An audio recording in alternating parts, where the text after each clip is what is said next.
Good evening and welcome back. So, today I wanted to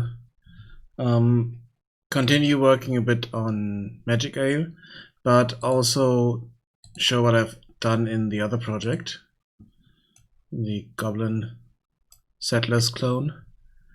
Should just called Strategy Chest for the moment.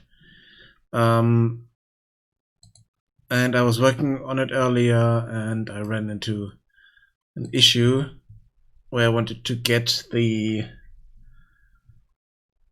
class.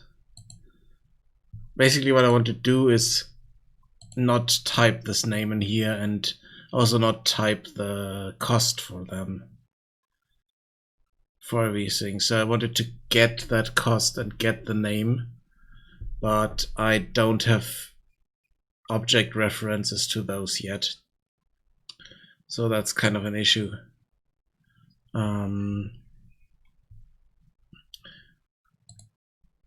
So what I wanted to do here was kind of create something like this, but this doesn't work. So let's just remove that, compile.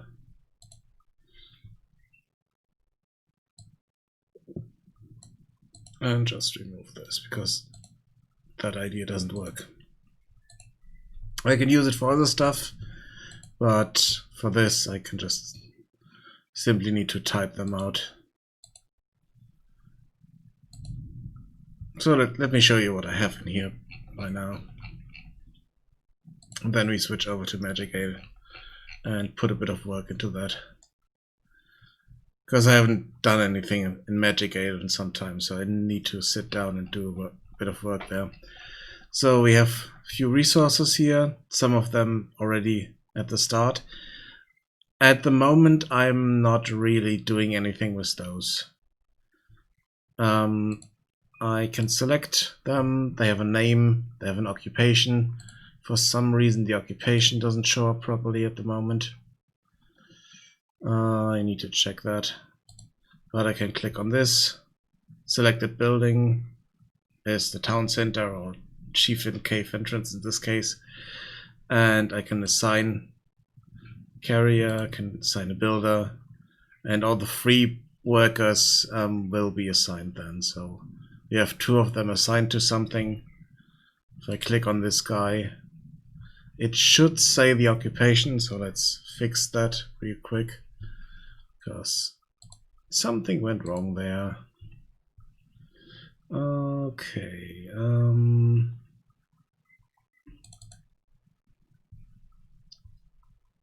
So where is it? Worker info text. So it should get the worker type.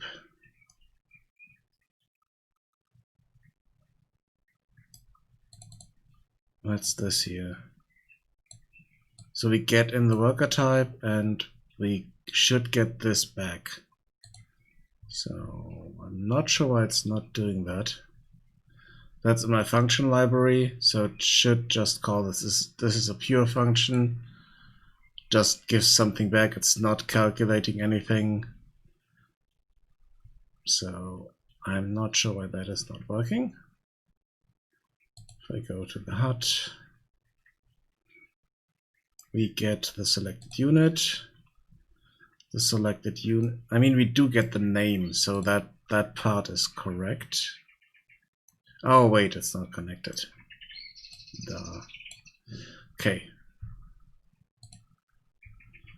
There we go. So what are we checking here? If we have resources on them or not. So compile this, start again. And let's check this again. Let's wait for the first one to run out. Click on it. So this one is called Chuffy. Occupation is Slacker because he's not doing anything at the moment. That's good. So I click on here. I assign a carrier. I assign a builder. Get this one.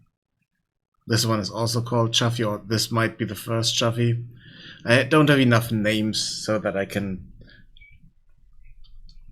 have them apart, but now this is called carrier, and for this one it's called builder. That's Rodfoot. It's good. Let's go over here.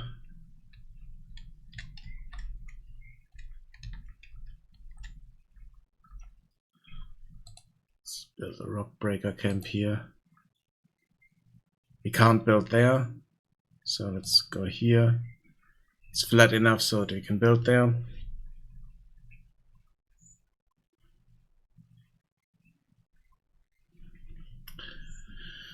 And we can click the building. The problem is the collision for the building is just on those pillars here, and it's a bit hard to select.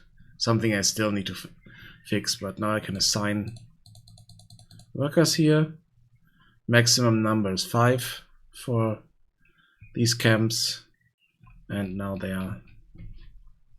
We should start to get in here. Let's rotate this back. There they are, and they start chopping at that. They pick up a stone, are a bit slower on their way back, and they deliver the stone here.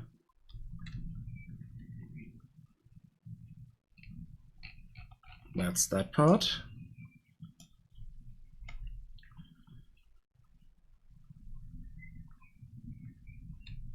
And same for the woodcutters. So you can see the resources go up, but I don't have the part like in Settlers where we have the where they drop the resource into the world basically, and they can pick it up and carry it somewhere else, put it down. That part I haven't done yet, but I'm just counting it up here, and that's fine. So let's put a tree chopper camp here. As soon as it's done, you can assign workers to it. 5 again. And they get out of this bulk of goblins here. Who are you? You're a carrier. You're a rock breaker. You should be working, but for some reason he didn't get to his workplace. There's 3 here. Oh, there's the 4th one. Another thing that's happening is that the ground they are walking on is painted in a dirt. Oh, now he's coming over. He managed to get out of the bunch of goblins sitting in front of the cave. The ground they're working on is painted slowly with dirt, and that pushes away the grass and also put the dirt texture on it. It's kind of creating pathways and roads where they are walking procedurally.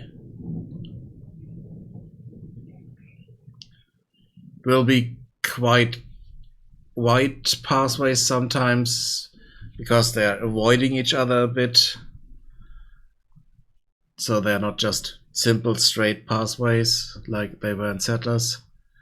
But if you look at pictures of Settlers 3 or 4, they looked similar to that.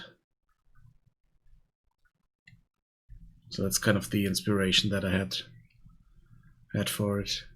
And as you have noticed, these numbers here are the speed I'm setting them to. So it's 300 for normal speed and 150 when they have something carrying back. So they chop down part of the wood, they carry it back and are slower.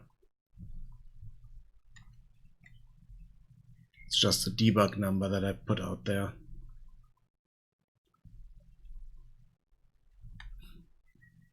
Yeah, and if you look over here, they do have created some pathways here already, where the grass is completely gone in that area.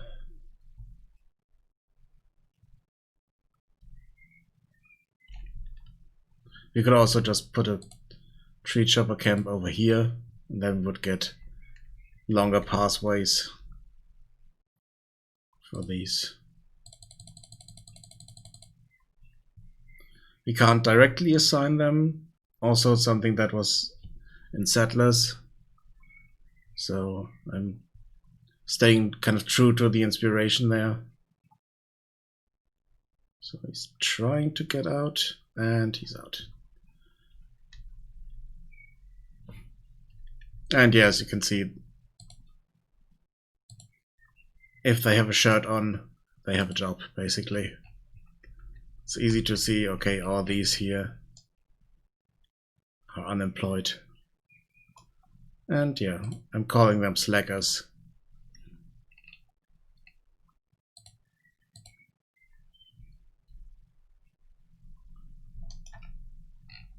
There's a small issue with rotation and orientation after that I still need to look into, but...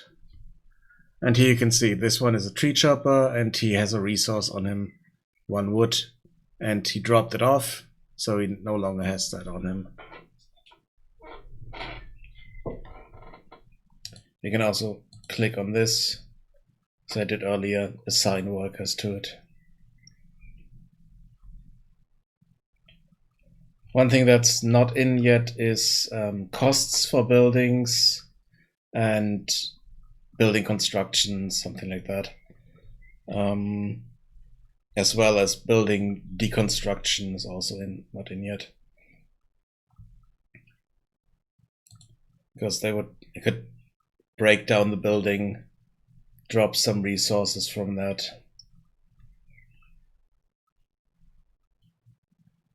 I need to look into how I want to implement this first. So as you can see, the pathways here got a bit wider, and in this case the dirt texture is more visible there.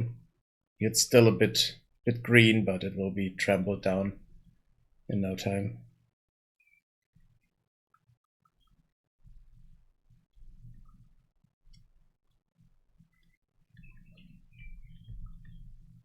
If you look over here, there's a slight color change. So they started a path along here from the starting area straight up to this camp, and they also have a path here that will clean up as a pathway at some point.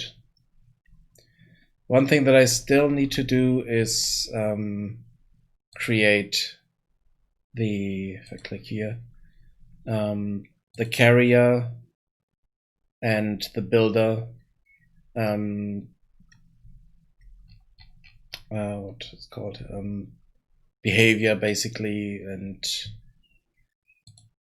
so that they are really doing something and not just standing around. So the carrier would carry resources from these production buildings back to the main building. The builder would build those buildings on the outside. But at the moment, this is not in yet. But I mean, it's working already, and it's looking quite nice with the procedural pathways here. So you can see this one here is getting clearer. There's also a pathway over here, I think.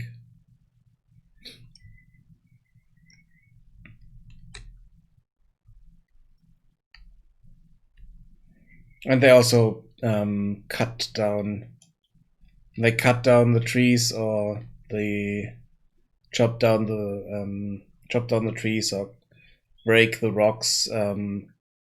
They get just smaller. So this one here is quite small. This one has just got slightly smaller. I'm not doing destruction measures so that they are breaking apart or something like that. I still need to figure out good way to handle this. Because at some point they get to a point where the goblins are too big for the trees, basically. And it looks kind of strange.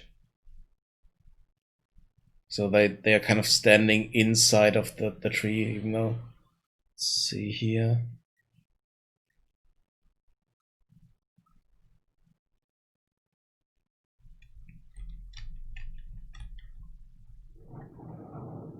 And that does seem to work because they are quite a distance to the trunk here, which is also something I need to look into.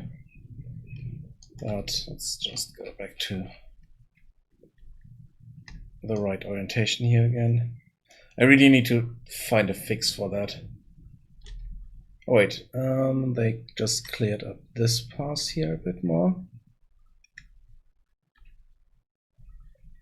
And as you can see, this pass here is also starting to clear out. Less grass on this area. Let's have a look at our stone cutters here. Yep, they have nice clear passes here. And the rocks are getting quite small.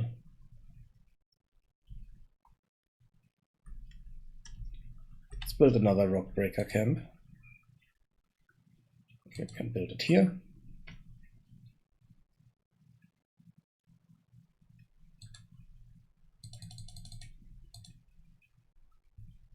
Assign 5 workers again.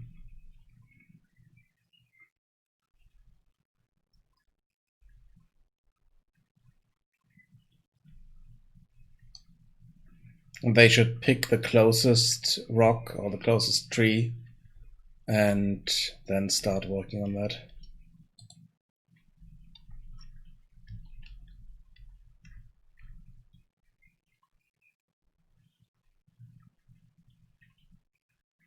Sometimes there are slight issues that they don't find anything, but this one also found something. Okay. Let's see. Is someone stuck over here? No. Okay, good.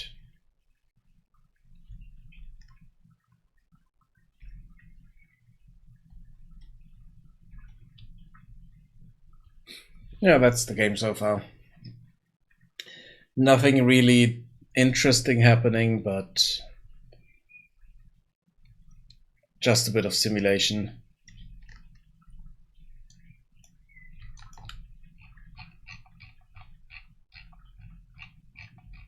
So far you can zoom out to see an overview. Yeah, here you can see quite nicely the pathways they use.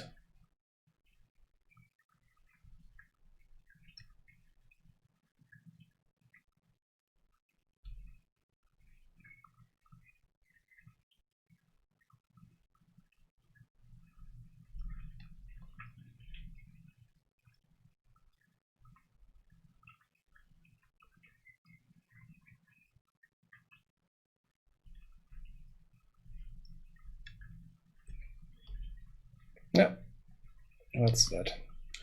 Okay, let's close this, save all, and switch over to MagicAle and do some work on this. Okay, let's see. What can we do here?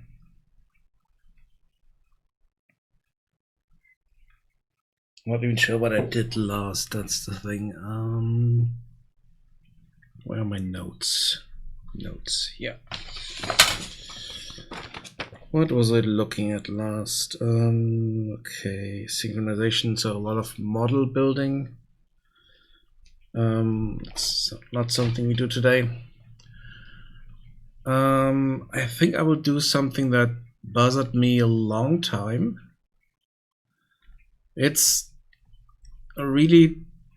something that's not really game relevant, but It's level design relevant, kind of. And that is basically something I learned in the other project, and I want to apply it here. And that's kind of building a blueprint that lets me kind of do a spline like these here, create an area, and in that area we get the dirt texture painted.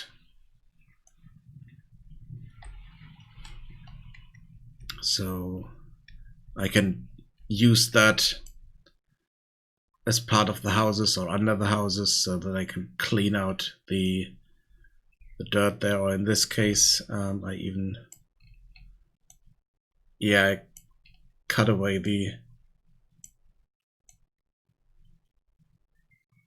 area here. So I could also look into if I can just set the visibility in some of these areas so that I can just build the house, set the blueprint down that clears up everything below it, put it to the right size, and then it will be projected and working. That would also give me the option to kind of destroy areas or change areas. For instance, I could burn down some grass here, and it would be a dirt area or burnt texture area, something like that.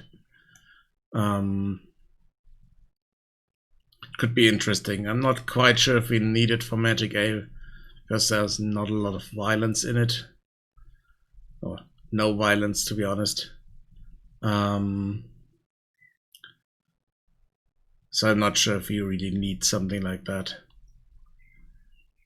But it could be interesting just for a level design thing, so that we don't get... because one thing I noticed is that if I'm using the approach that I use in the other games, that it's quite a nice transition. So if you look at this here, there's no there are no cuts in it. It's just a clean straight road to it, basically, and it looks nice. It looks organic. The blending is nice and all that stuff. And if I jump back to this here, and I'm painting this myself, could look quite jagged because I'm fighting against the resolution. And if I'm painting on a texture, then it would be different, I think. So let's try to set this up here. It should be higher. It should be set to HD. Not full HD, but HD. Downscaled a bit. I just saw that I'm dropping a few frames. Sorry about that. But the Twitch source on the player is set to 648, I think. If I check my settings here, let me see. Where are those?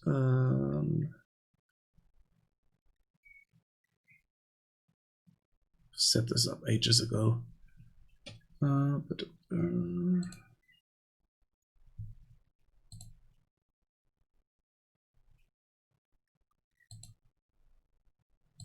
Video. Oh, okay. I just saw, so at some point it must be set must have set this itself to 648. So I'm not sure why it did that, but I need to restart the stream for that. I'm just seeing that it's setting this as output scaled resolution 1152 by 648. I'm not sure why it's doing that. The problem is I can't stream in base canvas resolution. So in 1080p, that doesn't work for me. It's causing a lot of skipped frames because my connection is not that fast. So I need to downscale it a bit. But for some reason it's setting this there. I need to fix that, but I need to restart the stream for it. Sorry about this.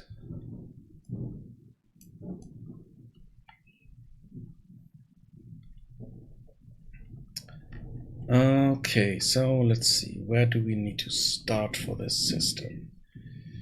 We need a texture.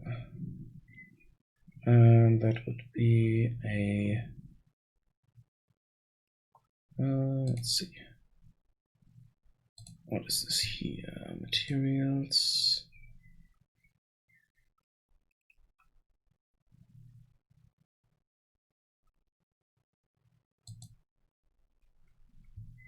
Textures.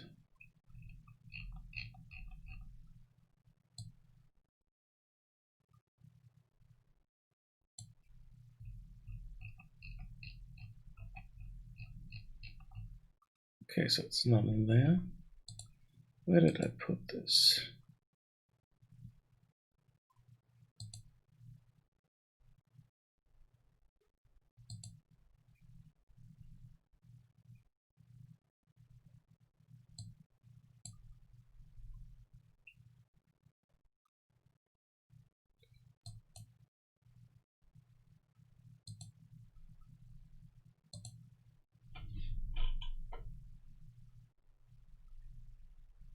Okay, let's just filter for it.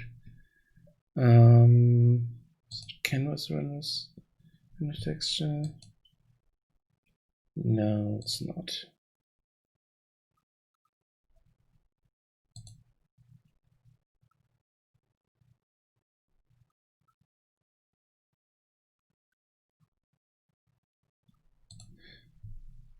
I should be able to see it through this here. Materials, terrain. Oh, there we go. What is this? That's just a render target.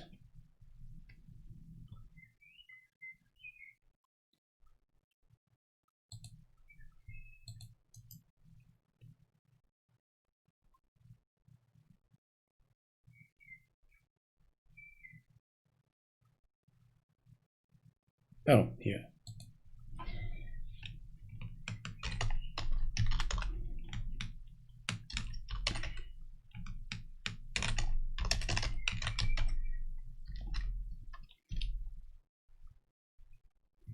Okay, so that's our render target we can use.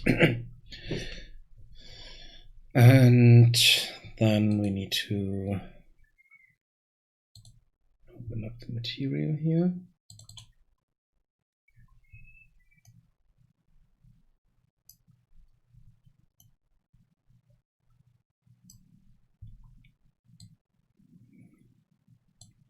Okay, so I see an issue here.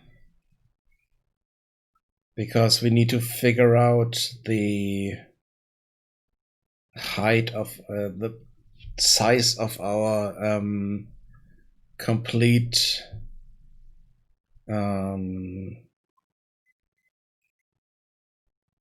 height map world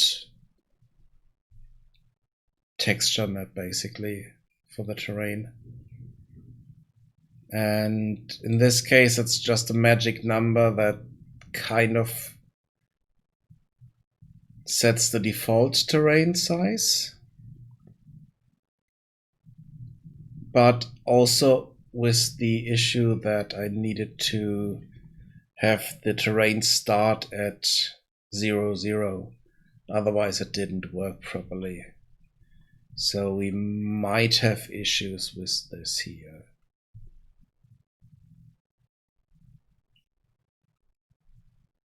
If we go with the world position and then just the X and Y coordinates for that.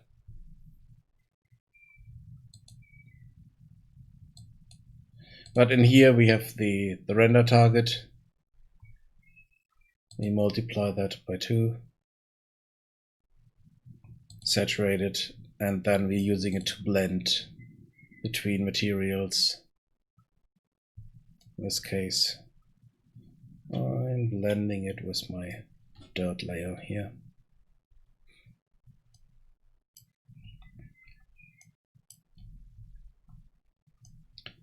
For the grass, I'm doing something else, but for the grass, I also need to do a bit more.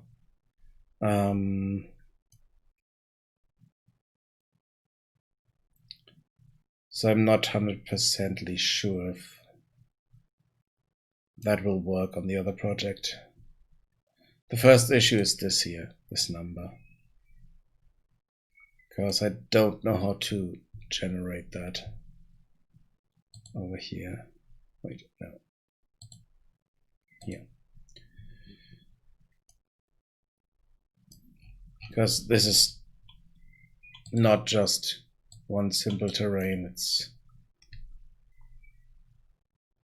a bunch of terrains. And if I go to the origin point here, so if I go, let's have a look at the, let's see, the light, I think, sun should be, yeah, the sun is in the origin point. As you can see, it's over here. It's not quite, well, we might get lucky that this is just there, but it's, I think it's slightly pushed over. So maybe it works, I'm not sure. But I'm also not sure if these tiles here for the terrain are the same size as the standard terrain. I think they're slightly smaller.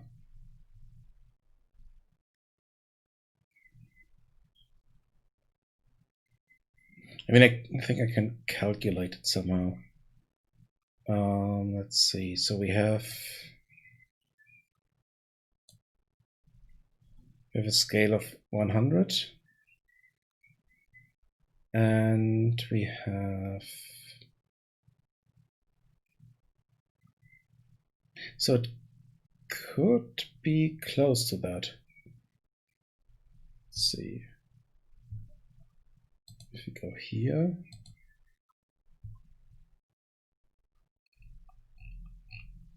wait. Where am I? Landscape streaming proxy. Okay. That might also be another issue that we might run into. But Gizmo. Oh, yeah. No, it should be the same, even though the component resolution is different. But the overall resolution is the same. So we might be able to use that magic number.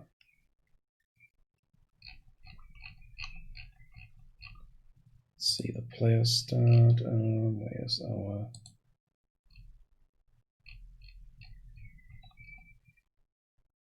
skylight in here?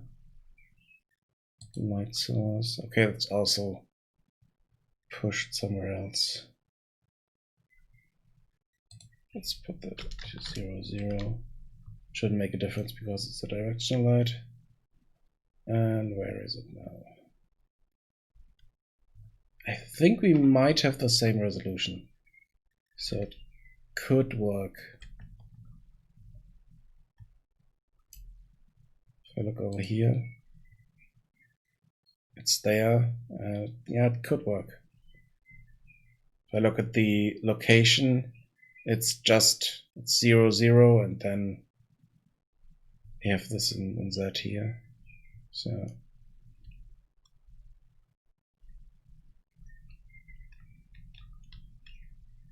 we could try that. Let's see. So we have that. Let's find our material here.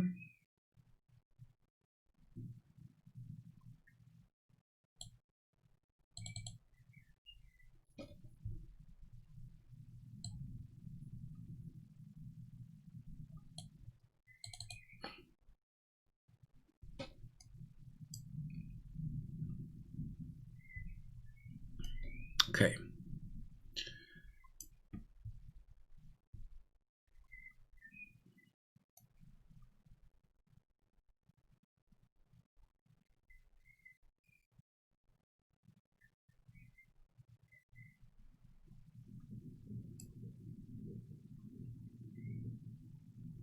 Okay, we're not overwriting everything in here.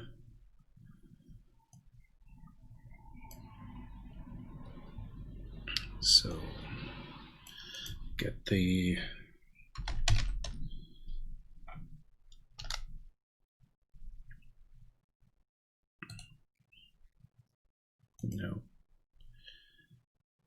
texture sample. That's what I want.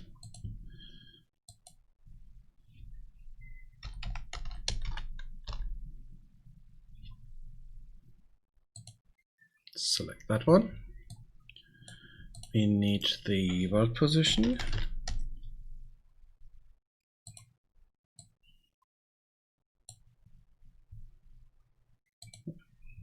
It's just, which one is this? I think this is the, yeah, that's what I need. Let's just copy this stuff here. Go over here and paste it in here. So that's the calculation that we are doing here.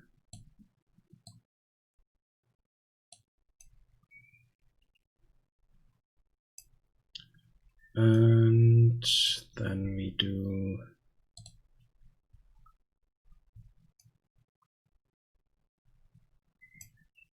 a blend.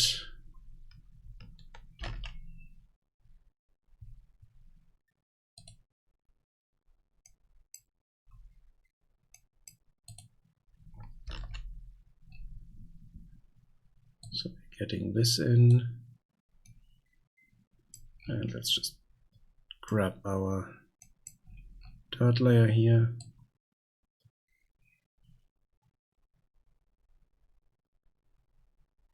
Put that in there. And set this here as our alpha.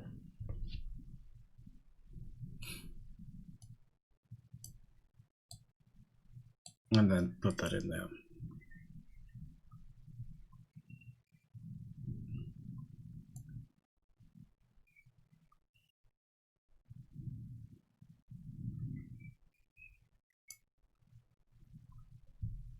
Okay, let's save that.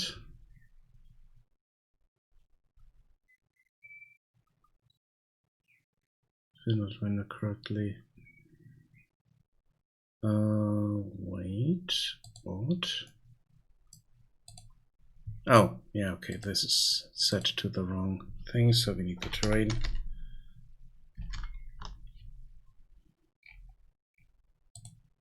Need that. Save it now.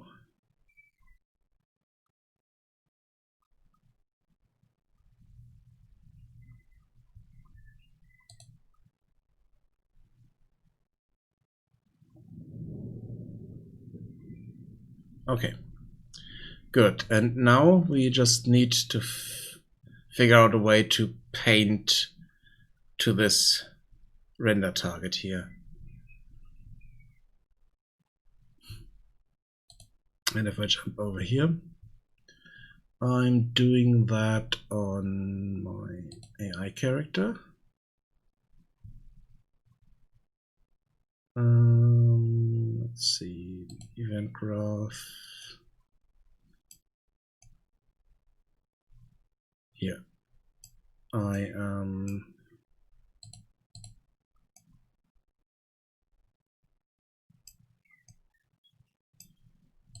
creating I need another material here, which is our brush that we want to paint with, and set this as a dynamic material instance. And then let's see, do we need to do anything else there? No, the rest is all specific. So we basically need this. Let's just copy that. Even though, where do we want to do that? Because I need to figure out a way to just create a blueprint.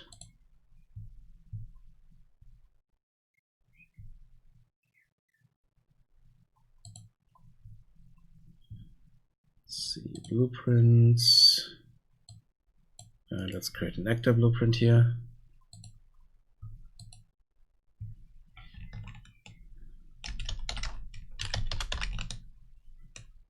Dot paint. Wait.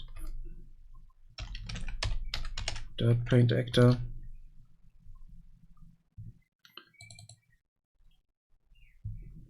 Let's go to construction script. Do this. Let's create a variable here. And we need to set something for this. So let's see.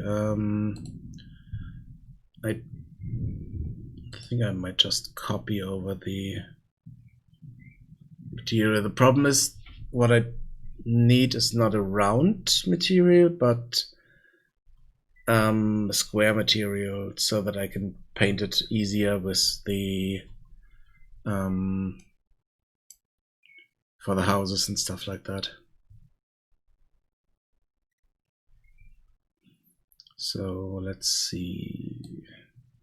Do have a lot of stuff in here, so let's just filter this for textures and see if we have something like that that we can use. Oh, whatever, textures, and we want a texture. So those are all the textures in the game. Okay, it's too much. Let's push this up here. Make them slightly smaller because we just want to see. Okay.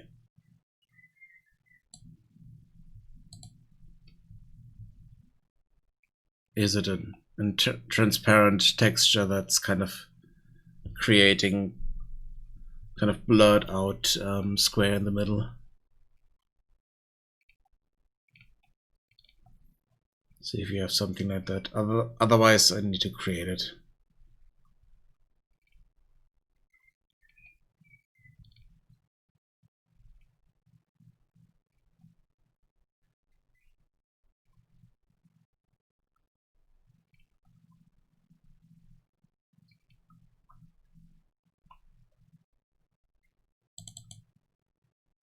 Is this? Nah, no.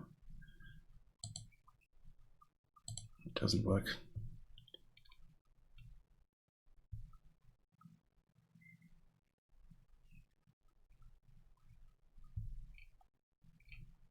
Should be some particle effect somewhere that just does that. Or I just,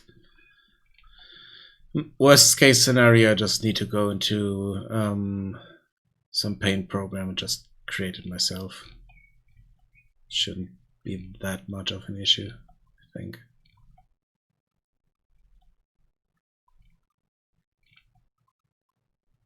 We have something like that, but it's, the blurring is a bit, it's not the way I want it there.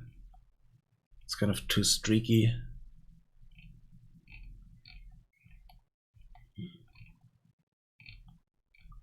And it's also round. That's the other issue. Okay. Ground mask. I have way too many textures in here. Way too many textures that I'm not using. That's the other issue.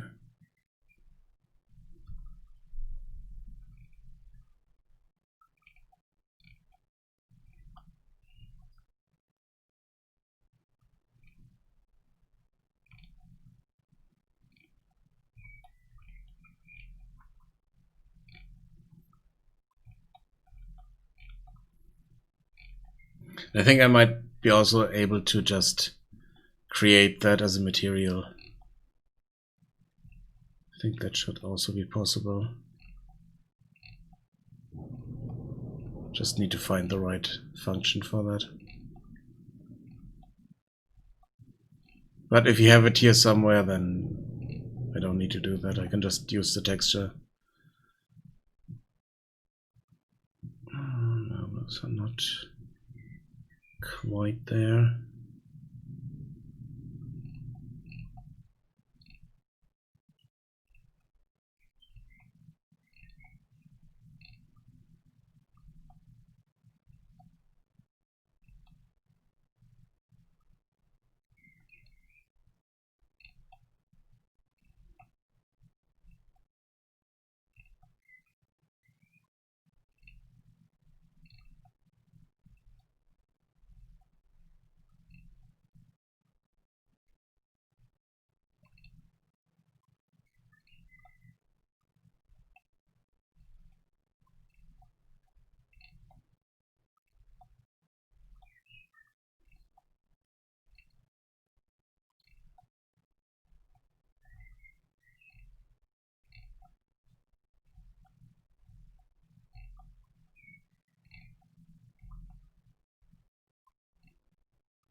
I think I might have been faster with just creating one by now.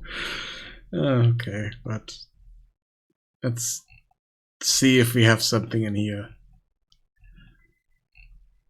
But it doesn't look like it. At least not so far.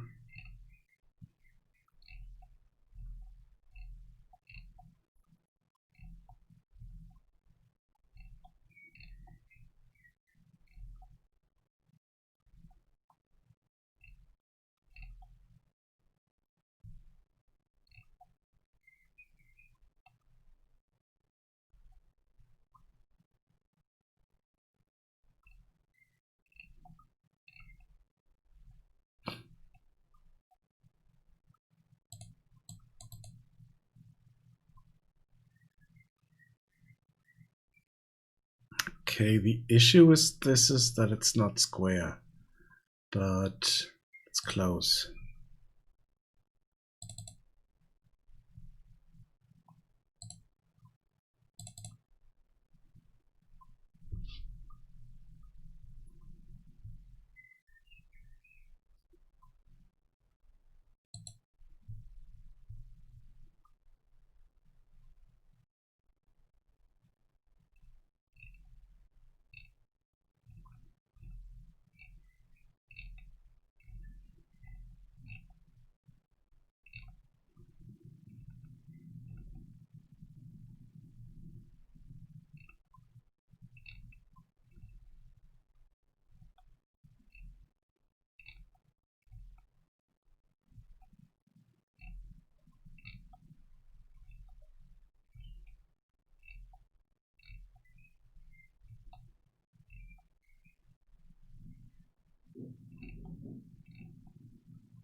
Yeah, here we have something like that, but that's round and I want this square. That's kind of the issue.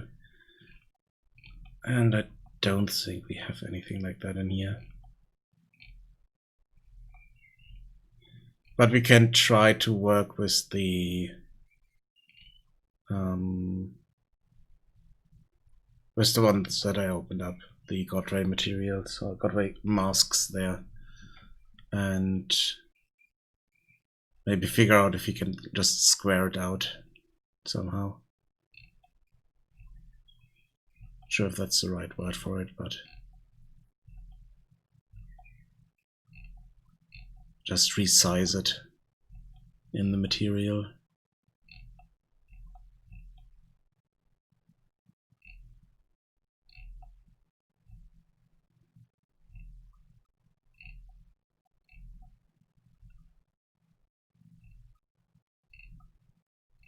Okay, so that's all of them. Okay, those are the closest that I could find. What's the difference between those?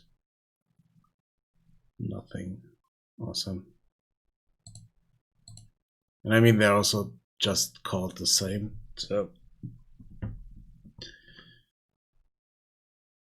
Okay, let's change this back. Where's the... There it is. And also change the view size here again, so it's bigger. Good. Okay, let's jump back into the project folders.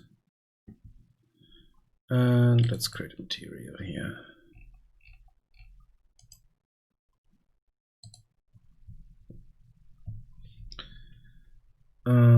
This would be our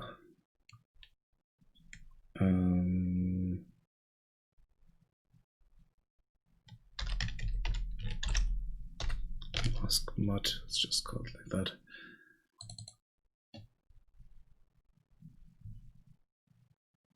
Just browse to this.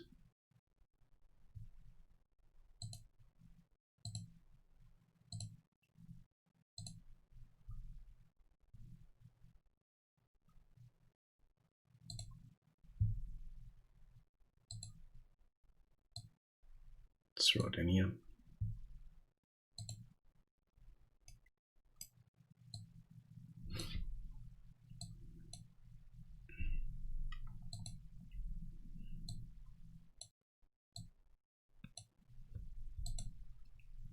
So let's see.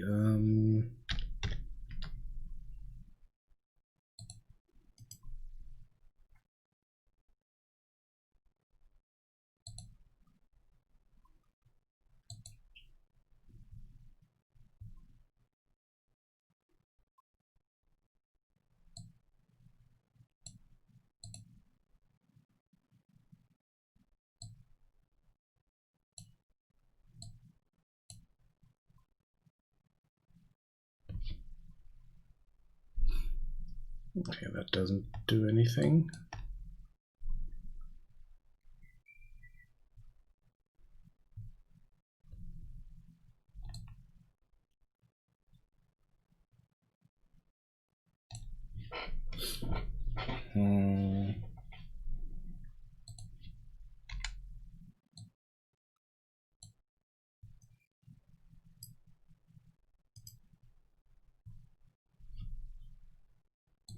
See if we can get something else. How did I create the selection circles here?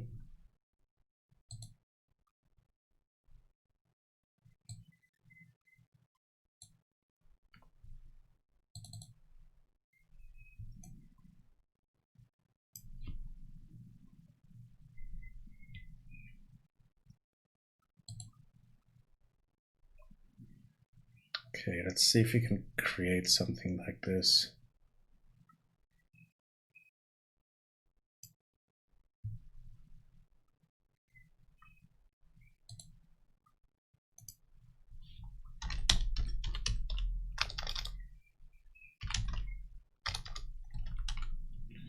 Gradient.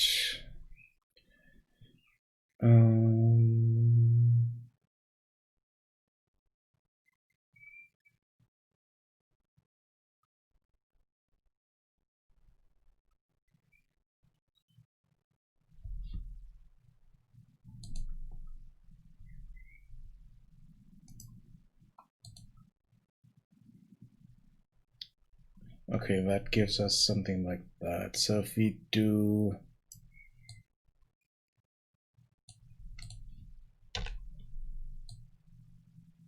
basically rotate that,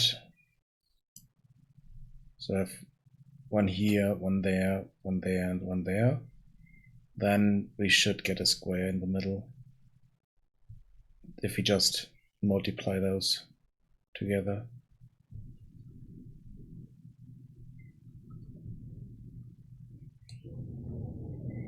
So let's see.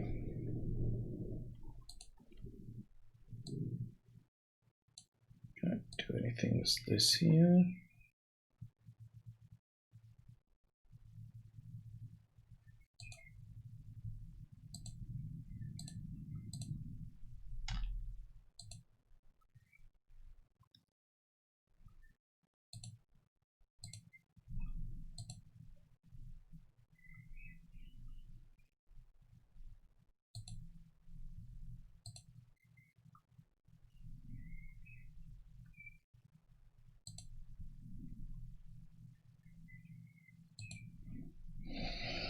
No, that's not it.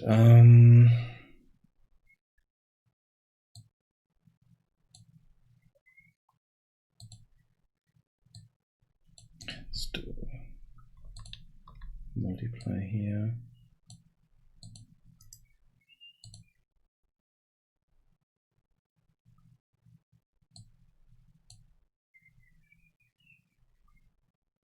Oh, wait, okay, so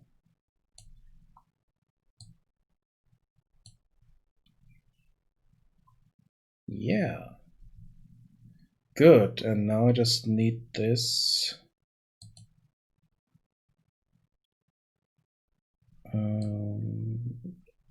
Once more, so we need to multiply this again.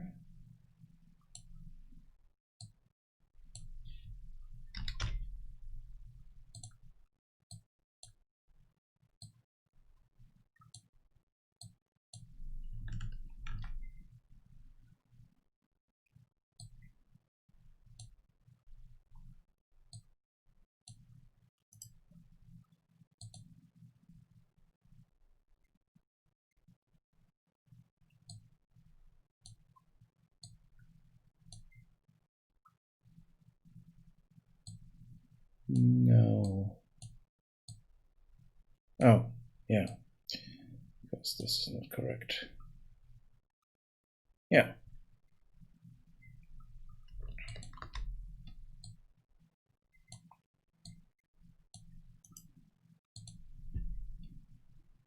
There we go.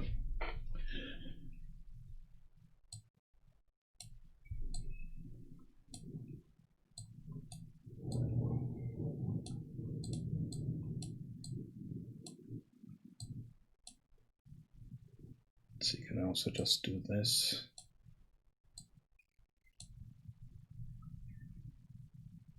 Yeah. So we don't need to cross wires here. That much at least.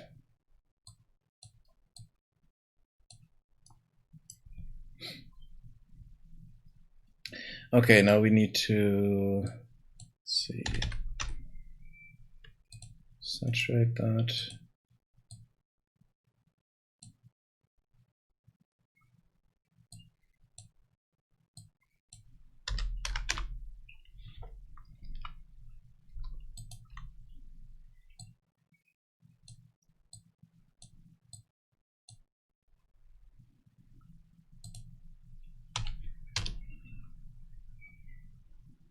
Let's brighten this up slightly.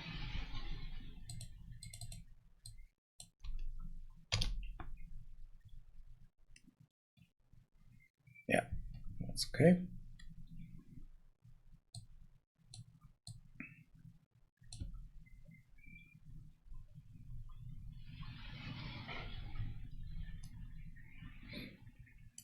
Okay, and this is put into the emissive, I think.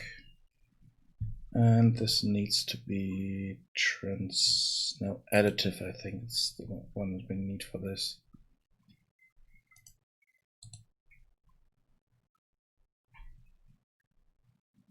Yeah.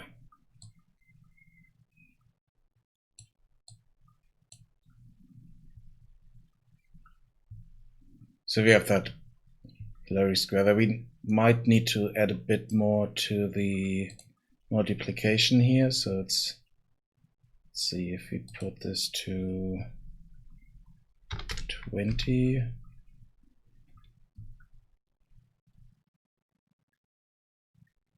That's quite nice. Okay, let's try that. Let's also jump over to the other project here and just have a look at the material that we're using here. Where is it? Where did I put that?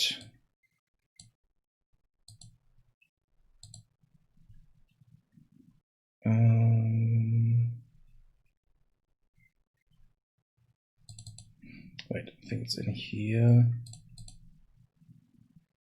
Materials, terrain materials. Here. Let's see, what are we doing in here? Okay, so here I'm using the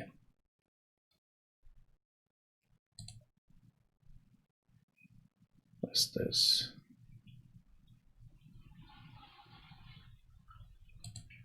I'm using text cards.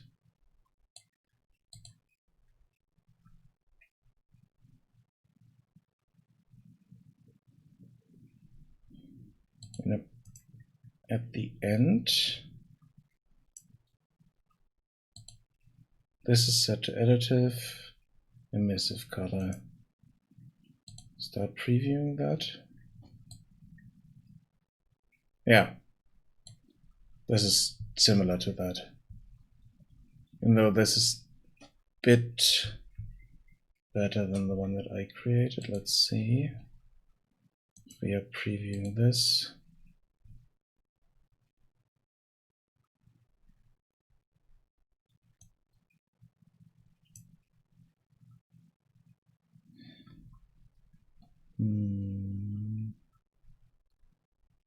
I think it might be okay.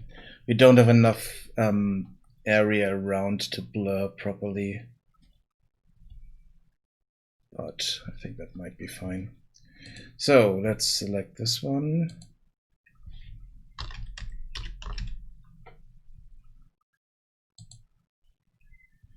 Here. Let's set that.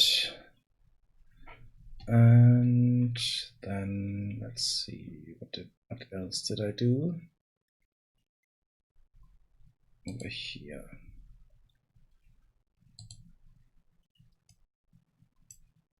So we did that. And on the event graph, we do this. Okay, so we are setting a few parameters here.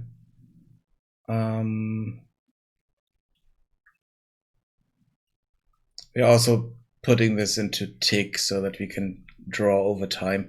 I don't need that in tick in MagicAle. It doesn't need to be there. I want those just as design tools and not at runtime. I mean, we could put it at runtime, but I'm not doing it at the moment.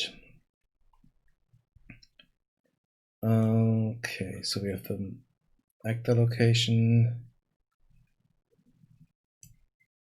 force position. Oh, okay, so here we have the map size.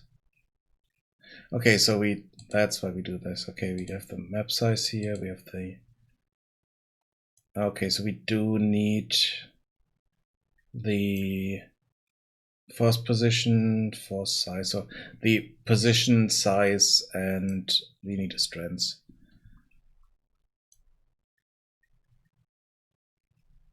And the strengths I can set because it should always be the same, but we need size and position. So let's go back in here. Wait, no.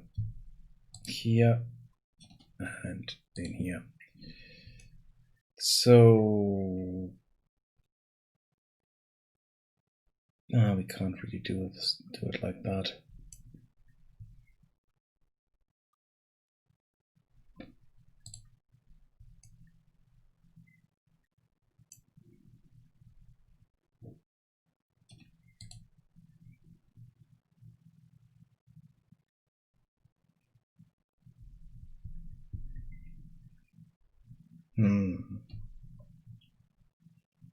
Okay, that's an issue.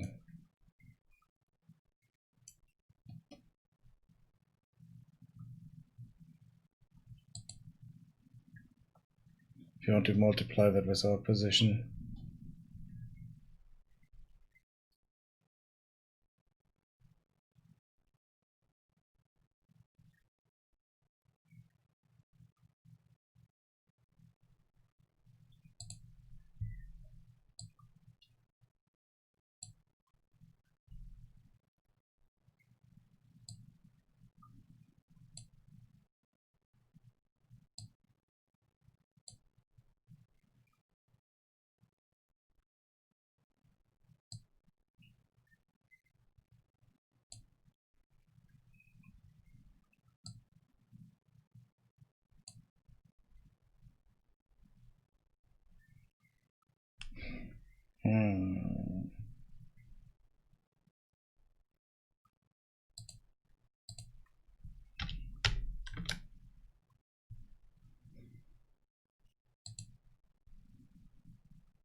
Okay, if I just copy this here.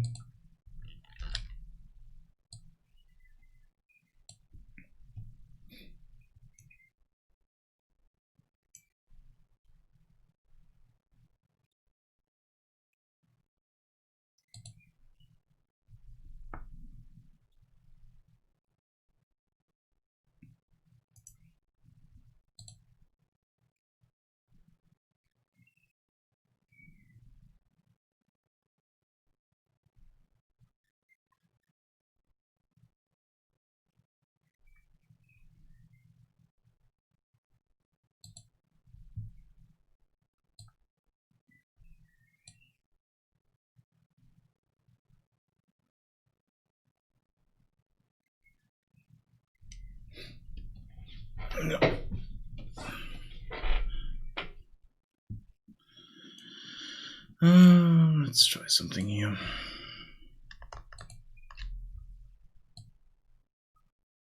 Wait, no. If we multiply that, then we get this result here.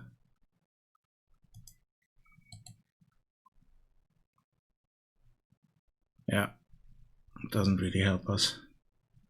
Problem is, if we have this round, then we have a lot of space around a square building that's kind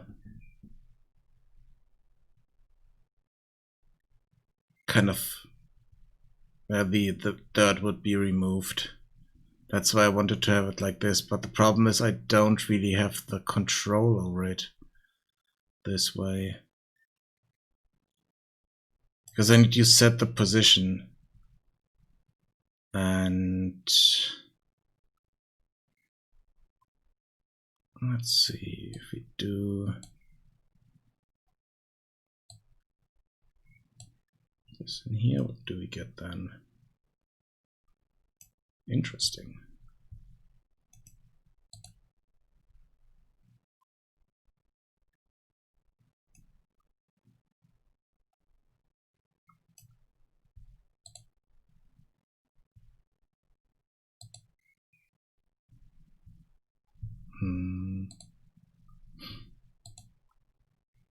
So if we use that, what do we put in there? So here we get the actor location. Oops. Actor location divided by the map size.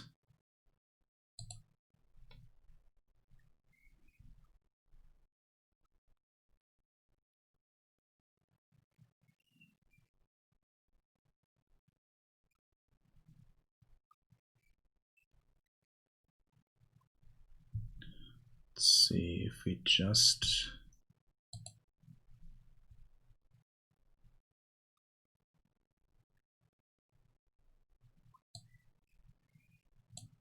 Plug that in there.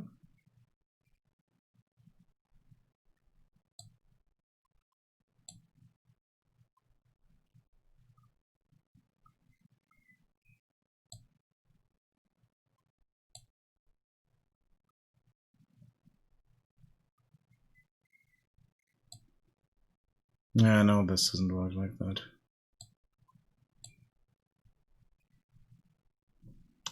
Damn it.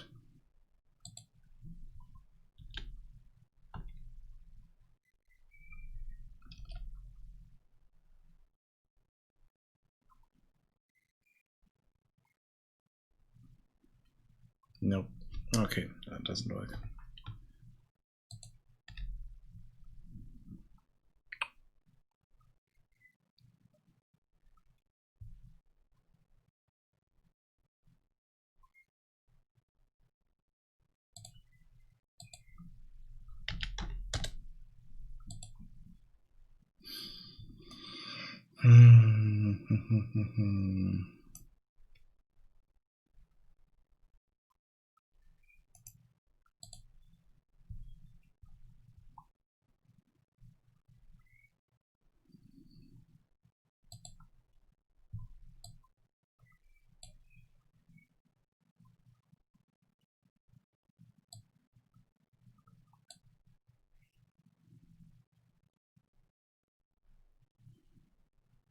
I mean, we could create something like that, but that's would look a bit ugly in here.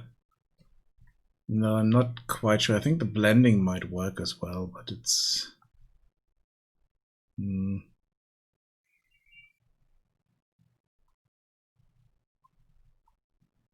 I do want this to blend, that's the issue.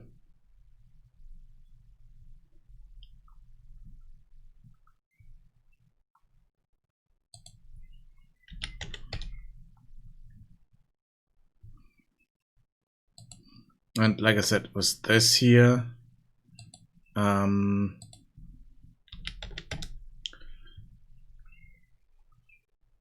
we would have a lot of area around the building that would be... So if the building's in the middle here, then we would have a lot of fall off on those areas. So we would need to make this bigger than the rest. So basically only paint here, and then we have a lot of space around this. That's where the dirt is painted and the grass removed and stuff like that. So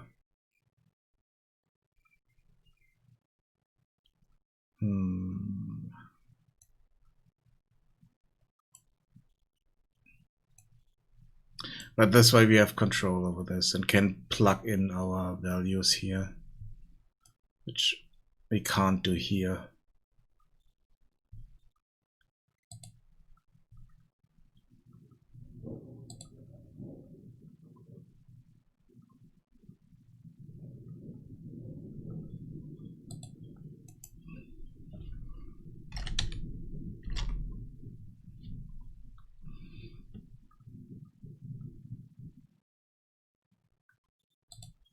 What is this?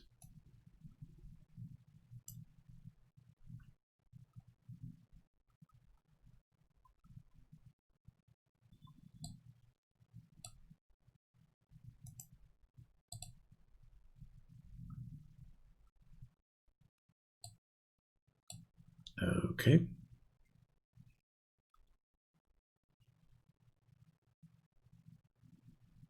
No. Delete that.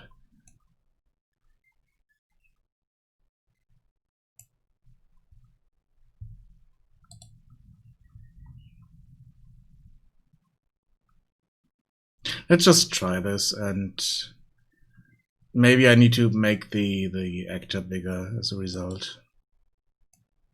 So let's go in here and then in. So we have that, we create this, and then we paint it directly in here on the construction script.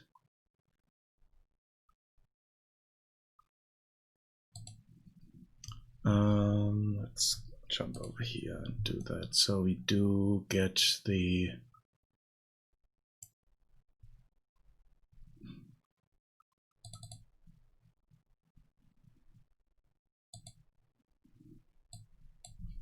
okay, that's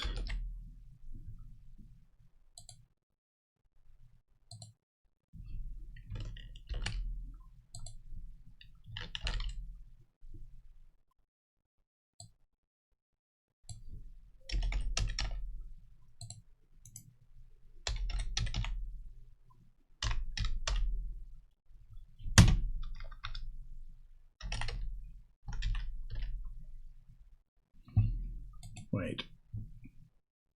What?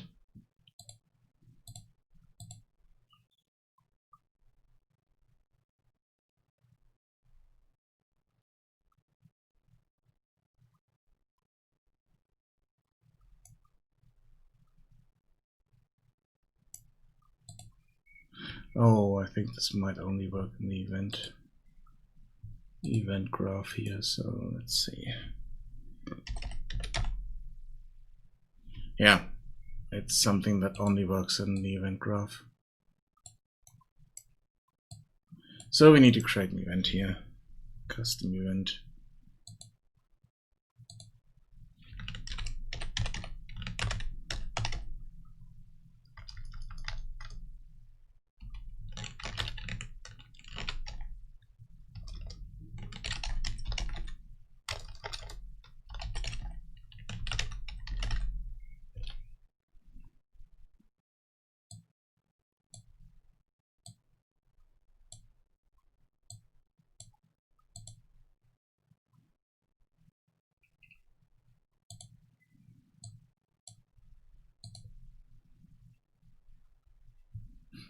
Okay, then in here we need to call that.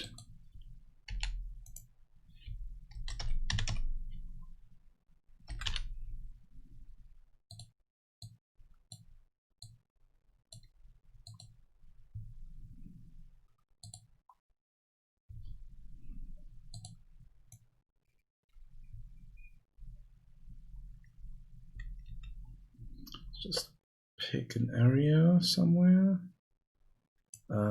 Wait, what?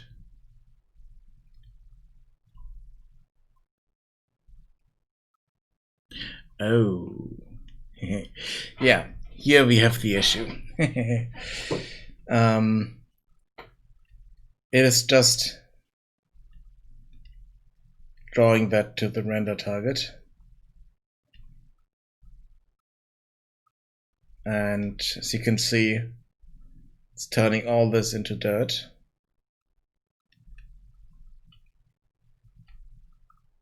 Which is okay, so I see it works, but it's not doing that at the right position. So we definitely need the position. We need a size so that we can set this properly.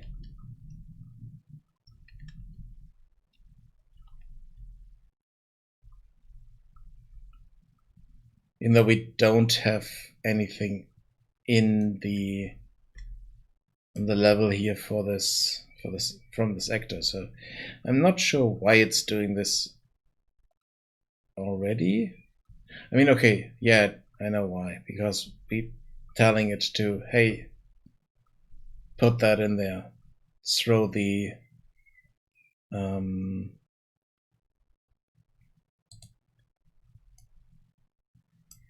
wait, no, wrong thing here. Throw that on the render target. So if we look at our render target here,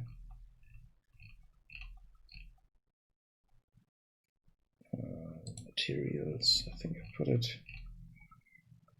yeah, that's what it looks like, and that's definitely not right.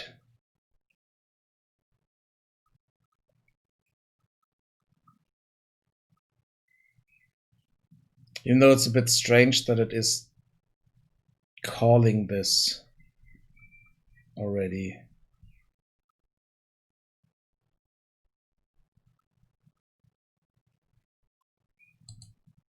even though we don't even have an actor in here.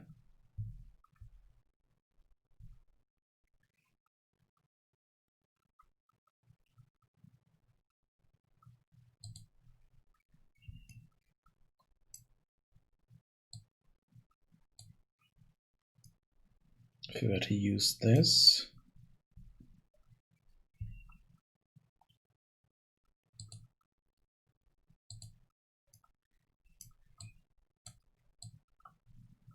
and do all the calculations here.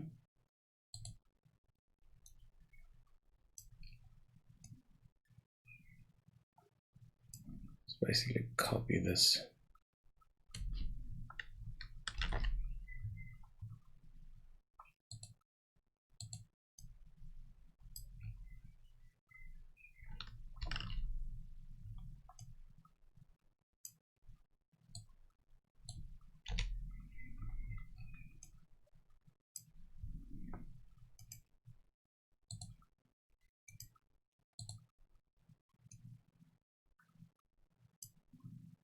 Okay, we don't need this in here.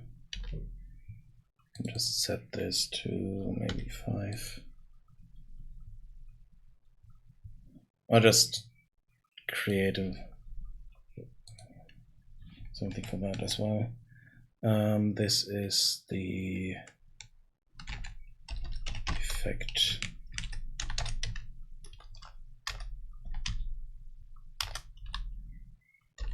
strengths.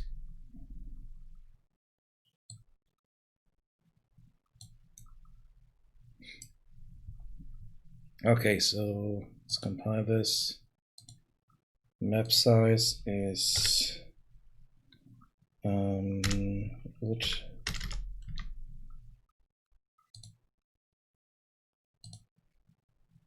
Oh no, 40. 400. 50,400. That's the map size. Effect size. Let's do 512.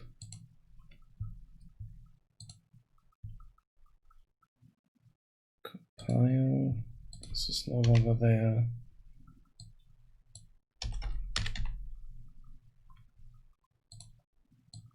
Let's call this draw at location.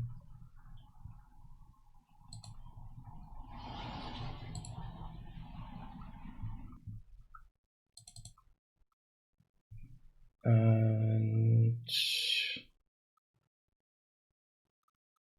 you also need to reset this. So let's see, where did I do that?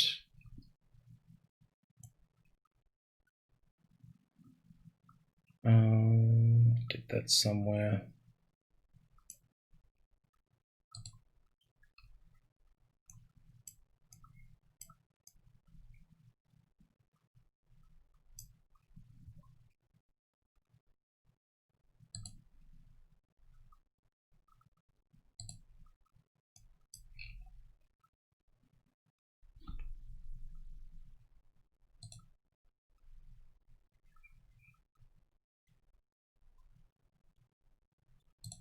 Here we go.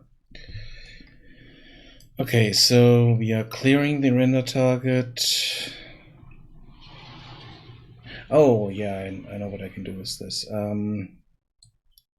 Let's just copy that.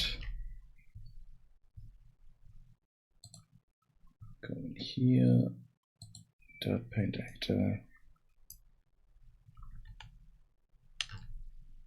event graph.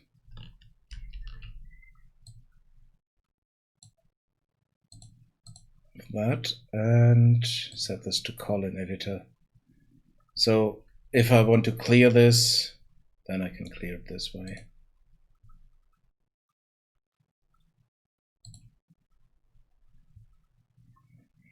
So let's get our blueprints here.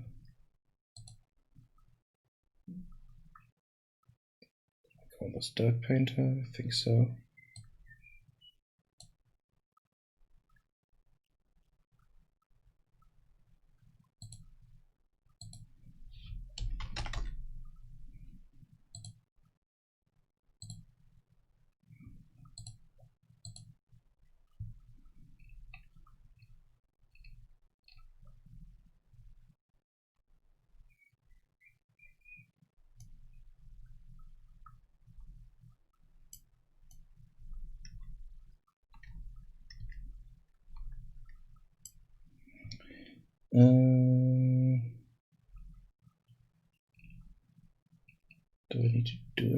to the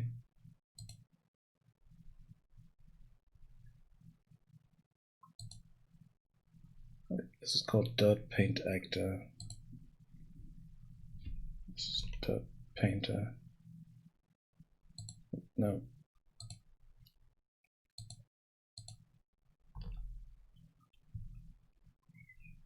This is the one that I want.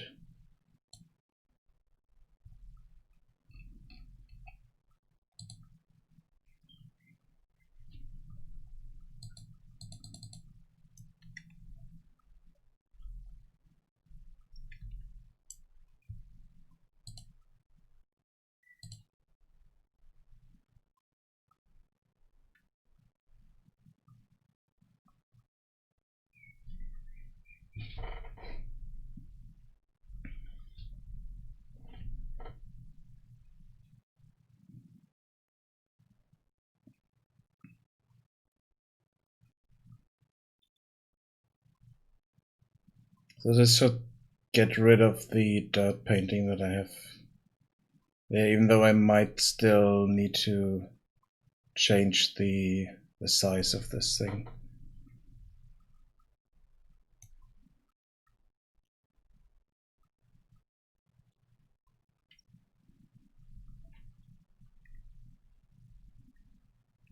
Okay.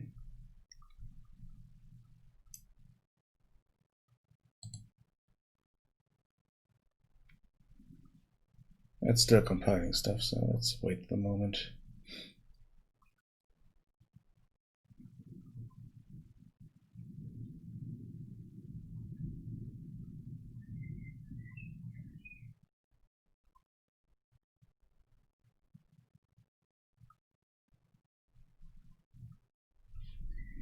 Okay, so that didn't help much, so let's see, let's paint over this here. See if it's resetting that again. Let's make this brush bigger.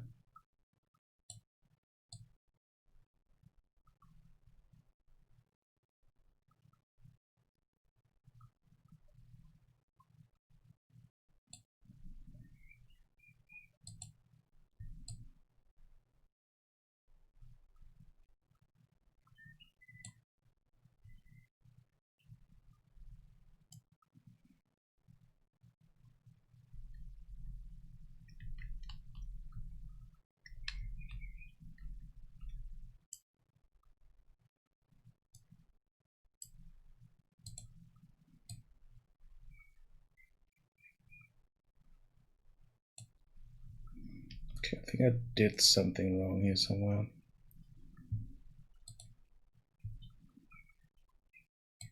Let's see.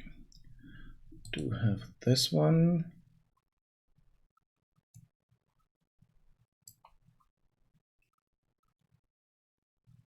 Let's see, this is set to color.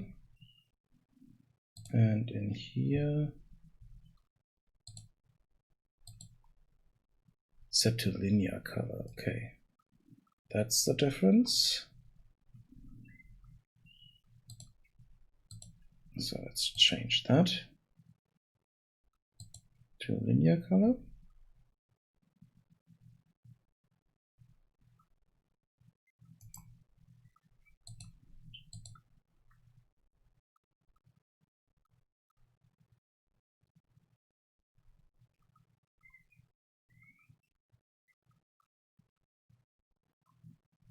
So let's check if anything else is different here.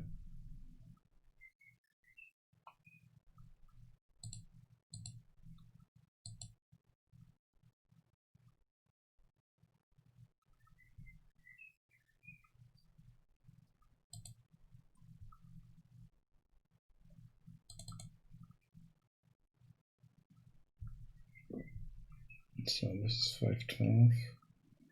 Wrap.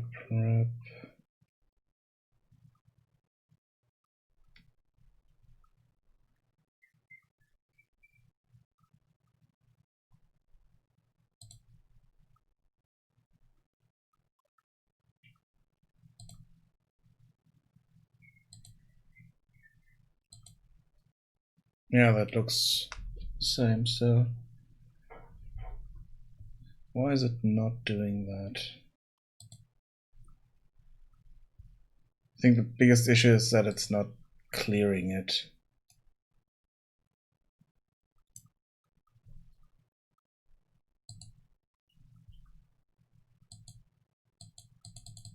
It's not happening here.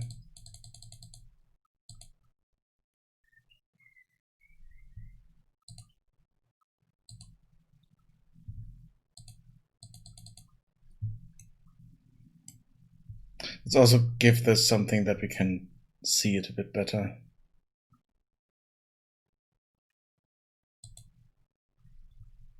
So here on the scene route, let's add a billboard.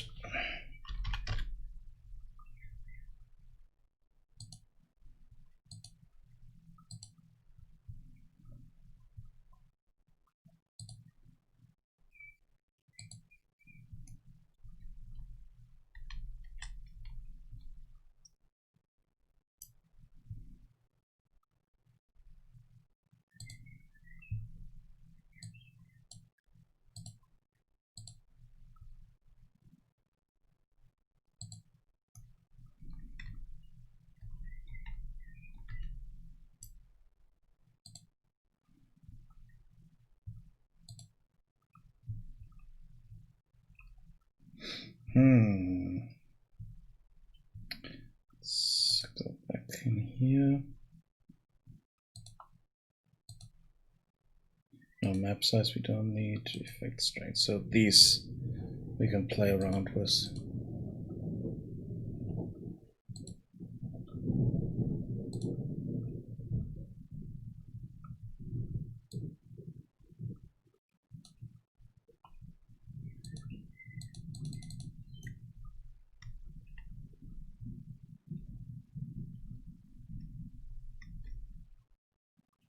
It's not updating this. That's not good.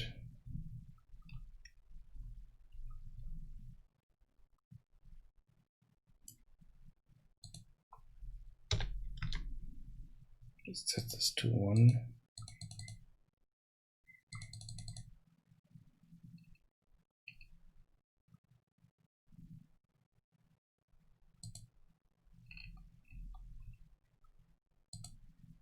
Yeah, this is not updating. So it's not being cleared properly. Oh, I know why. Because I just copied that over here and didn't select the right one. That's why it's not being cleared. Yay!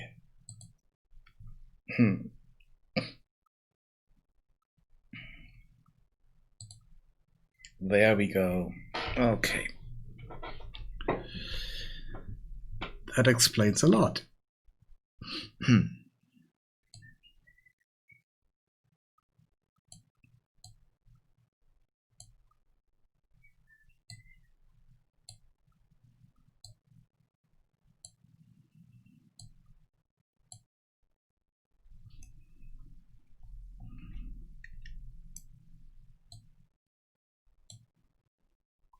Okay, so this is not doing anything now for some reason.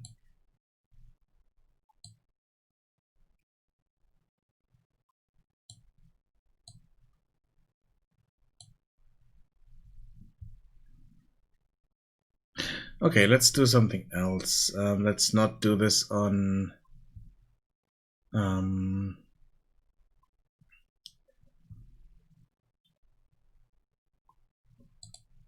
in the construction script, but just call this an editor.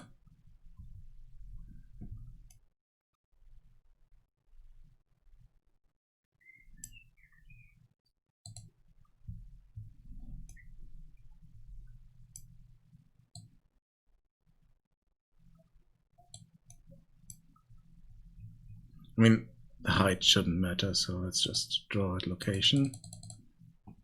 I'm not sure if it's doing anything.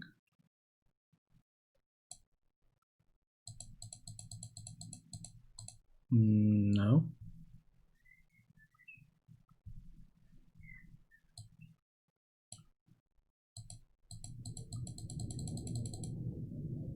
Nope, not doing anything.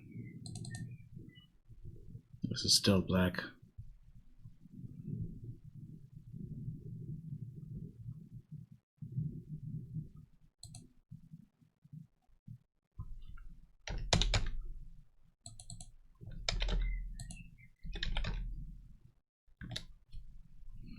Let's make this slightly bigger.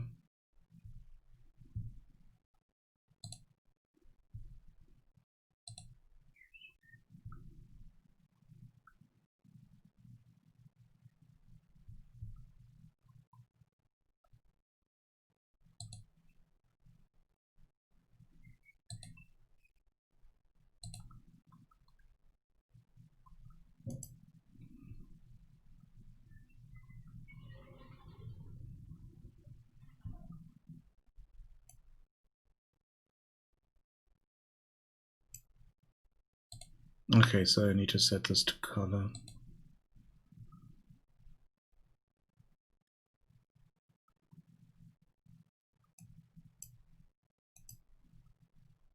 For this to work.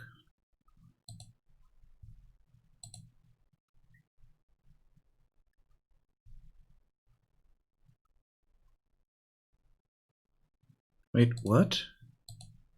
Now it tells me that it should be linear color? But if I set it to linear color, then it... Okay. That was a bit strange.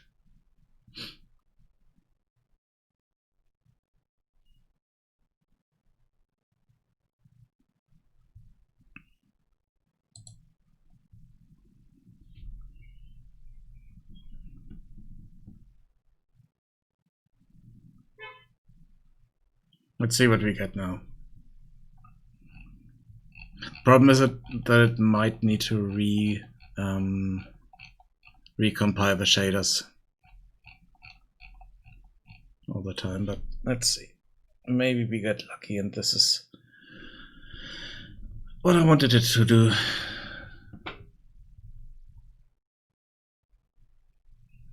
I mean, the next step would be to kind of define the area where it should be.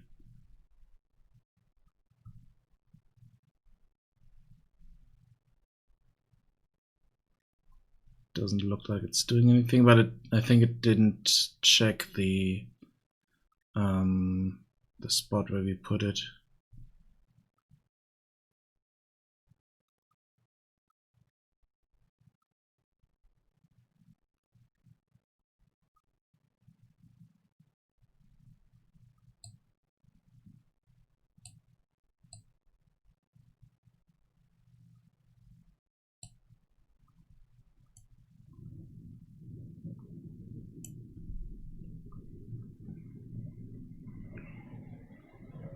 Let's leave it compiling shaders here, and then let's try this again. So draw at location. It's not doing anything. At least I don't see any difference here.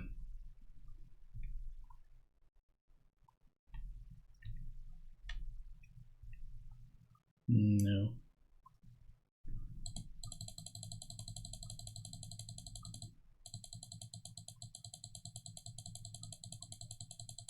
No difference at all.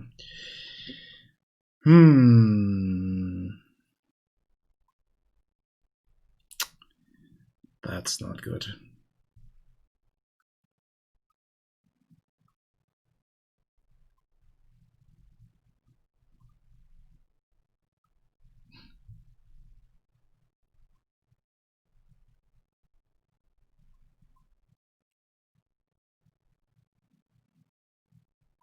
The problem is I don't... Maybe it's only doing this at runtime. So let's put it somewhere we can test it.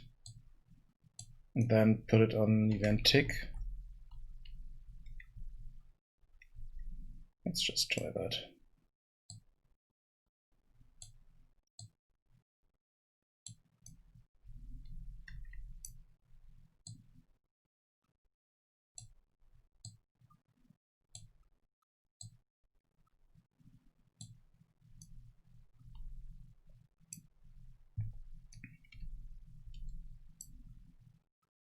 doesn't matter.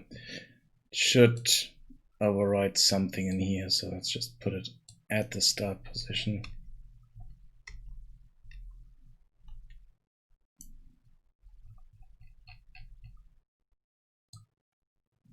And if it's overwriting the road material here or anything else in the area, then it should be okay. So let's go in here, do an event tick.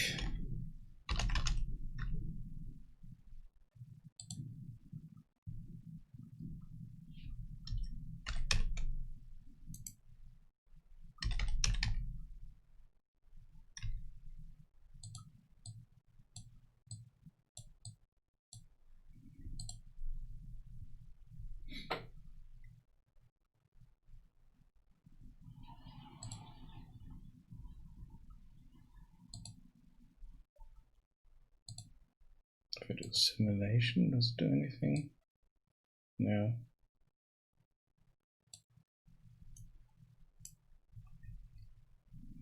Okay. Let's just click on play here.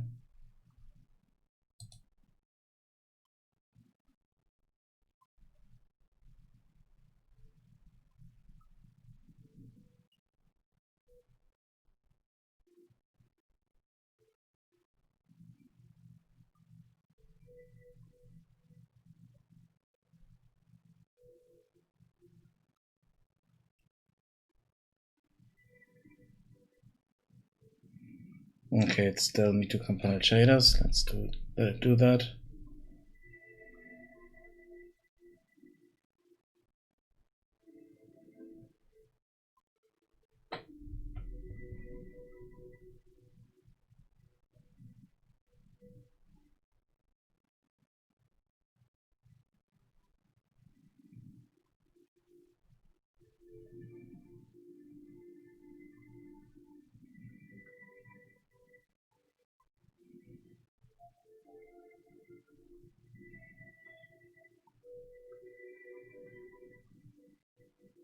Okay, while this is doing that, I'm getting something to drink. Be right back.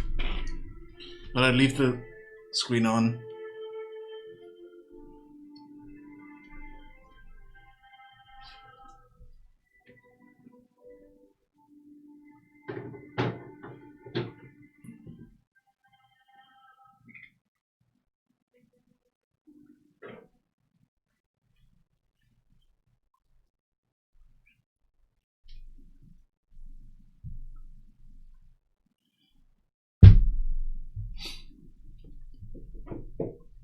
Okay, it's still compiling shaders.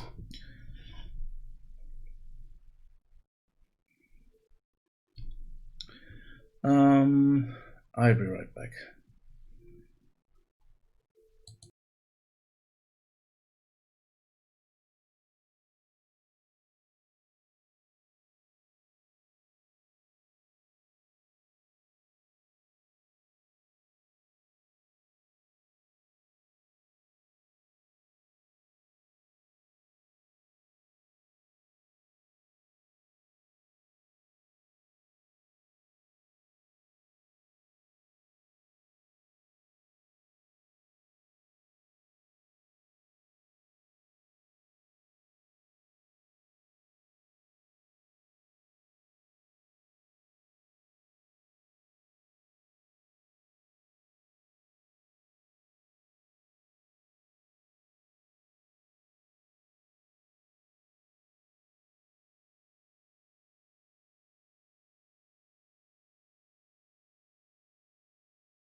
Okay, I'm back. Sorry about that. So nothing here changed. It's done with shader calculation, so something else is not working. Let's have a look at this. What did I do differently here? So we are still multiplying that. Let's just take this one.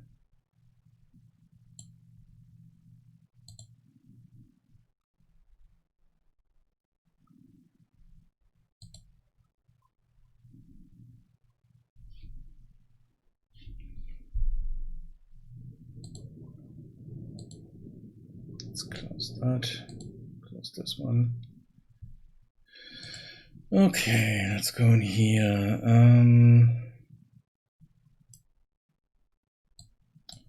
Add this differently over here. Let's get that. Wait, no, that's the controller. Here we have the character.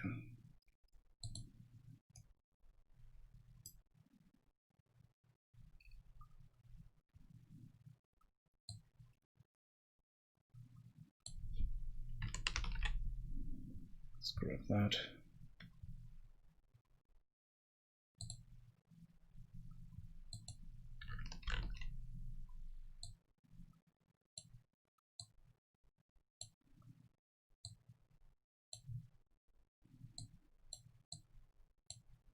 Because now we are doing this at event tick.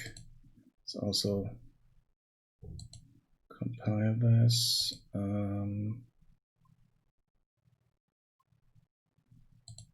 Why can't I do anything in here anymore?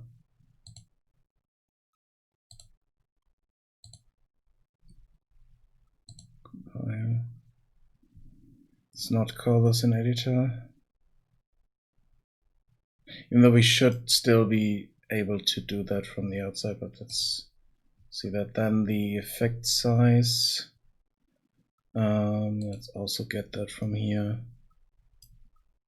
Effect size here is 128.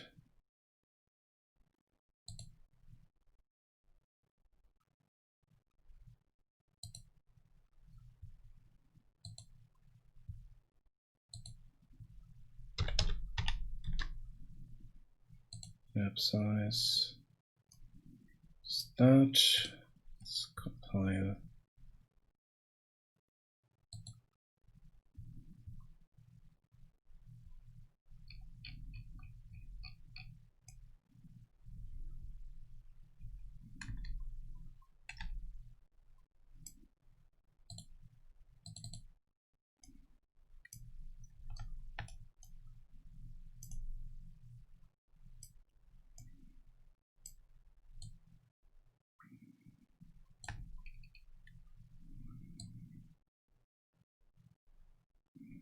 Let's put this here, even though that shouldn't make a difference.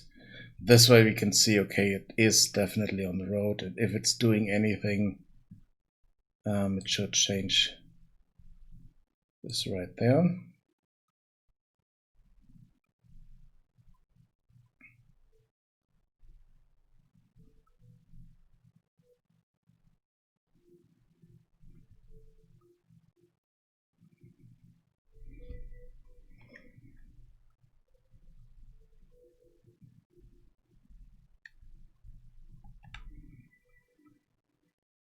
So basically what should happen here, over time it should remove the road texture here somewhere. In the spot where we put this, I think it was here. But it's not looking like it's doing anything.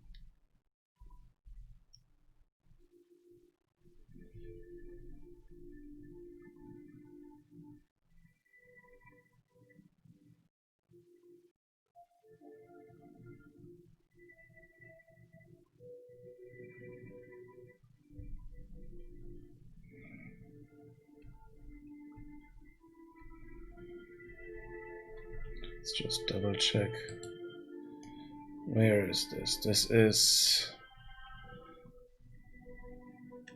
kind of parallel to the...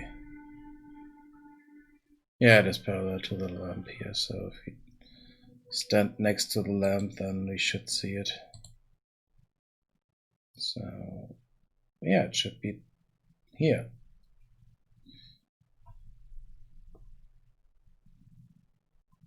I'm not seeing any difference.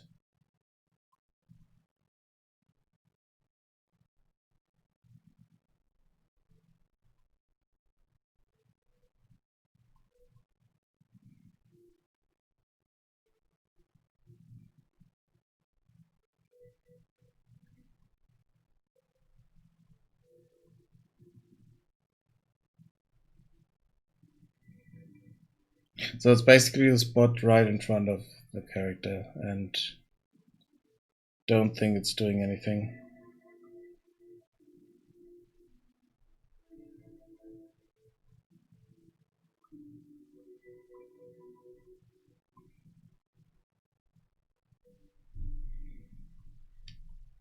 Let's do something else here.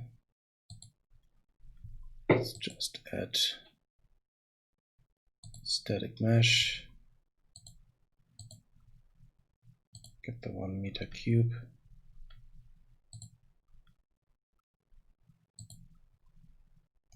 So now we definitely can see where it is in the world.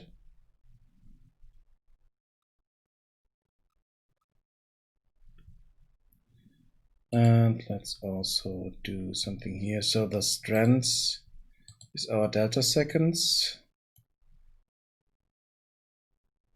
divided by 25. So if we so it's between 0 and 1, I think. It's the delta seconds. So what is our effect strands here? 5. Let's multiply that by our strands here.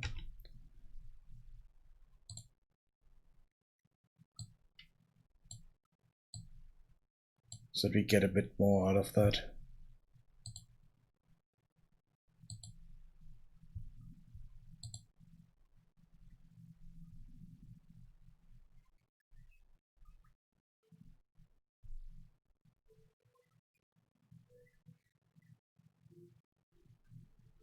The only issue is that now we see the box and we don't see anything around that, basically.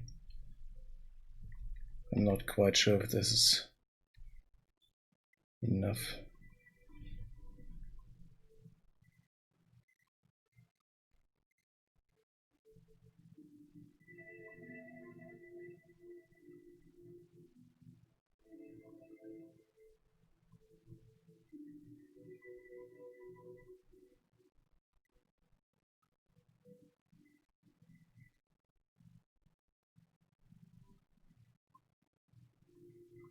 And the other thing is I'm also not 100% sure if it's painting this correctly. That's the other thing. So I'm going here and check the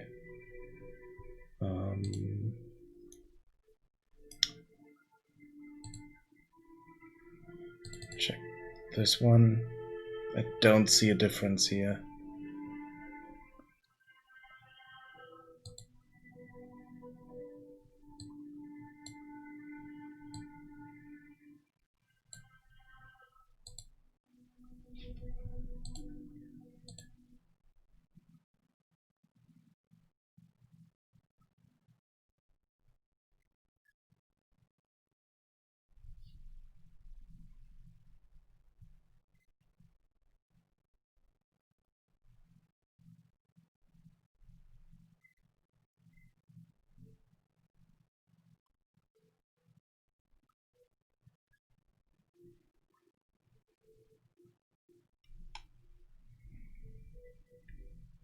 I mean, it did it at the beginning, but now it's not doing anything anymore. Maybe we just crippled the parameter for it? I'm not sure.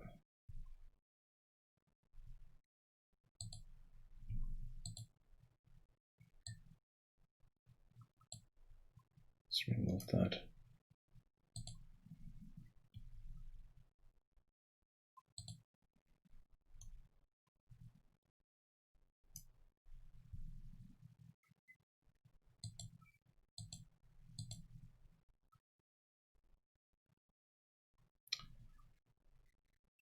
Yeah, okay. Maybe. Wait, no, this is doing it. So we have the mask mod here, and we set this here. So that should set this properly. Not sure why. Okay, this is none, but this is dynamic, so that should do it.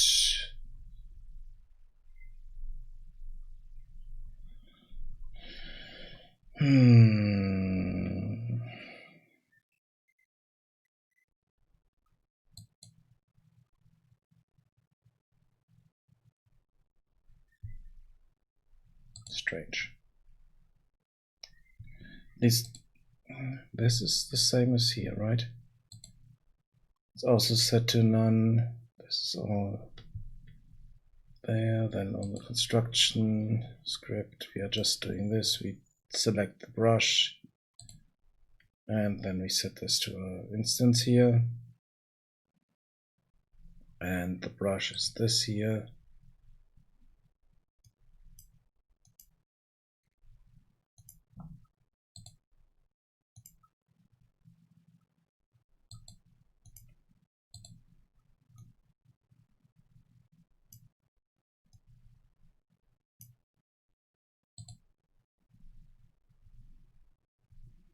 Yeah.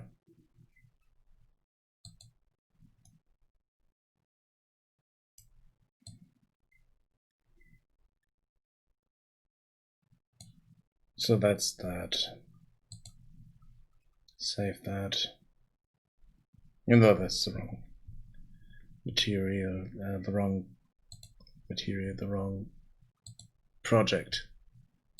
But I saved this over here, so this is doing the same. This is set to additive. We get the same here.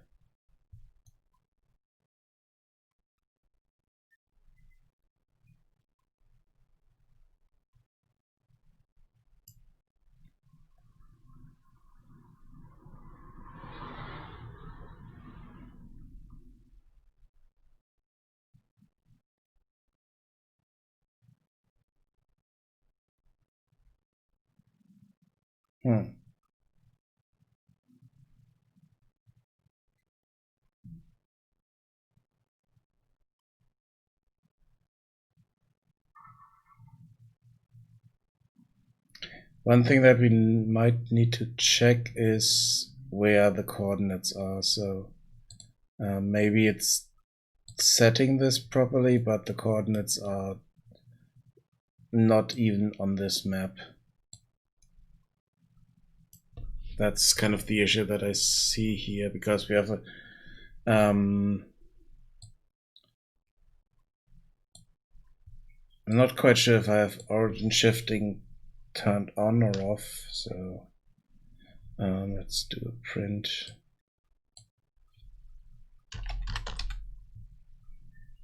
Print string, just get the actor location.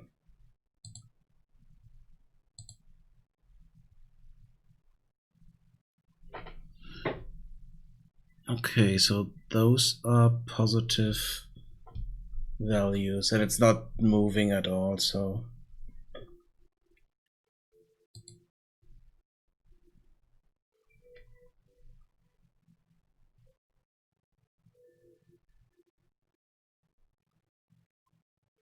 it should be fine.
Let's do something else as well. Let's go in here and do the same as this. Event tick.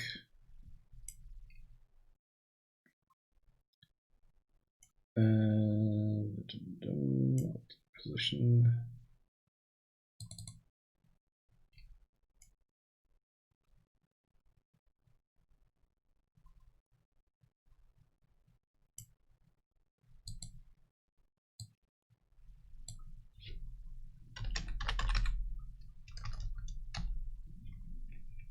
String here.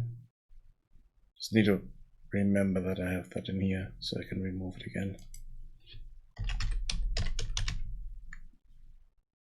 Get actor location. Change the color so that we can see both of them next to each other.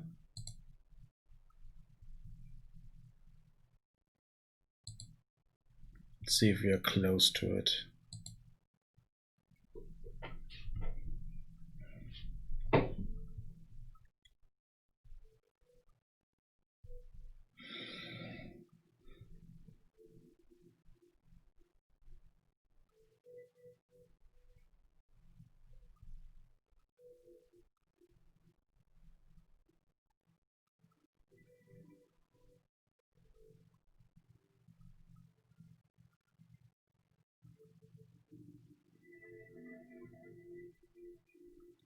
Yeah, we are close to it, so it's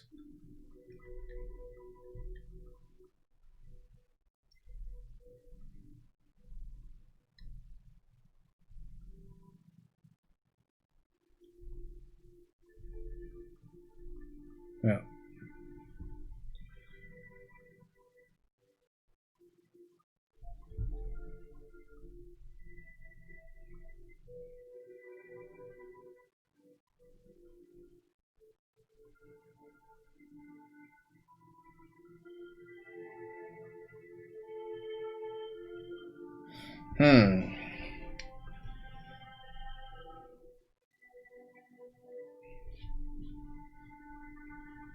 That's strange. I mean, that doesn't help us at all if this is not doing anything.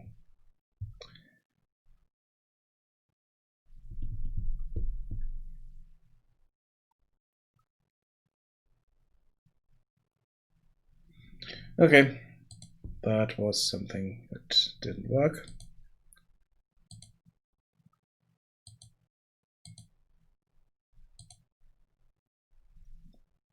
So let's remove this here again.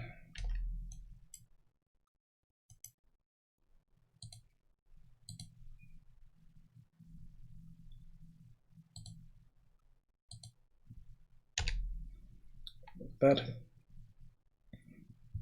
And let's change the material back. I'm not sure what else I would like to do in here. Terrain materials. Here we go. This one.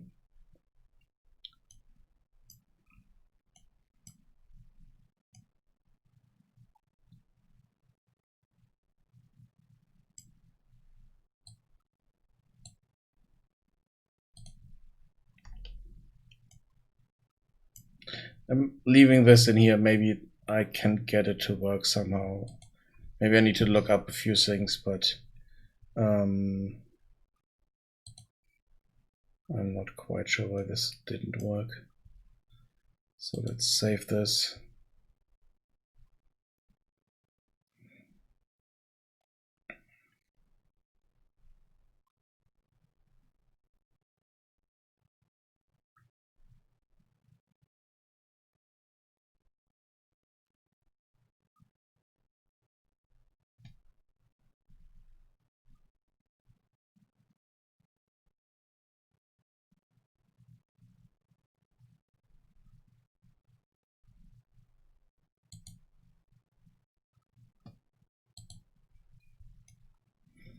Okay, let's see. I don't know of anything that I need to do here.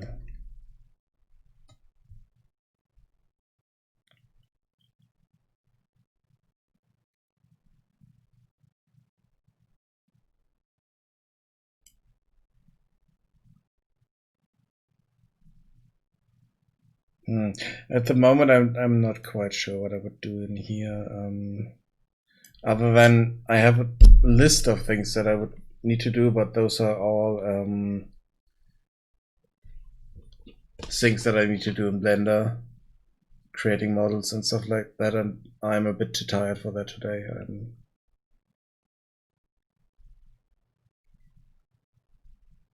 I might jump back to it next week or tomorrow or so. I'm not sure. The other thing is that for some reason I'm dropping frames like crazy, so I need to look into that as well.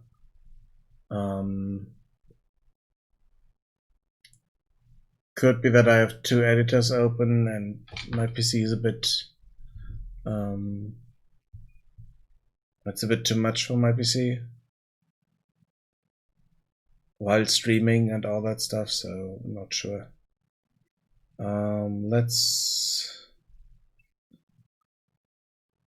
Let's do something else. Let's close MagicAle for today. I know it's in the title, but I can change the title.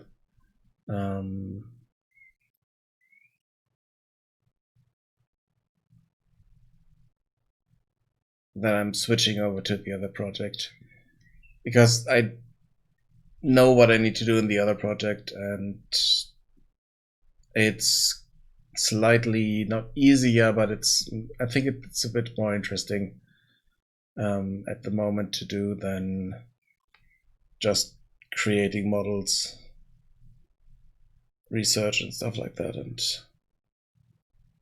I'm not really in the mood to do that at the moment. So let's close that. Let's see, this is okay. We can close this stuff here. Close that.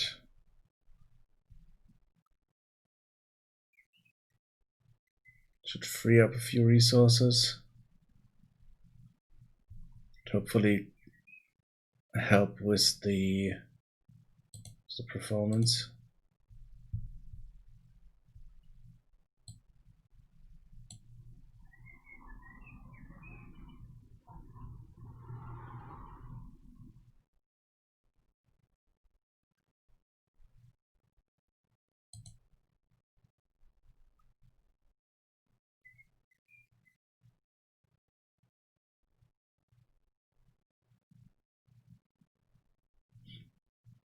Yeah, I'm seeing that I have a lot of issues with I mean, I had two instances of the editor open, so that's definitely one thing that I need to keep in mind.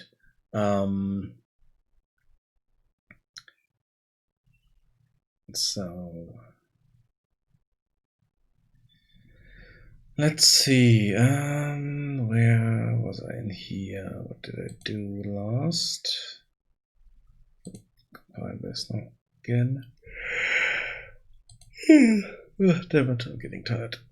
Oh yeah, I had, I had an issue with speed and stuff like that, but for some reason I fixed it by updating the speed in another task and not in the task I wanted to do it, so it's a bit strange. So I created this task and that never changed the speed, so let's just remove those.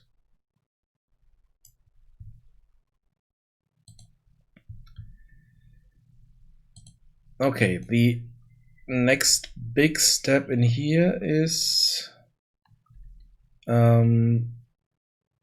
figuring out the building or doing items. resource items or items in general. So let's see. We have this, and this is the position there.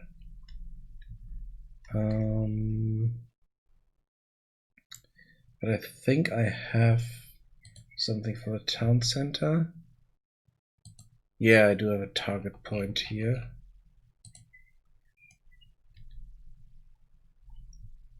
That's where they are going when they come out of the town center. It's the target point. And if I am adding another point,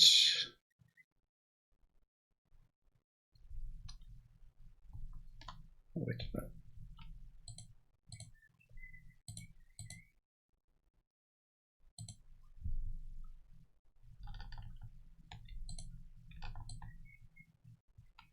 Nope, that doesn't do it.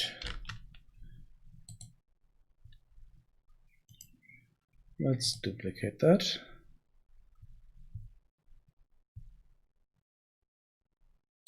And let's move that over here.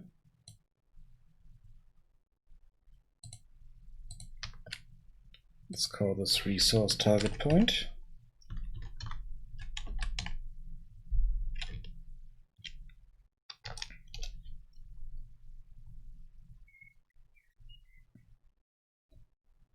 Compile it.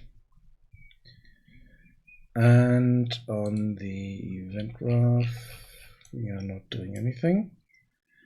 So on begin play, let's first resource stone.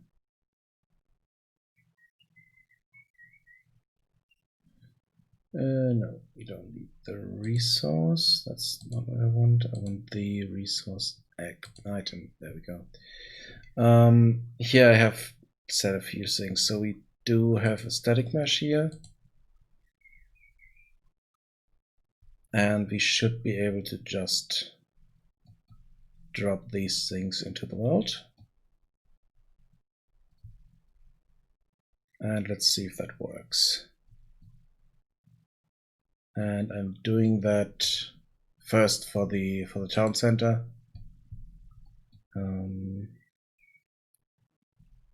And let's do that on begin play.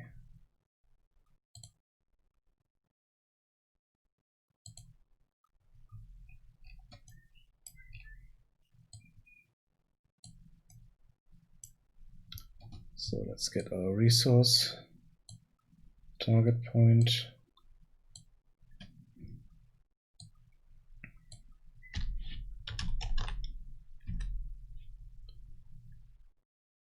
Spawn actor from class.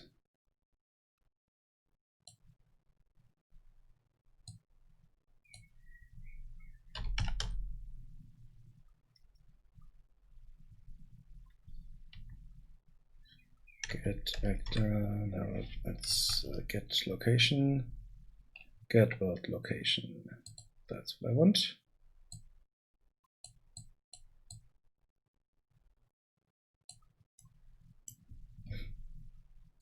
Here we need to make transform.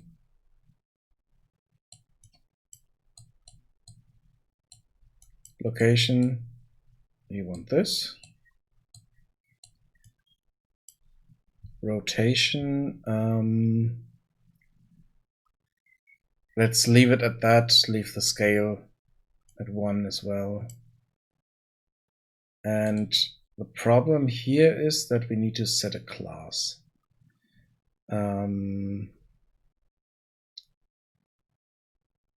That shouldn't be much of a problem because we can set this to a name resource item base. And then we have the resource type in here. And for that, we do have our resources here, get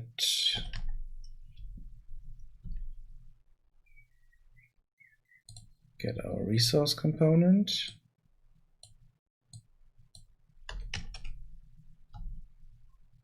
And we have a resource list here.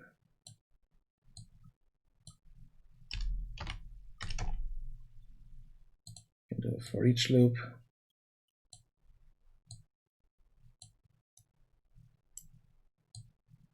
So for each of these, we do want to create something. So let's see.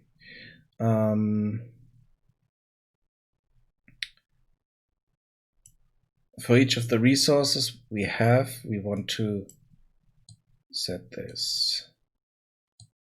No, that's the wrong one. Resource type down here. Collision handling is try to adjust location but always spawn. Let's do that. Now we have another issue in here, and that's the amount. So inside of our for each, we might need to do another loop, which I don't really like. But let's do that. It's just for this one. So we want a for loop.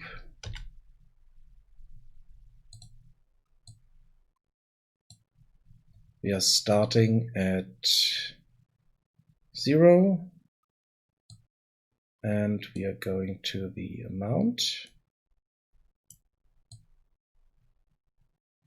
Wait, last index now amount -1. Because we are starting at 0, so it's 1 less.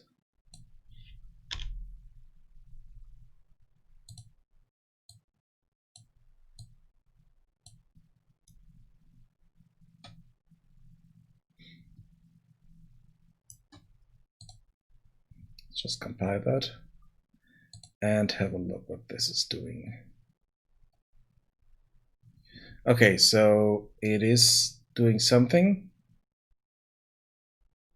The problem is those don't have collision and they don't have physics and stuff like that, so they're not falling down properly. So we should be able to fix that. Let's see, construction script. Even though we don't have assets for all of these yet, which could be an issue. But we have them for wood and stone, so we would at least get those. Let's see. Simulate physics. I can't set. Enable gravity. Block all dynamic.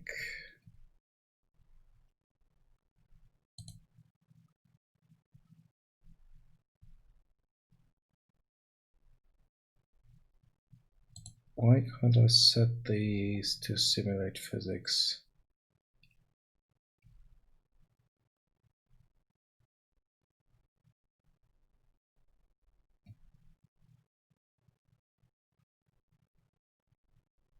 And I'm dropping frames again.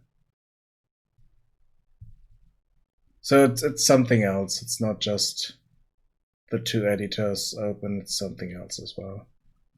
Some issue with my internet connection, but I can't do anything about that at the moment. Okay, so let's have a look.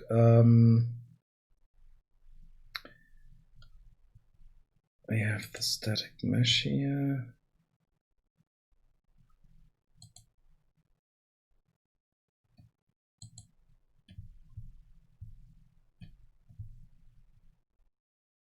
Gravity is enabled.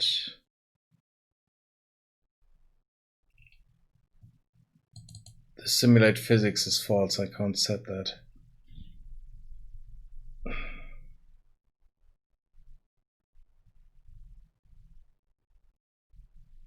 Okay, so the issue might be that they don't have collision. Let's see. Just grab one of these.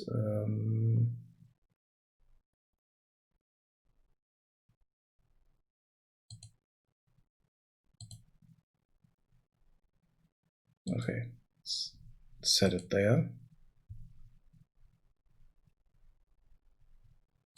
Try this again. Okay. Yeah, that worked. That's awesome.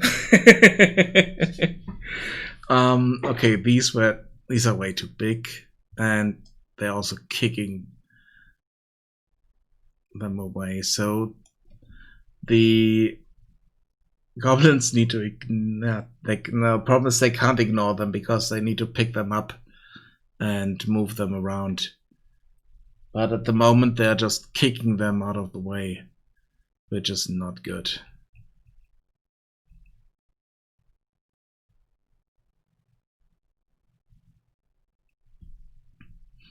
And I could move this over a bit more so that that's not an issue.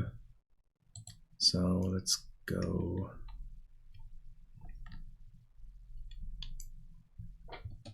here. Let's paint up a bit of area here on the side.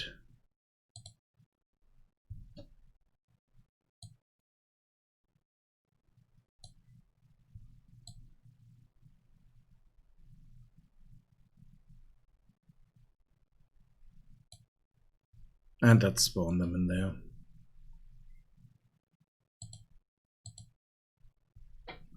So let's select this. And then let's get the resource target point and move it over there.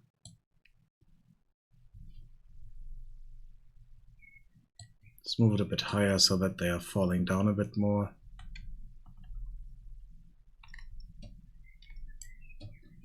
And let's see what we get now. What was that?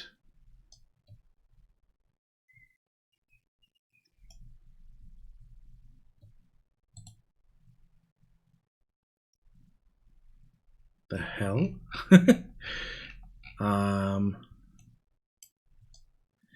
Okay, that's definitely not a good idea to do it like that.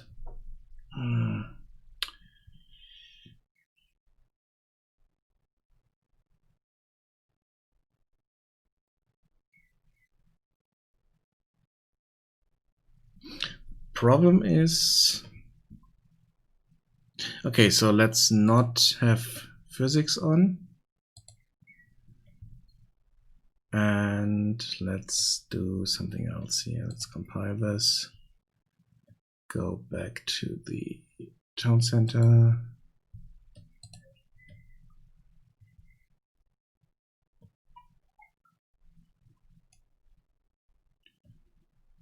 We get the resource target point here. I have that. Try to adjust location, but always spawn. Let's see. Okay, but now they are a bit too high, but okay, let's move them down.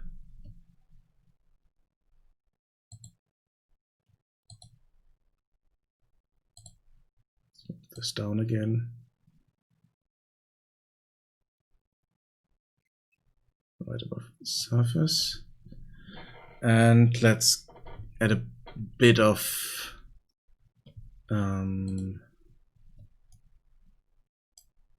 randomness into this.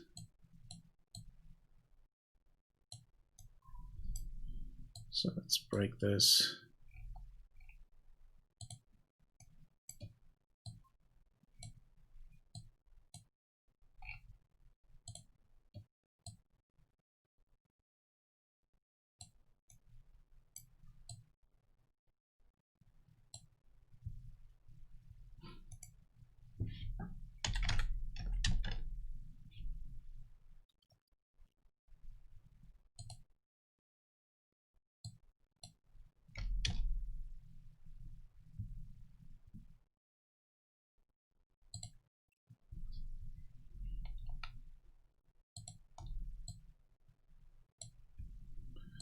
So let's go with minus 20.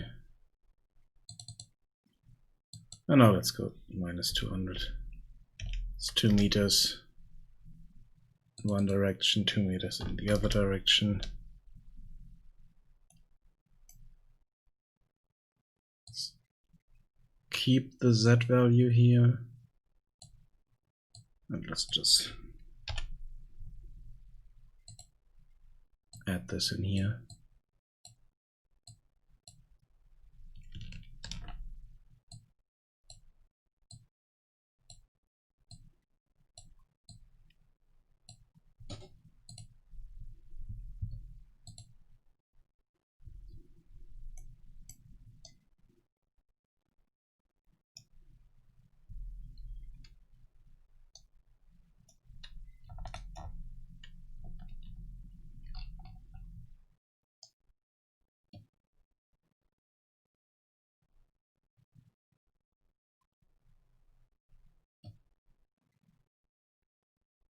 Okay, this is way too big, so we need to do something about that.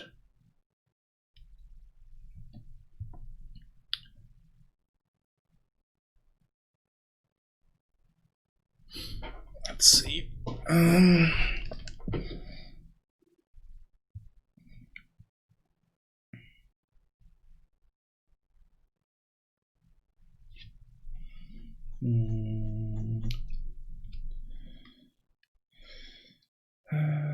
Let's have.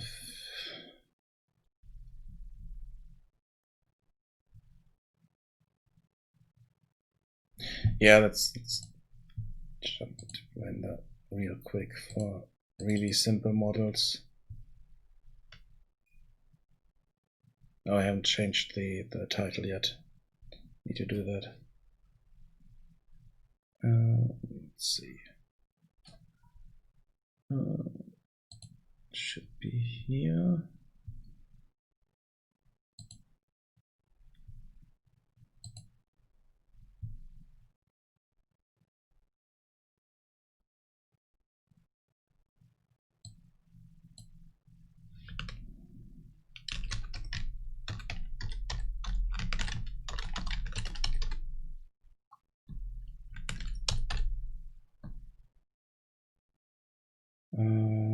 When did I start this?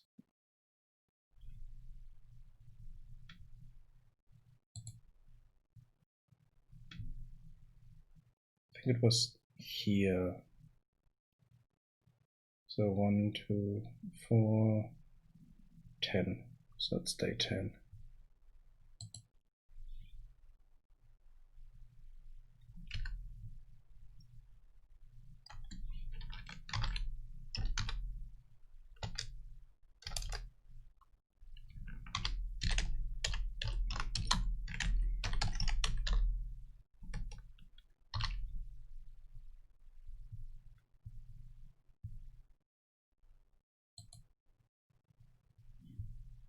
Okay, should fix that. Let's just go in here.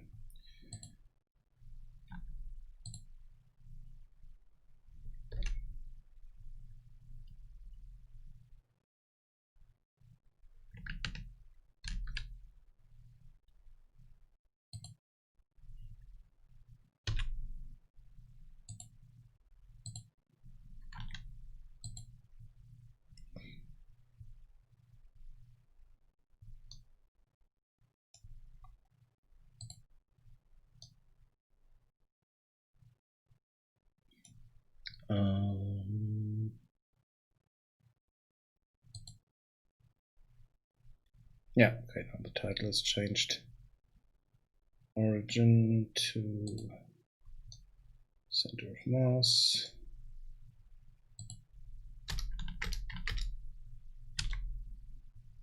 It's there.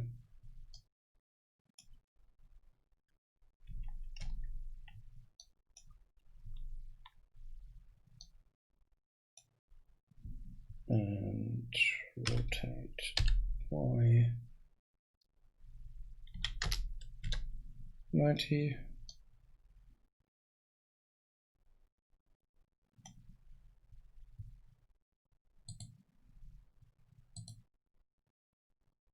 and export that out.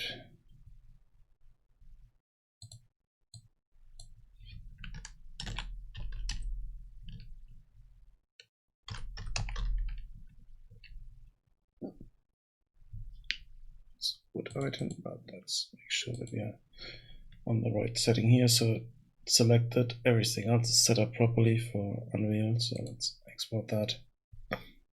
Jump back in here.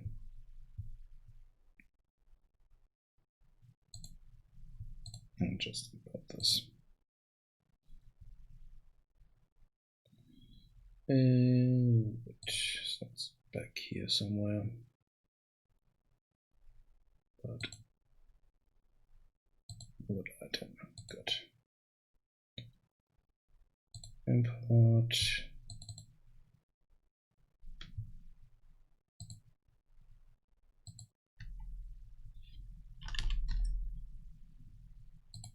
Set this to wood.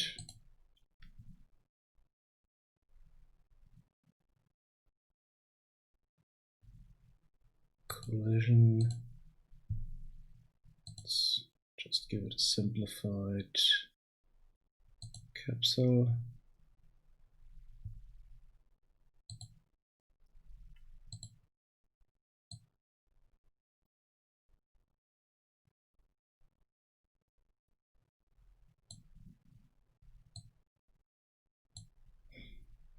Save that.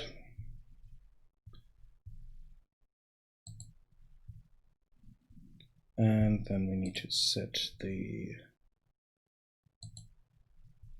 this here, so it should be selected.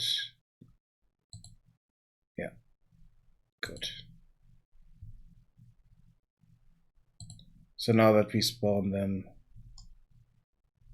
they're in a better size.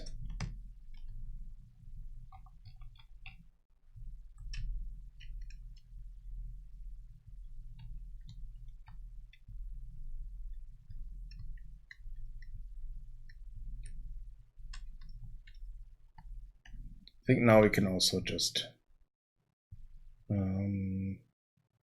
see if that works, even though we need to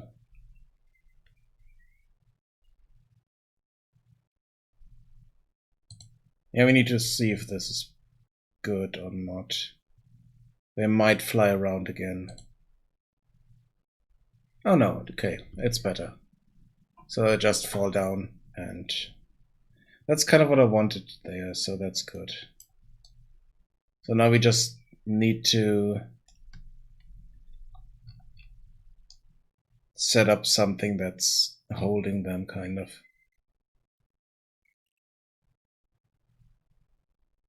So that's fine. And the next step would be that we have a carrier pick one up when it's needed somewhere. So what we would need to do is if you want to build something,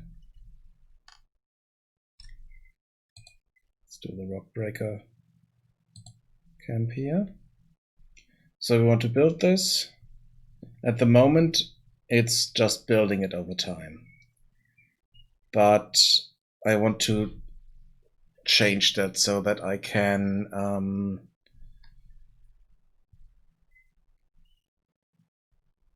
it would demand some kind of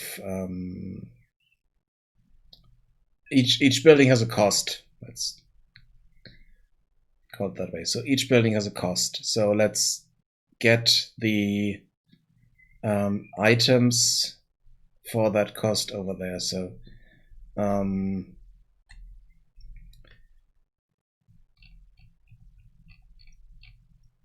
this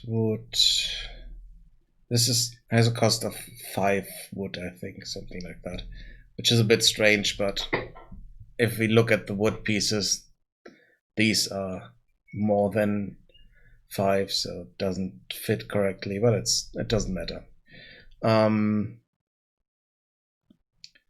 It will be a different building at some point, if I even go that far. But now we would need to have a builder walk over to the thing. So first we need to stop this from auto building. So our construction proxy is in here, and at the moment it's just checking, hey, is the construction complete? No, it's not. So change the color. So that part is fine. What is not fine is the fact that that we are checking here against, is delta the same as resource numbers, and then it's setting the thing to construction completed. And here I'm calculating the costs, and then set the resource number accordingly.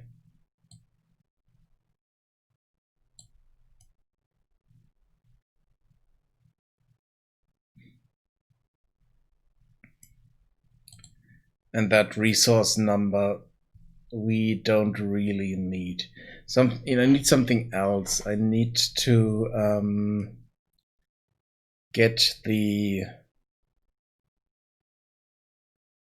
I need to make sure that the construction costs are reduced.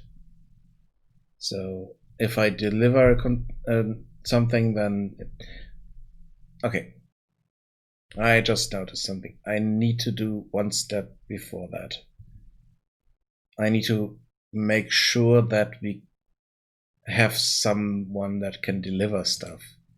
So at the moment we only have worker type is equal to none, to lumberjack, and to stone carver.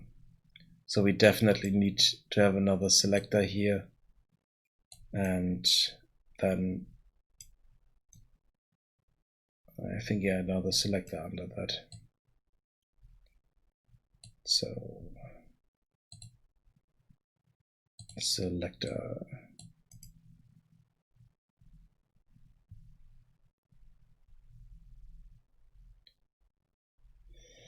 So let's see, we need to add a decorator, that is blackboard.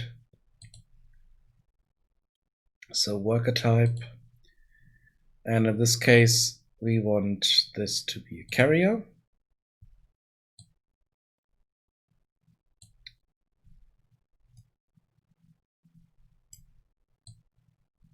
Now let's do the builder first. Let's do the builder first, and then so that we have someone walking there and then doing some work there. The carrier we can do after that. So we have that. So with that, we want to check if they are at work. So we need to find a work location for them. So we need a task.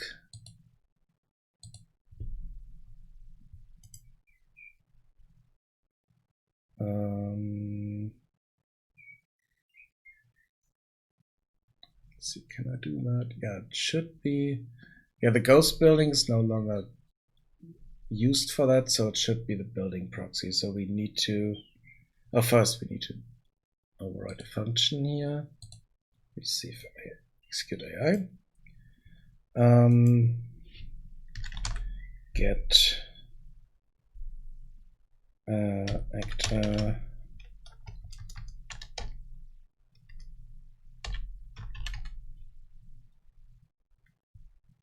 get actor of class.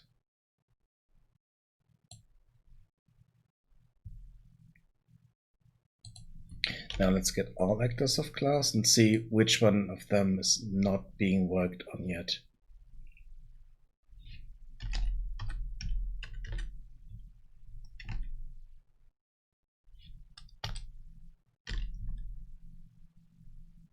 So get all actors of class. that class would be our building proxy.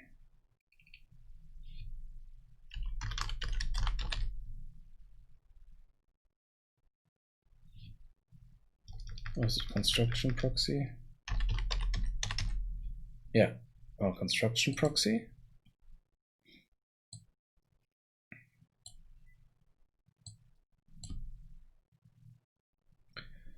And then do for each this break, because we want to go through that, and if we find it, we don't need to look for the rest. So the first one we find that fits the criteria is okay. So let's see. On the construction proxy, we need to set, we need another variable here. So is being worked on, or is worked on, should be fine. So let's make this editable.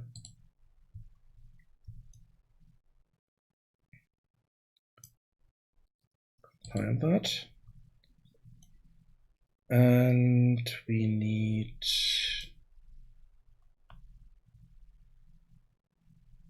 so this is false, and if we assign someone to it, then we set it to true. So let's check that.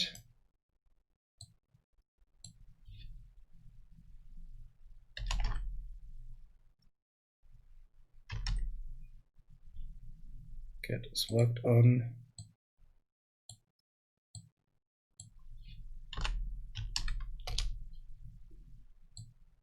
Set this to not.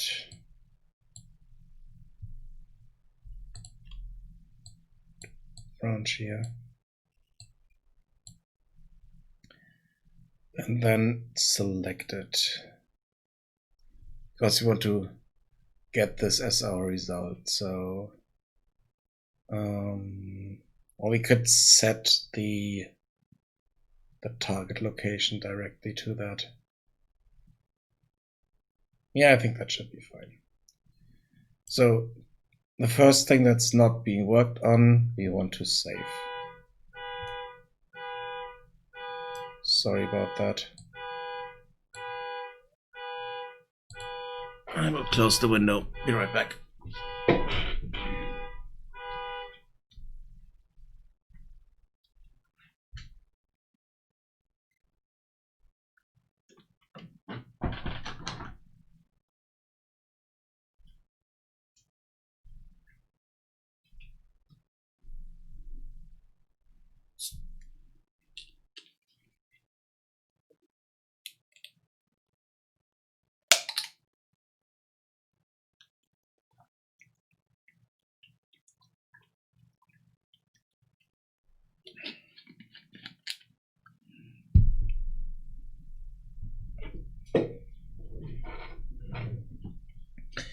Okay, sorry about that.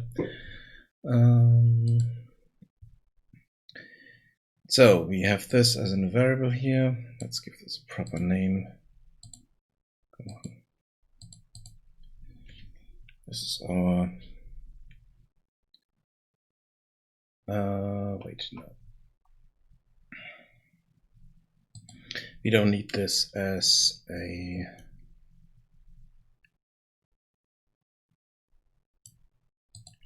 we need this as a local variable.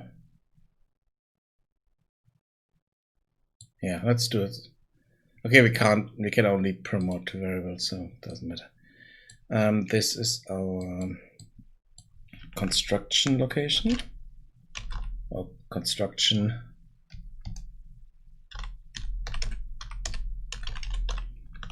proxy reference.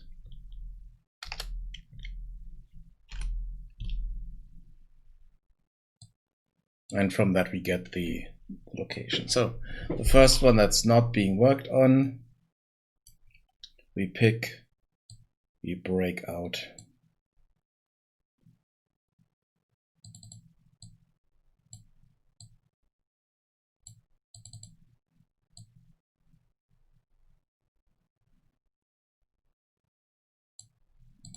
Good. So we have our proxy here. And then we want to get the, why do I have two of those? Let's remove this one. Now get that. And get the actor location.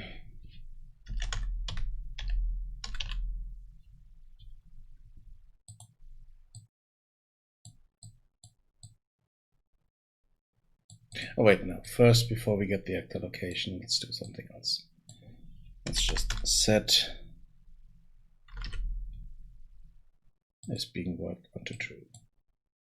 Because now we are working on this. Good. Yay. Then we get the location. And here we are setting set blackboard various vector.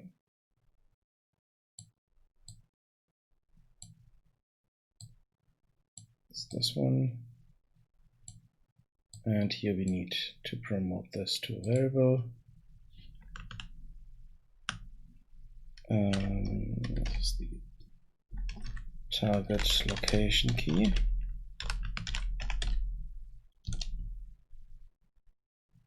Because we want to set this as our target location.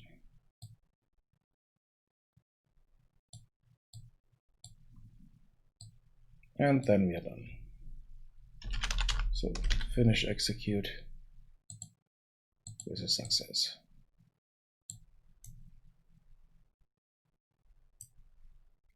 That's that. Good, now we have that task. Let's give it a proper name. Because at the moment that's the name and doesn't help us a lot.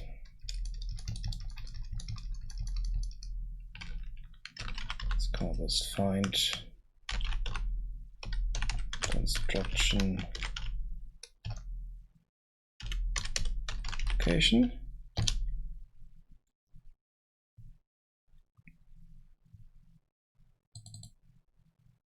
That's good. And in here, that's the first thing we want to do. Task, find construction location. And we need to set this here editable so that we can set it from the outside. For this one, we don't need it. So here we are setting the target location, and then we go there. So move to target location. Yay, we are at that location. Good. Let's save that, and let's just see if that works. And I want this to be the builder. Save it.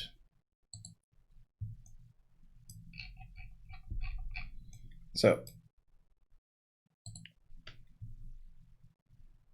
stuff is rolling around. Awesome.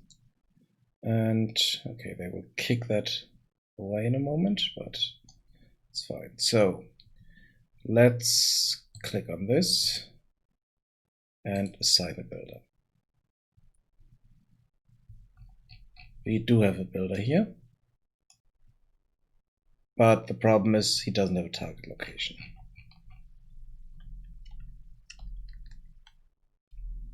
Let's set this and see what happens. Nothing happens. That's not good.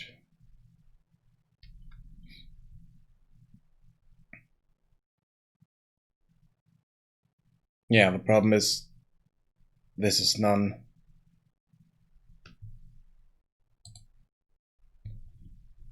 So it's constantly trying to find anything, but it doesn't find anything. So even though it is,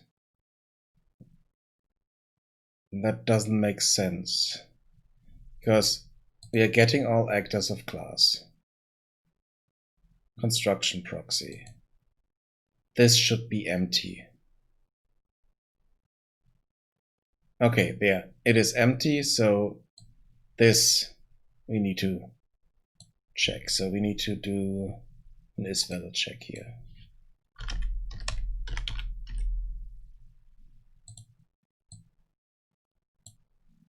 I forgot that.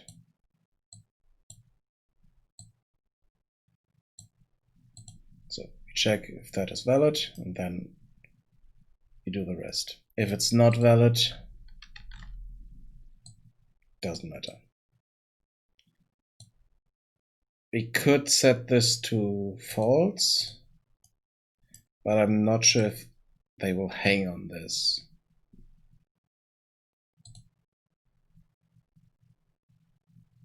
I think they might.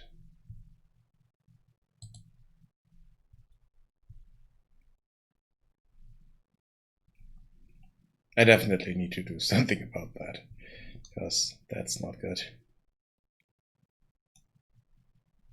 Okay, so let's click on this.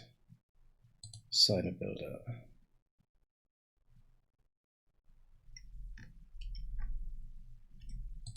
Let's do the, okay, I kicked that away. That's not good. Okay, so they are not doing anything. And I also need to stop the auto building here. Oh wait, now they are doing that, but why are they doing this now? Because it's already built.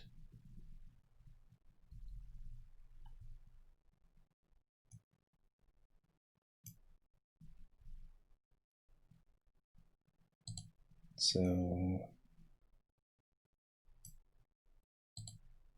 what's happening here? So let's just remove that part there. That doesn't matter at the moment, because I don't want this to be completed yet. So I just want to see that does the builder work to the location? Yeah, walk to the location or not. So get the builder. We do have a builder there. Good. Let's find a location where we can build this.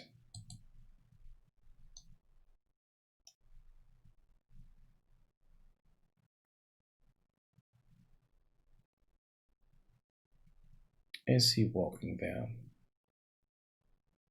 Could just be that he was blocked by the other goblins there and didn't come through, but apparently it's not happening, so he doesn't find that. Okay, let's see what's happening. So let's change this here to select the viewport. Let's stop this and go in here. Selected viewport.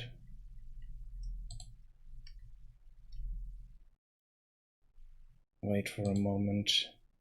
Assign builder. Click on that, eject. And let's have a look. Okay, so it's doing this, but the target location is set to something, but it's not being changed.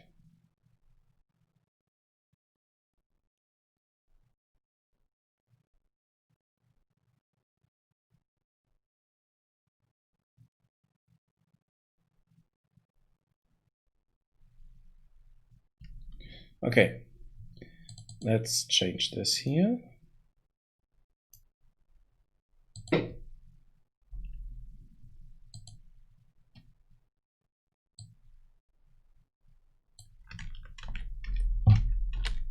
Let's do the target actor.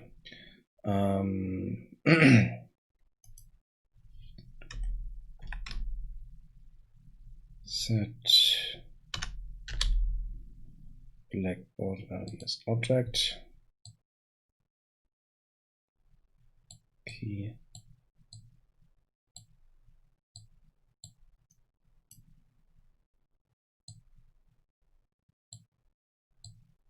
Let's just do that. That's so we can see if it's set properly. And we have a look at the behavior tree.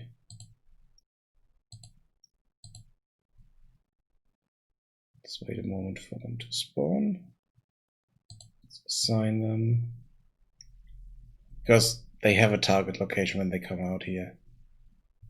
So at the moment, we have a look here. That's what's happening. So it's a builder, and he cannot find that. Target actor is none, so he's not doing anything proper there. Okay, let's go back in here. Let's build this.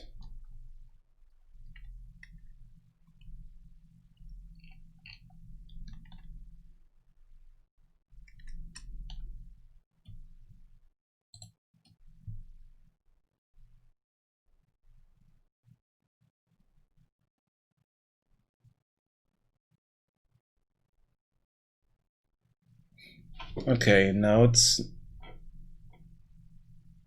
stopping there, so it can't find target. Oh, wait. I need to set this to target actor. That's what I needed to change there.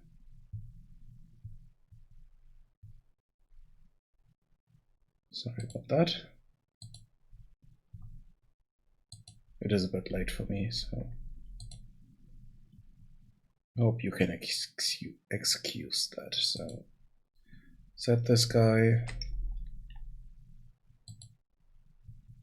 So he's a builder.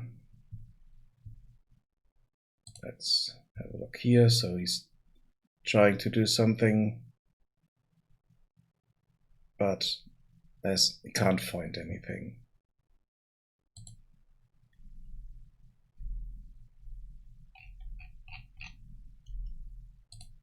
Let's put a rock breaker camp somewhere here. Let's jump back in here. Okay, so we do have target actor. At this point, it's construction proxy 0.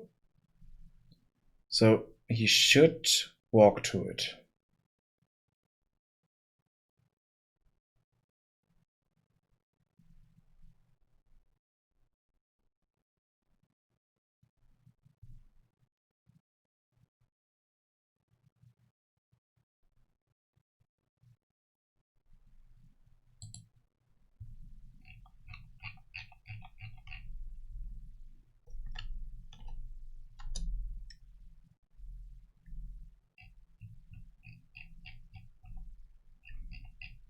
Which is not happening.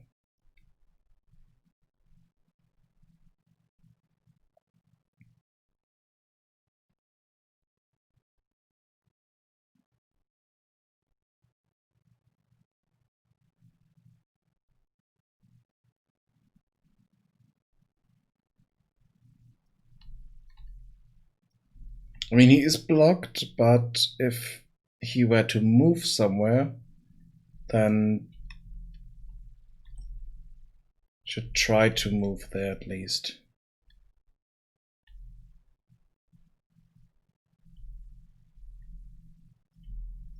So this is set correctly now. In here. We have that.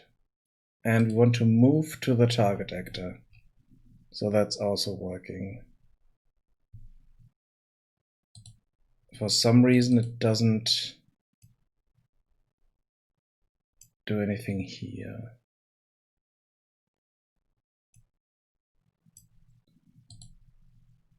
Let's just change this here to a success. so that it goes through there and then gets an issue. Wait, over here. Good. Let's do that. It's bigger, so it's easier to navigate. Click on this. Sign builder. Builder assigned. Let's stay here.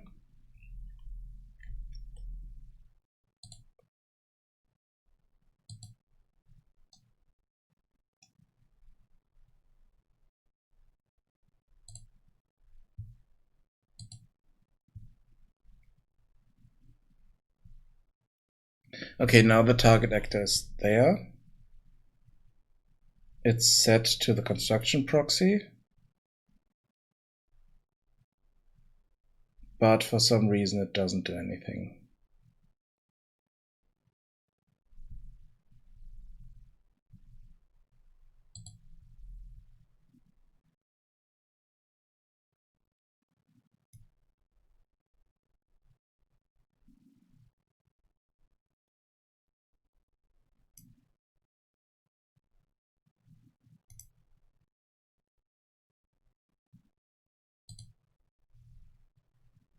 Okay, let's set a breakpoint there to see if we are at least doing something there.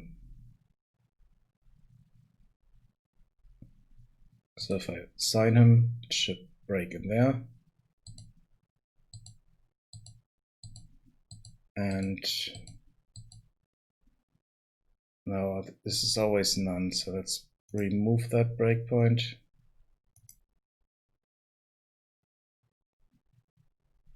Stop this and set the breakpoint somewhere else. So let's set the breakpoint here in that if it's actually finding anything. So let's put this here, because here we are getting it too often and I don't like that. So let's remove that one, put it here to see what kind of values we have there.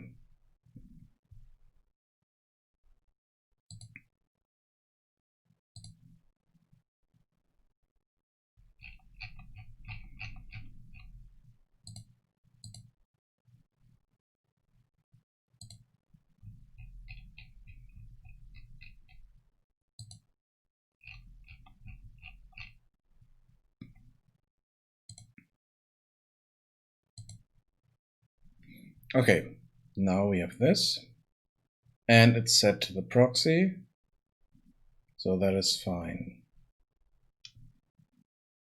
Good.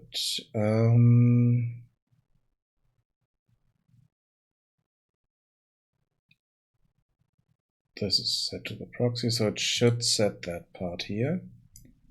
So let's do a frame skip, and it's doing the finish execute. Frame skip there.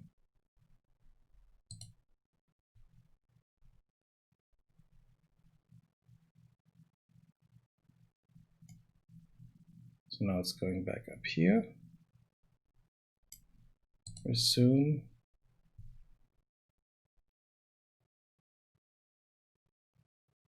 Why did it not go into the...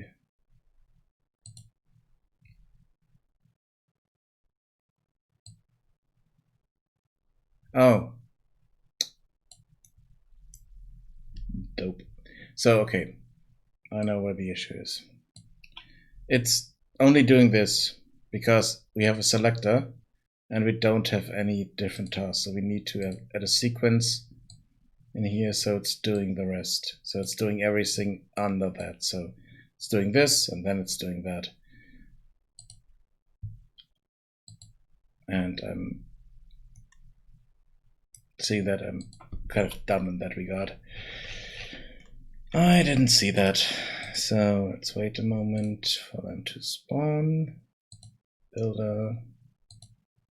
Click on him. We have a builder. We have the camp. Now it's here. Let's resume. And he's working. He's walking back. Good. Awesome. Okay. Now it's working. So we can remove that breakpoint here. And we can do another task. So once he's there,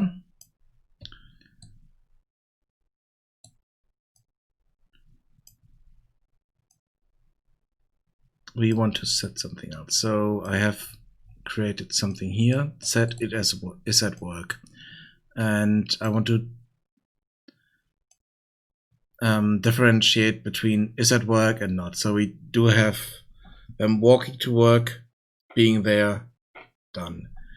So for that, I basically need to add a decorator here. Blackboard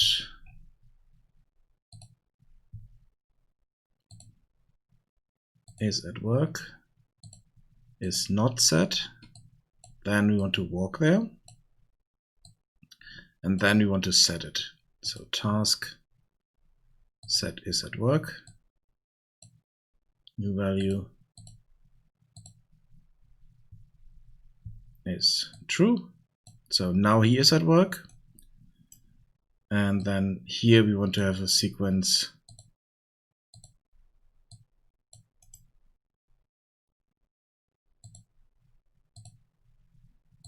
where our is at work is set. And at the moment, I just want him to wait.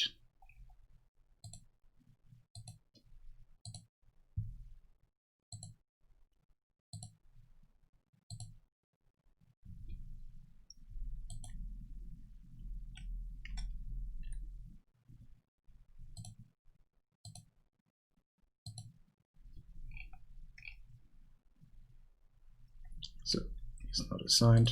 Let's go here, go.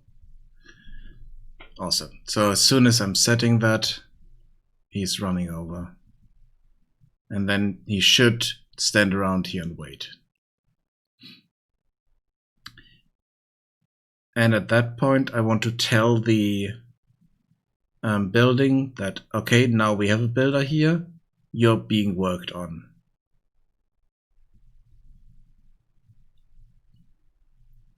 That's the next step. So we need another task. So once we are here, we want to tell the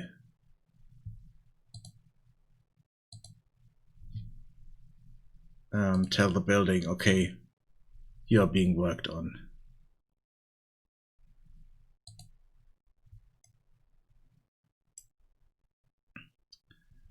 And for that, we simply get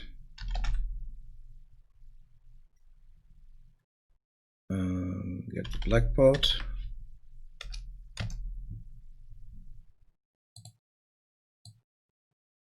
Get blackboard key as object. Let's promote that to a variable. This is the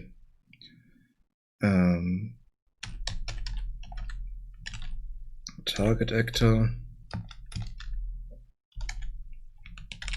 key. This needs to be editable. Okay, now we get that object. To make sure that it's the right object, we need to cast it.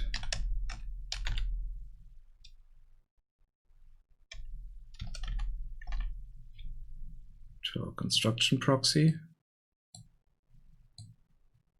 Because at the moment, the object is just saved as an actor. And since actor is the base class, or the grandparent class of this, then it's fine. Now we have access to this, and then in here we can set is worked on to true.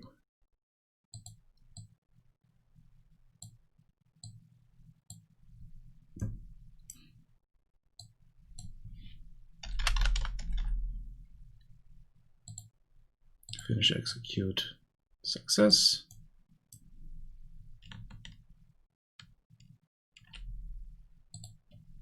Good. Let's close this and rename it.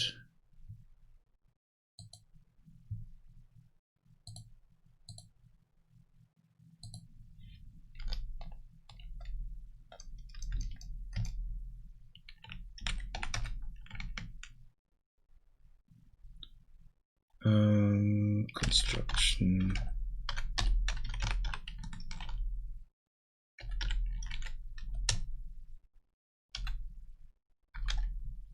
Status.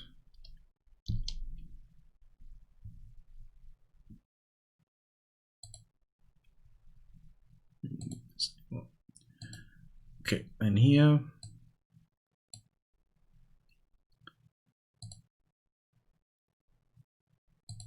no, not that, but this one. And here we want the target actor.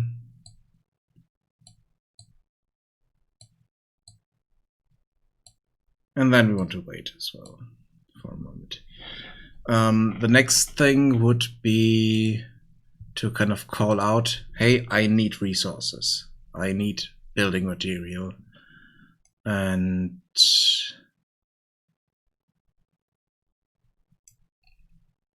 then we need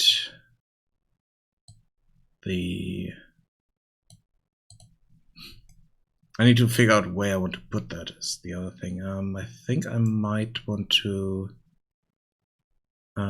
go back to the controller here. So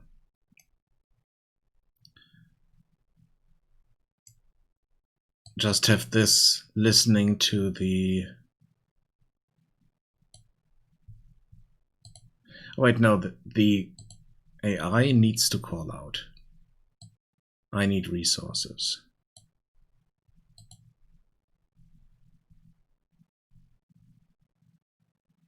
So we need the event dispatcher on this one here.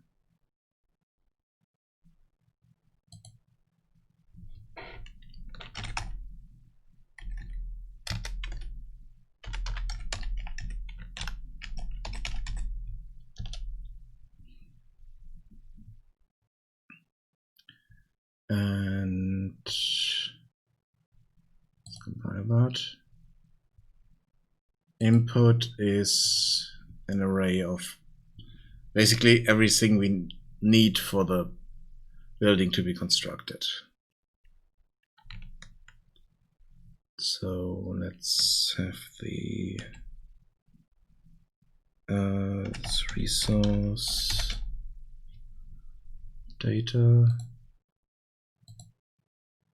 Right, so the construction costs, building costs.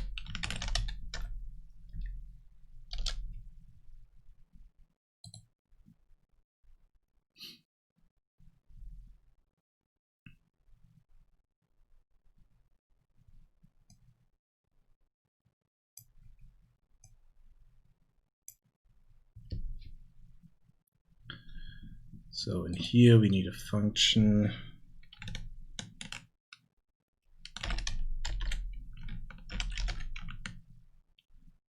call for resources, just calling this.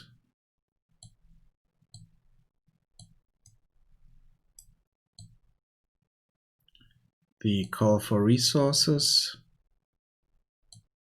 would need the building costs here.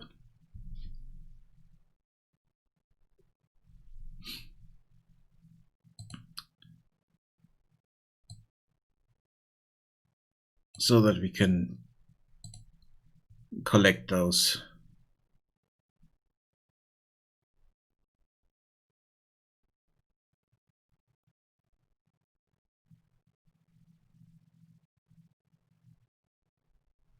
Yeah, that's fine.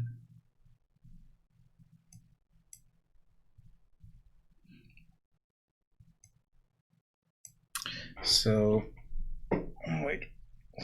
I'm just thinking about something. Do we really need the event dispatcher?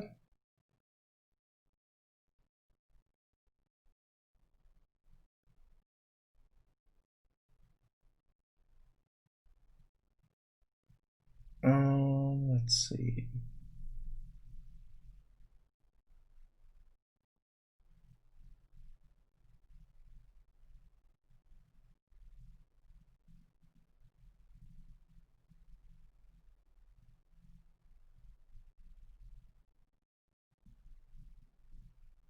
Let's do it like that, but I think we don't need it because in the end it's another AI character that's getting the call, and that's the same class, so we don't really need that.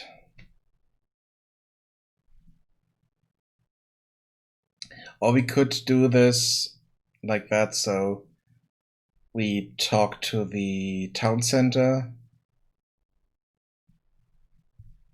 and the town center is checking, do we have those, and then send them over.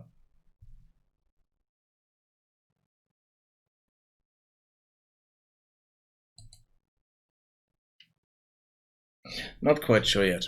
So let's see. Let's jump back in here.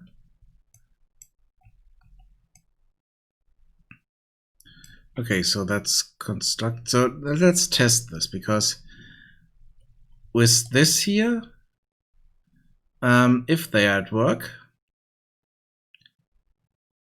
then we should be able to have different building sites with builder assigned to. So if I'm changing this here to a new editor, make this bigger, and just build some stuff over here.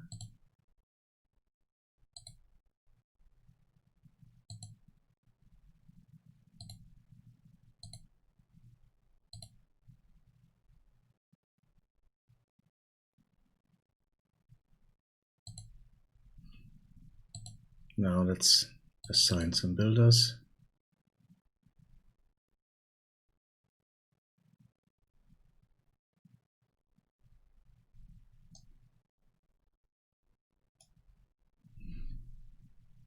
So they run to those. And if I assign more builders now, they should not run to these up there.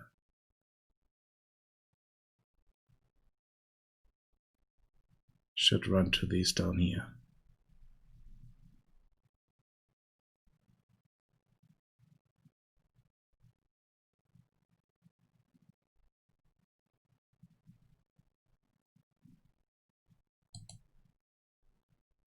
If I assign another builder. Okay, that's that guy there, that's a builder. He's not doing anything at the moment.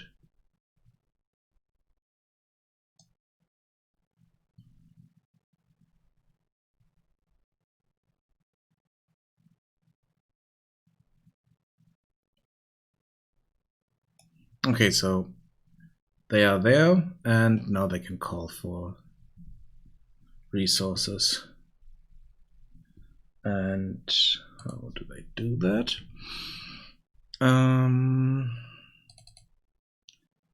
What do we have here? We do have the construction proxy in here. Let's just do this in here. So I'm not sure. Now let's create a new task. Let's go here, create a new task.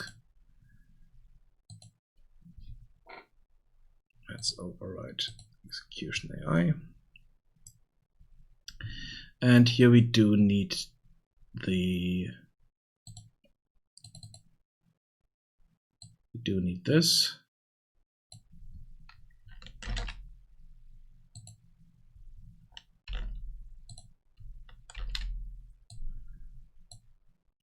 At least at some point. Let's just create that variable. Set it. Good. We also need the control pawn. So let's cast that to AI base character here.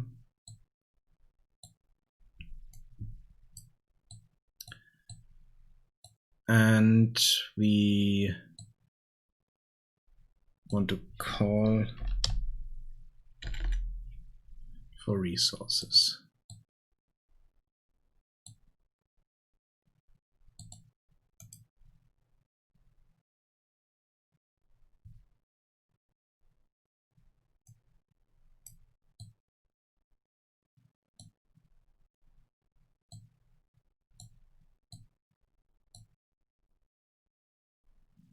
So let's move this over here.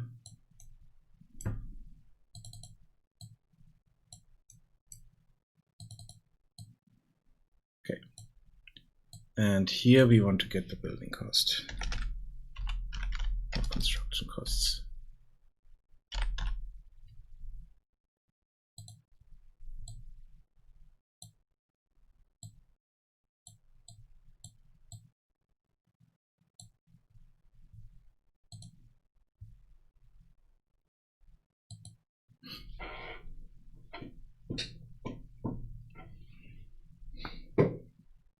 And this will broadcast it out. Hey, we need those. The problem is,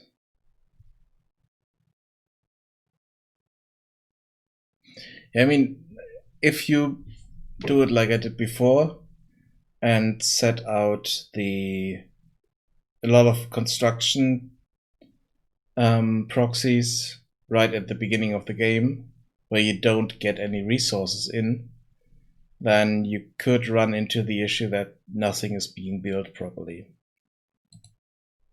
And what I want to do, wait, we need to do the finish construction, finish execute here, and then rename this task.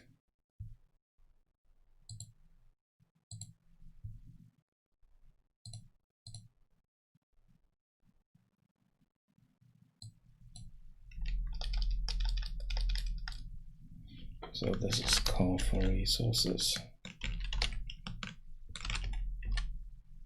for construction resources.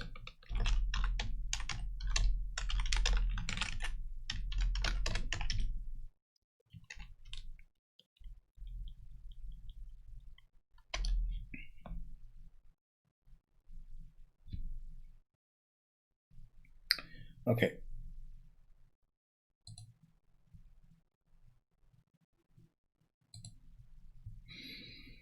Then in here,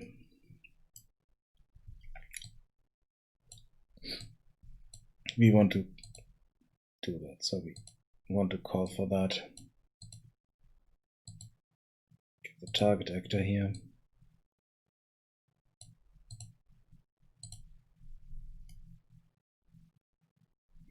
Okay, at that point, it's basically what they need to do. So now they need to wait, which is fine. So they're waiting. And they would constantly call for those.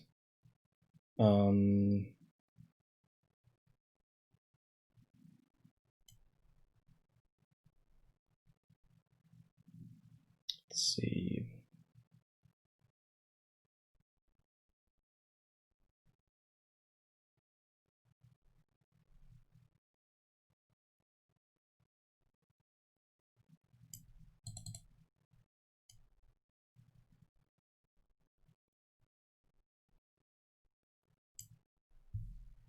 Should be fine. So now I need to figure out where I want to listen to that call, basically. Or who wants to answer to the call, basically. That's what I want to figure out. So who who needs to answer to that?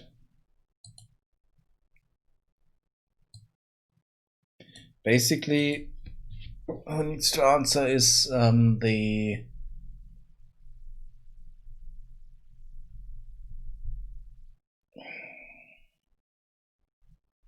it's basically another AI. Needs to know, hey, I need resources. Or we put that on the controller, and the controller gets a carrier to pick up one of the resources and carry it over. Which also means we need another thing in here. We need the location of the construction site. So not just the costs, but the target location, basically. So we need another thing in here, which would be vector. That's the target location.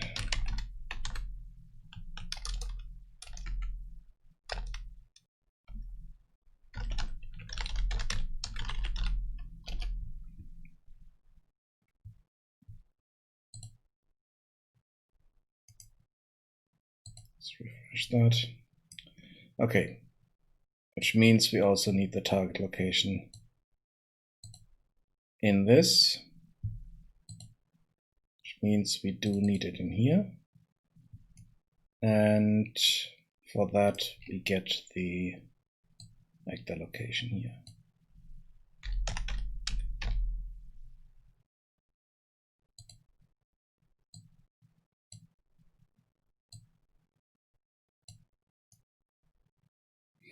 I don't want to set it to the construction proxy as the target, because we could use this for something else. The call for resources could be used for something else as well. So I think that should be fine.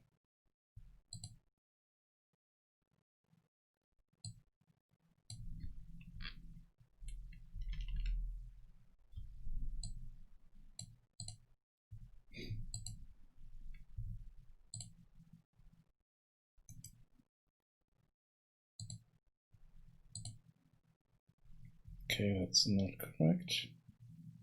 Doesn't match any parameters.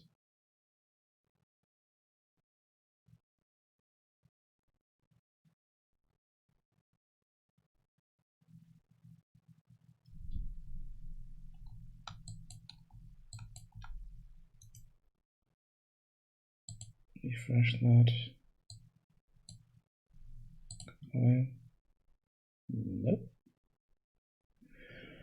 I didn't compile this. Yep.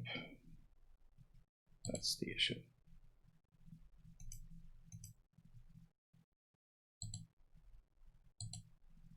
Okay. That's fine. Good. So we know at this point what do we need and where do we need it.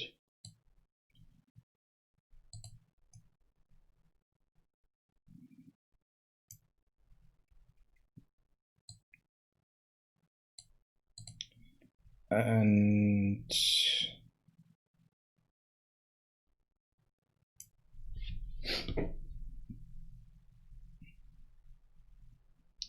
then we basically can bring that stuff over. So we just need to get the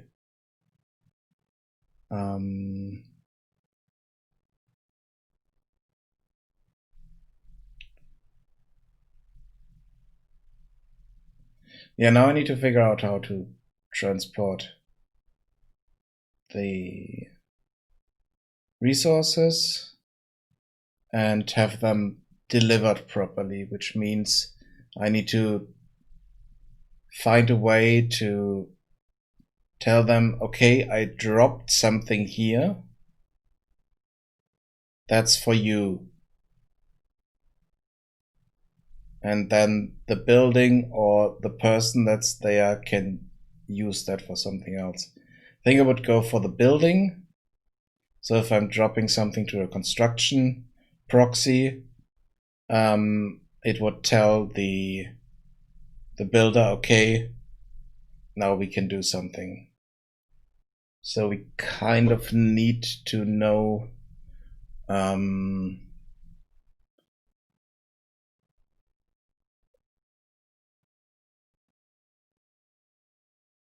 we need a test here. So at this point, this is fine. So now we are waiting for stuff, but we need to do something once we get resources. So we need to check. We need to do we need to do a selector here.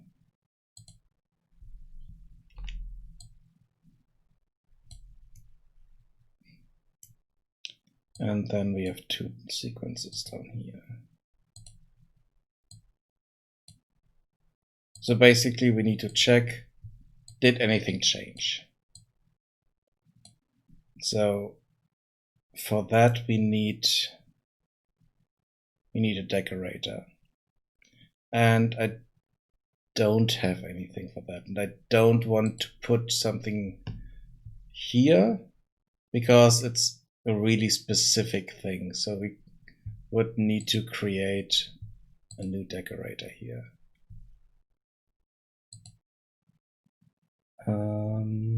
Let's condition check AI.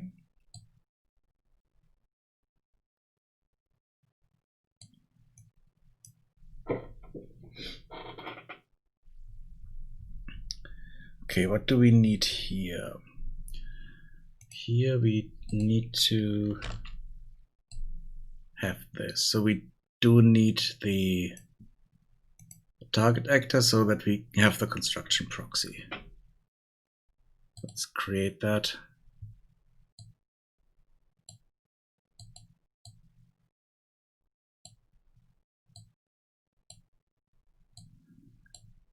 Okay, and now on the construction proxy,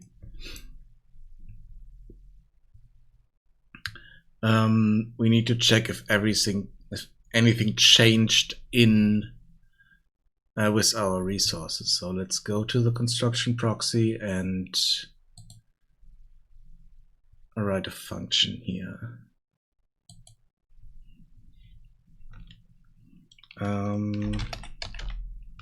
Check for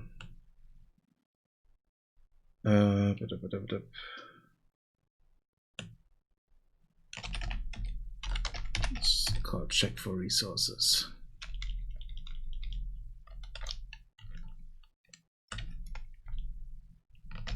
Changed resources. Or check for resource change.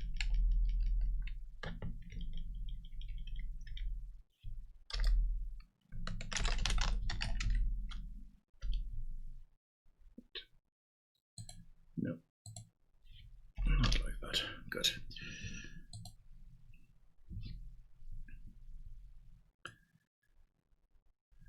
So, which means we do have the construction list here. And I'm not quite sure if I need to do a copy of that or if I want to delete stuff from it. Wait, no, we need something else here as well. We need another function. Change building costs, building costs. So if we deliver something, this is being called, and we have the construction list here. And we want to change something on it. So we need to find the item. No, we need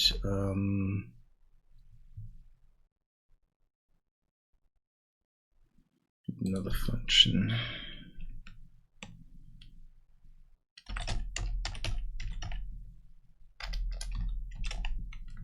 Decrease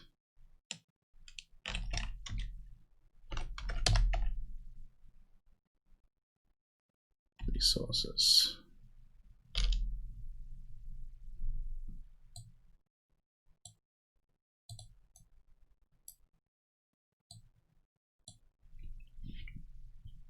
So in here we do a for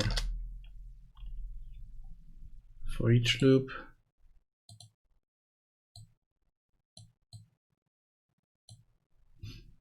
And we check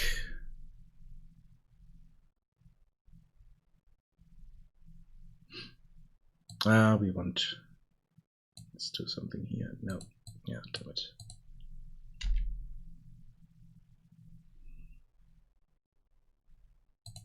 So we need something to be put in here. So we need the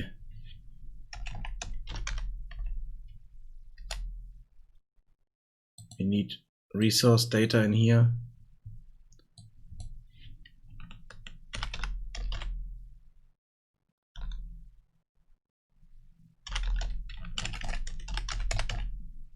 So incoming resource here. And we need to check if this is something that we need. So first check would be, let's break this here, break that there, and check if it's the same resource type.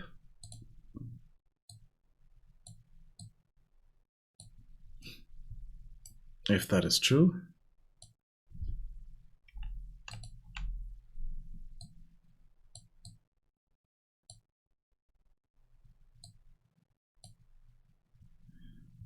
we want to get this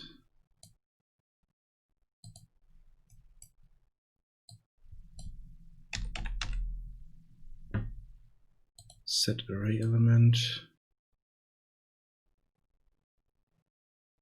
Oh wait, first, before we set this, we check if the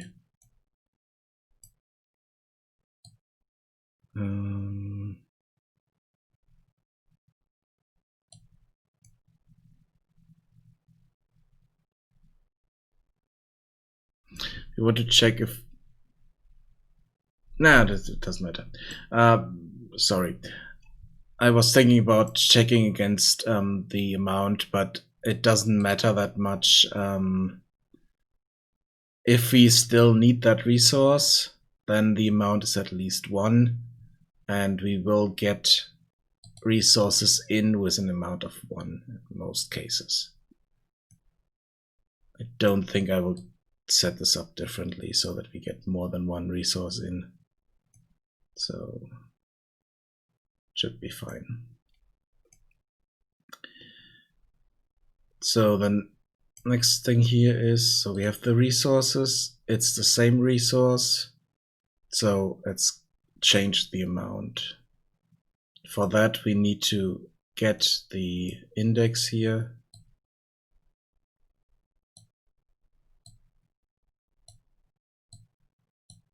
to set the array element, basically change the amount. So here we need to make the resource data,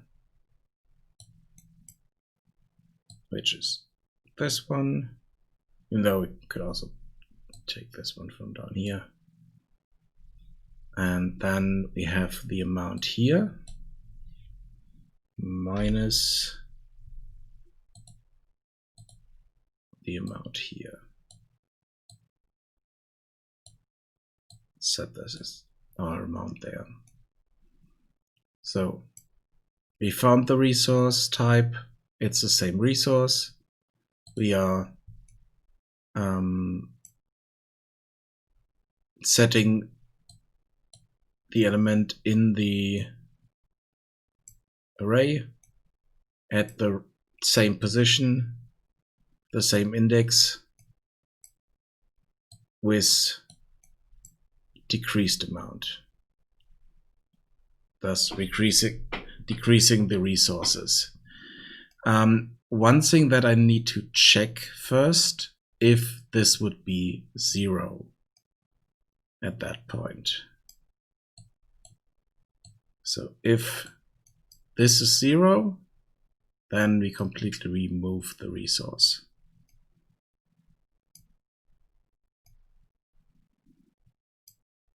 So we do another branch here.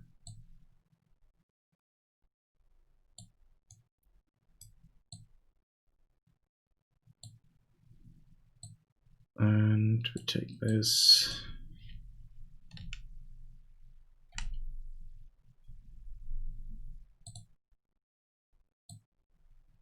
So if this is bigger than 0,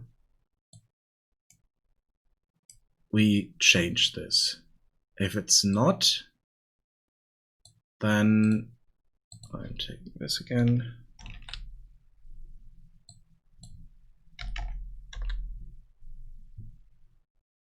Remove index.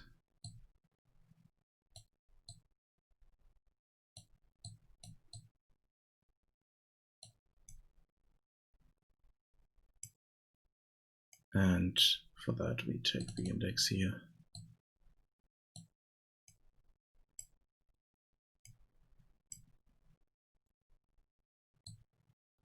It's a bit annoying to put that up there, but okay. This way we know, okay, up here we have the index. Let's move this over here.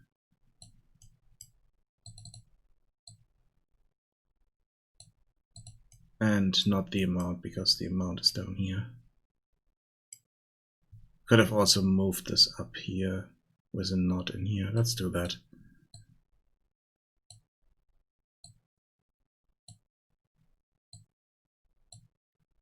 Makes this bit. Let's just move this down a bit. Okay, so either put a not here or let's make this. I know. Smaller or equal to 0.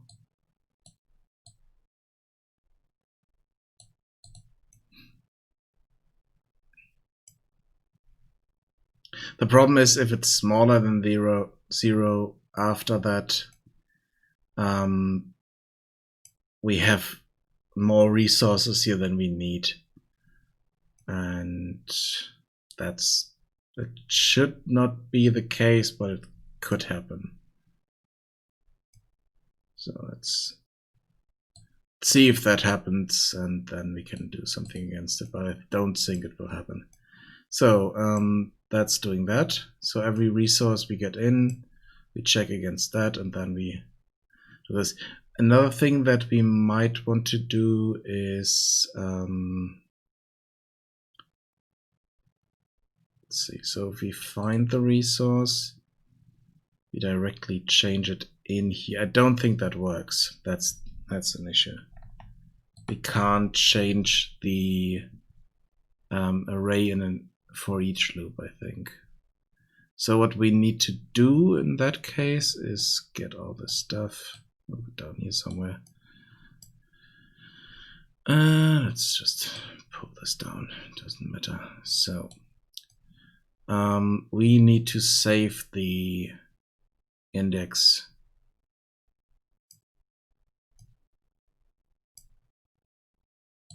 And we also need to do all this stuff here, down here.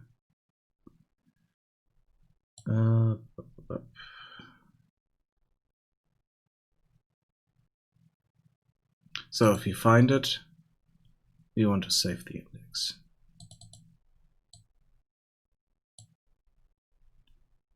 So that set that as a local variable.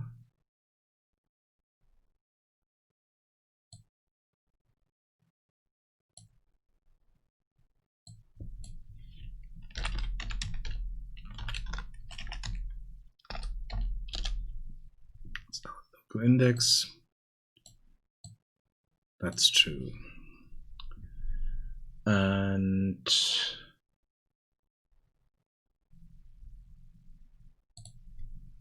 then we can remove this stuff here. Move this back up.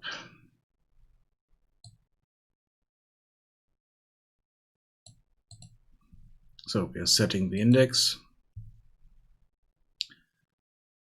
and the amount.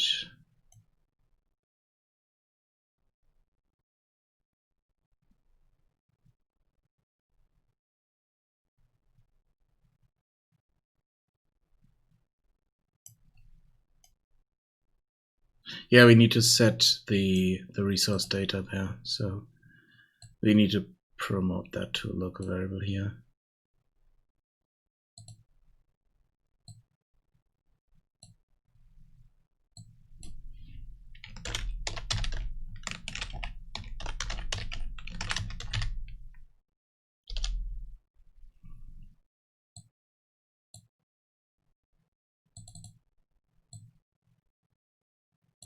So we found it.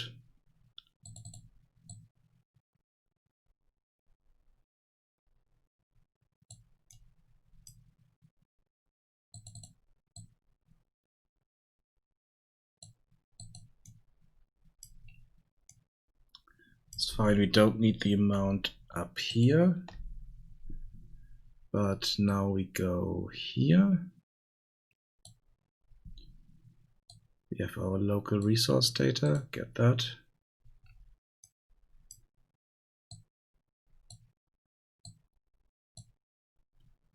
Break it. We have the amount here. Can check that against this one. Wait, and we also need to check that.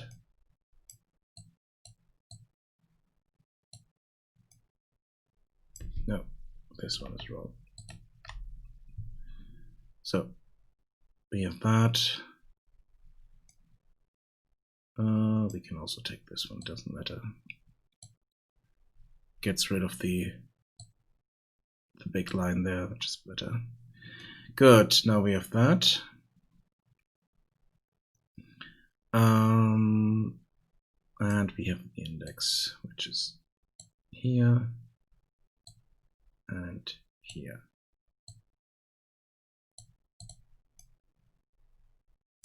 Good. So we are setting the array with new data or removing stuff out of the data if it's 0 or below after we remove stuff from it. So that's good. Yeah. And thus decrease resources on the costs, which will update our costs. Wait, change building costs.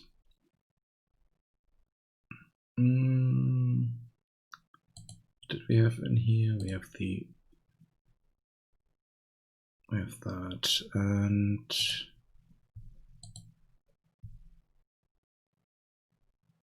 okay, so basically I can just do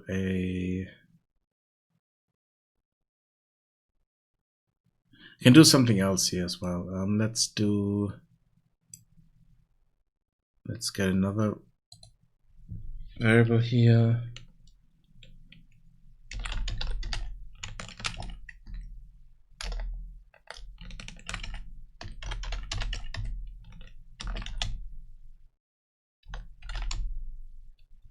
resources changed. So if we found that, set this to true, and then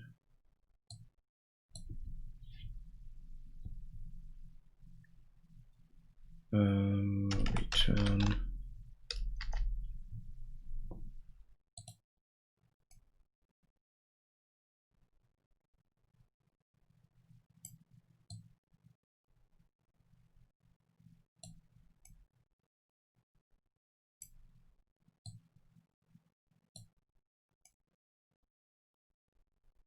could also have put a break here to the for each loop. So if we check against the incoming resource, we can break out of this earlier so it doesn't run through the whole thing. So let's change that.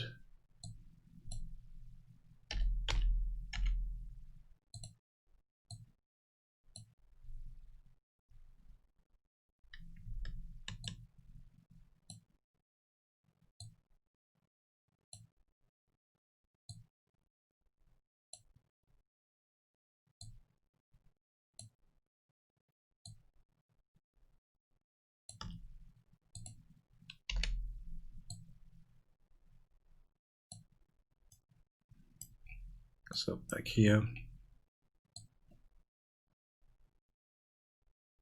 breaking out.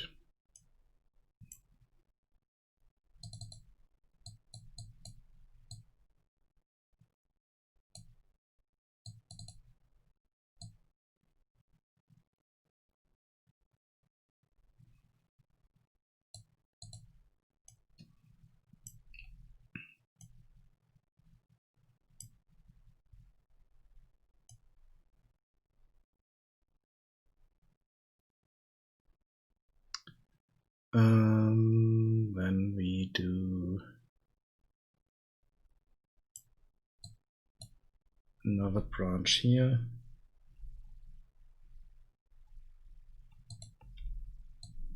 Before we do any checks, we need to check, did it actually change?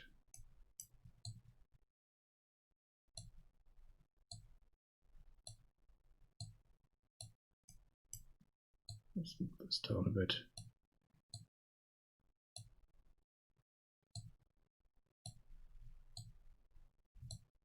So that we don't get any issues with data or stuff like that. So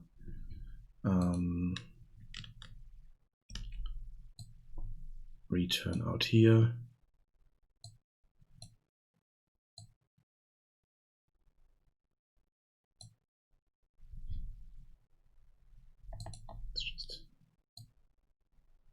Or we can just set this here to false. And then here we are setting it to base. Doesn't matter that much. What resource changed? Where is it? Okay, so because this is called like that. Okay, yeah. Let's change the name of this to local.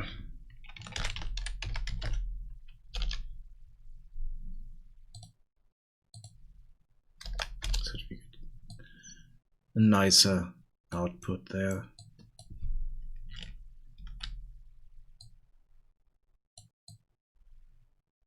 Good.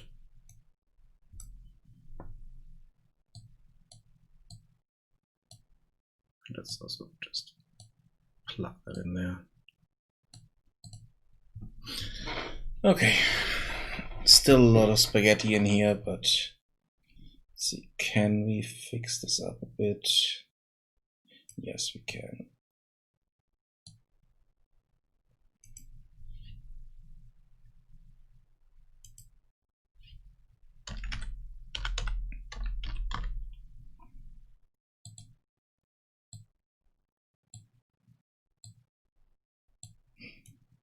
So we don't need that down there, so we can just copy this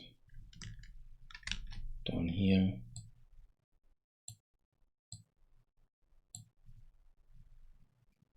Get rid of the connection there.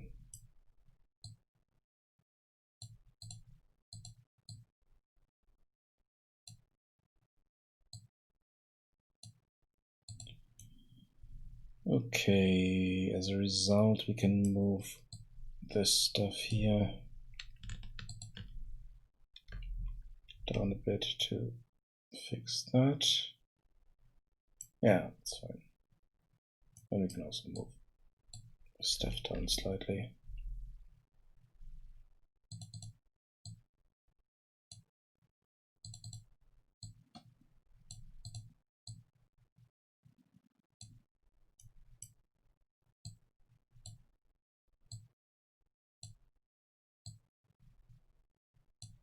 Good.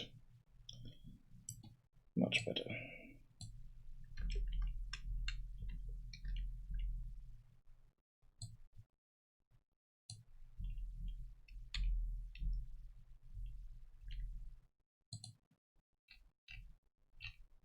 Good. Okay. So this gives us back if anything changed on it. So we don't need this here, change costs. We can just check for changed resources in here. Just decrease resources. Wait. So check for resource change.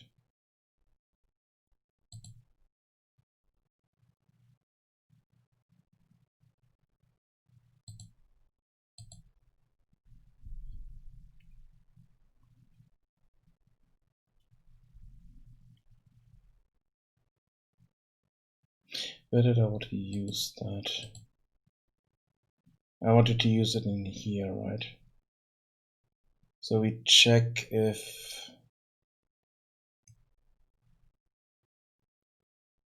anything changed. So basically that's it.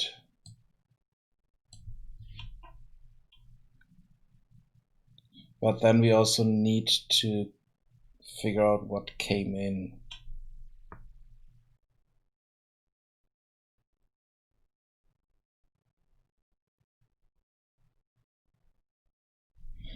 So I do need one more somewhere. Yep. So, damn it. Change building resources.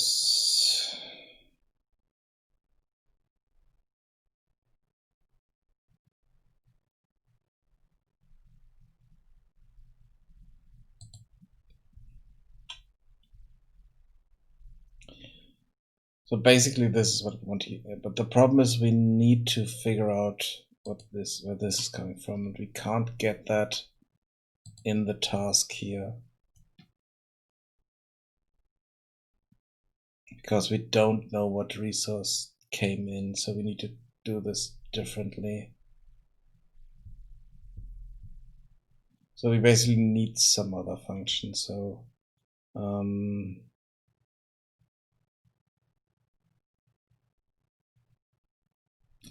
wait, so we need to create something else. I'm just duplicating this so that I get the resource type. Spawn construction.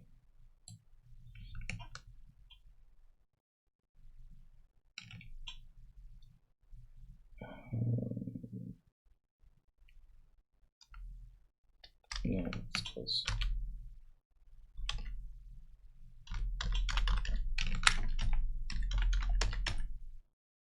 Incoming resource.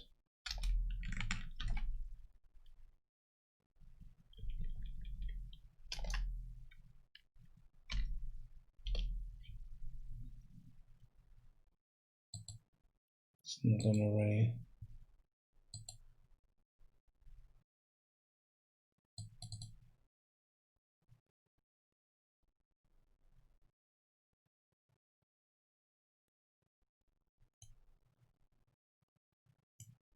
Yeah, that should be fine.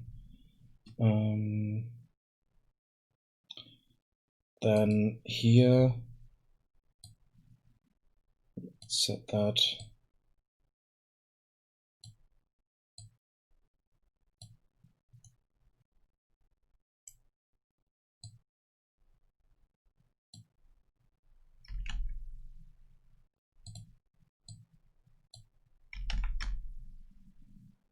The return node here.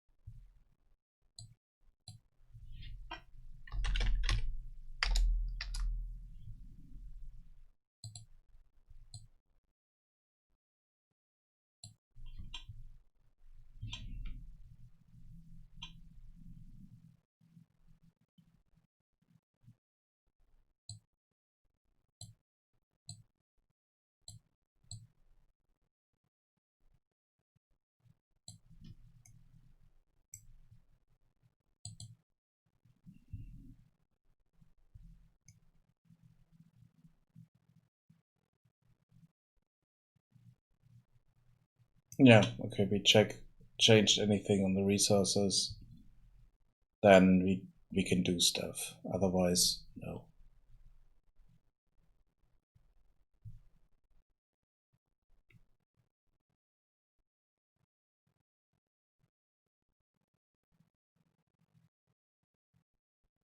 And then we need to reset the incoming resource. Yeah, okay. Okay, let's go back to this. Change building costs. No, I'm already doing that, so we don't need that anymore. I'm doing this in here.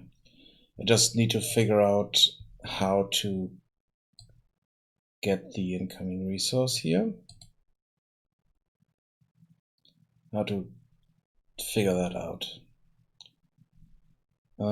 We have access to that from the outside.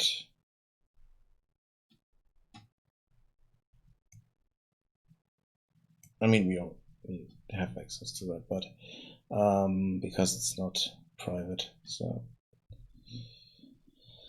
let's see. A lot of stuff here is not really object oriented properly. So here we need to do on. Wait, we need to rename this. So this is check for resource changes.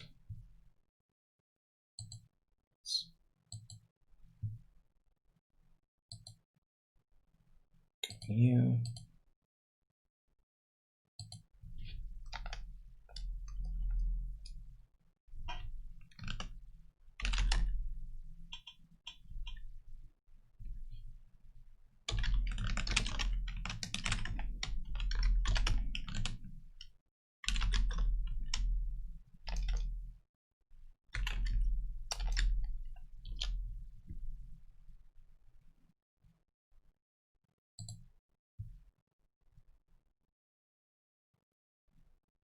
Okay.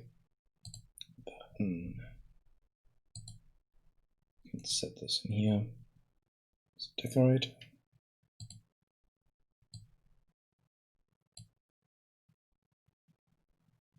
Okay, let's do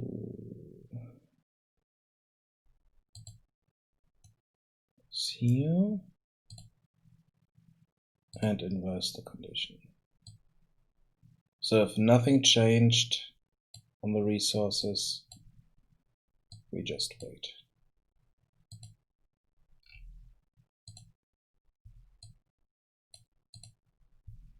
If something on the resources changed, we want to build.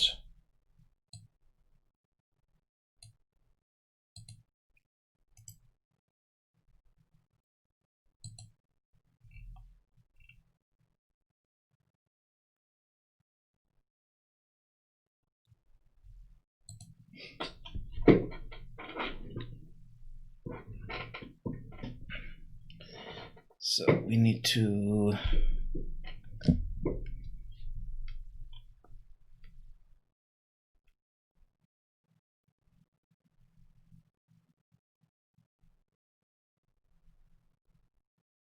here.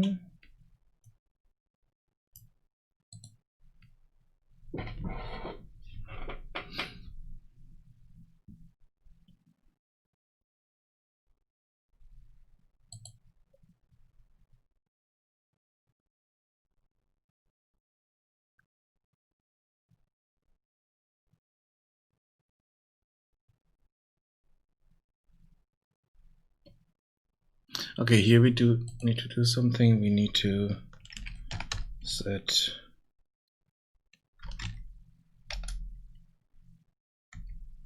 this building.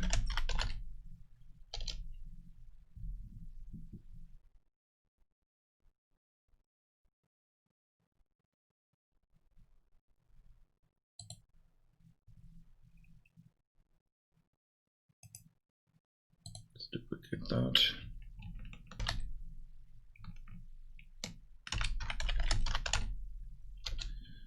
It's an animation because it's just playing the prop animation in that moment, so it's just a control for that.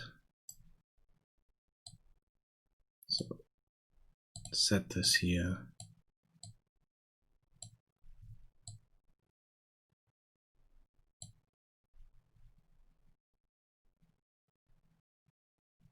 Yeah, let's do a toggle.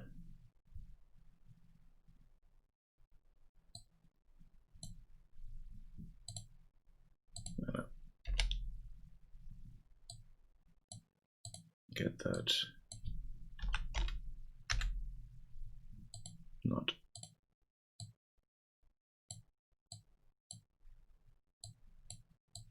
So basically we're setting this to the opposite. That's fine. So we can call this more than once without parameters and stuff like that. It's easier that way. So here we go. That's that. Compile that and close. We're calling out for resources. That's fine. Do I do that? Yes, we're calling out for resources here.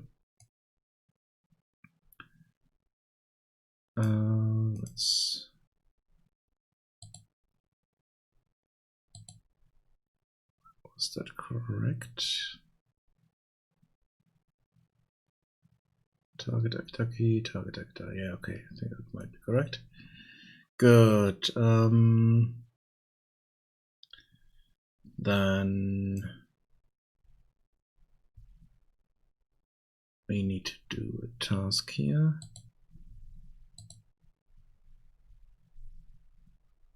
And I need to check. Okay, I might stop in a moment or so. Next 15 minutes or so. I think I might stop then and just do something else. Good. So what do we need here? We need the pawn, and we need to cast that to our base character. And here we want to set this building to set that to true. So at that point, they will start hammering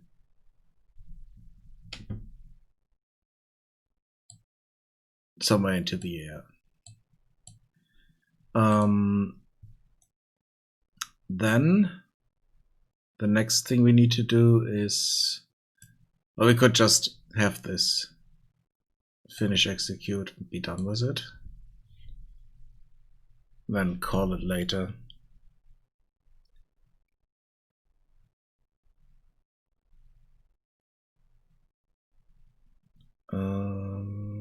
Finish.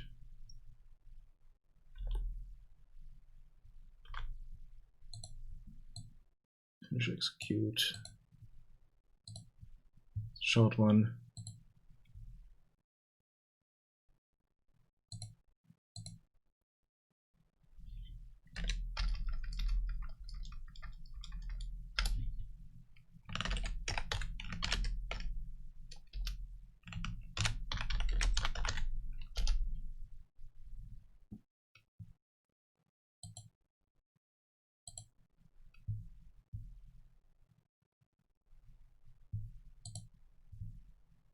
So let's do that here.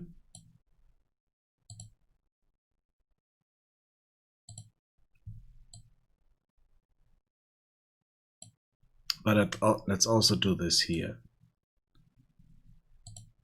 Looks a bit strange, but we are toggling that. So here we are setting it to true. Here we are setting it to false.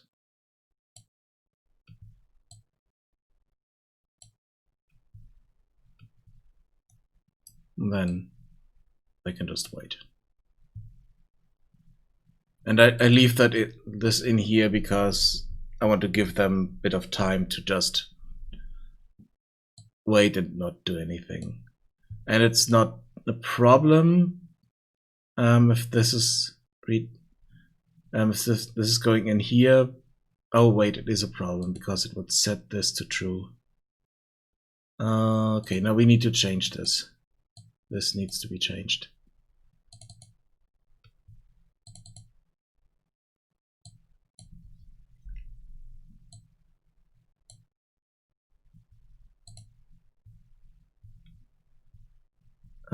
Because I do want to set this to false every time in this branch here. Oh wait, I also need to create a variable here.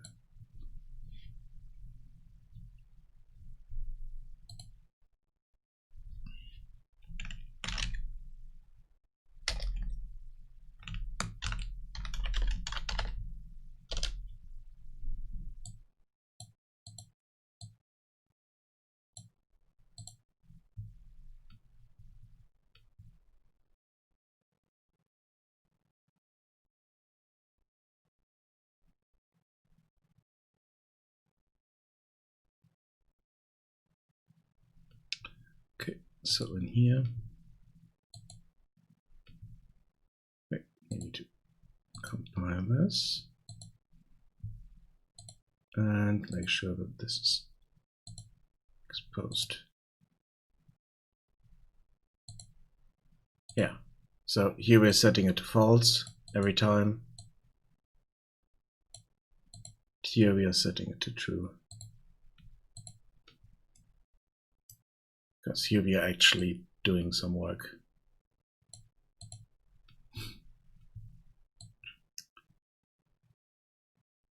Then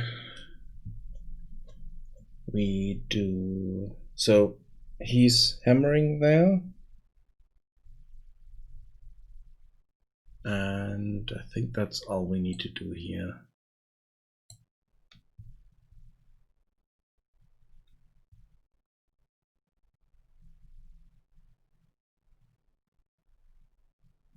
So let's wait.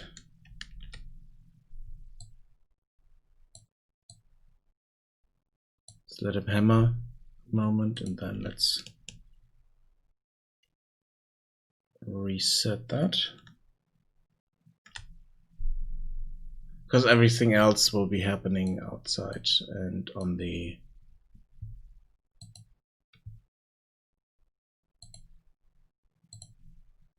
would be happening in here. It's not something for the behavior tree. It's just telling them, hey, do something good.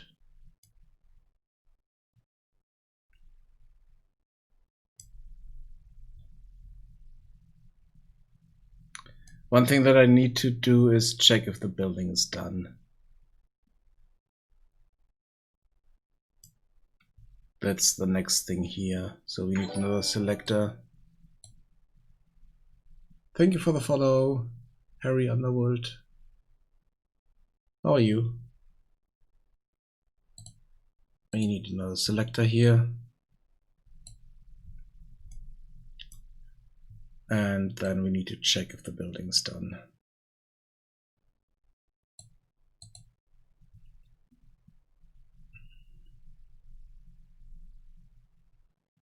No, we don't need a selector. We can just do a sequence here.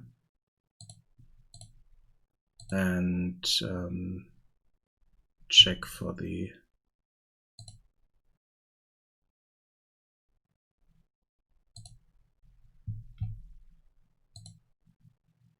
so check this, and here we are getting our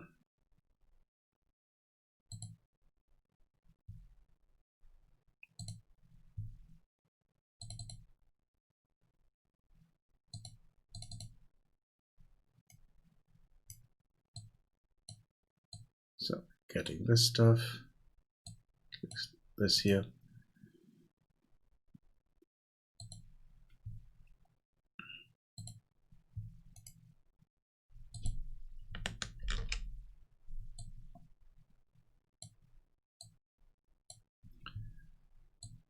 And then I think I have it. Yeah, we have the construction complete here. You can just check against that.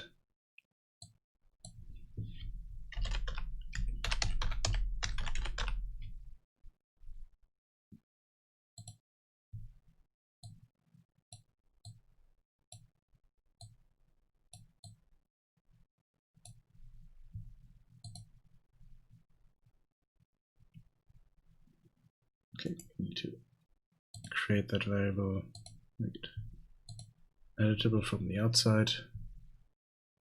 Close this.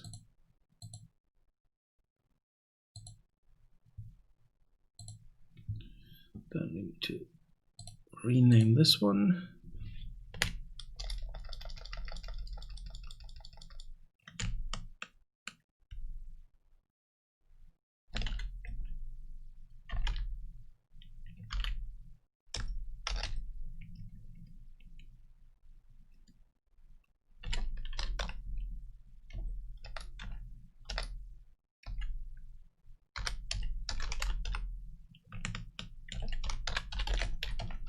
Check construction complete. Let's save all these. So make sure this is compiled.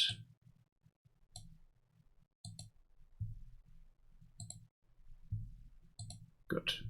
So here, a decorator, and this sequence will only start if that's true. Basically what we do here is return home.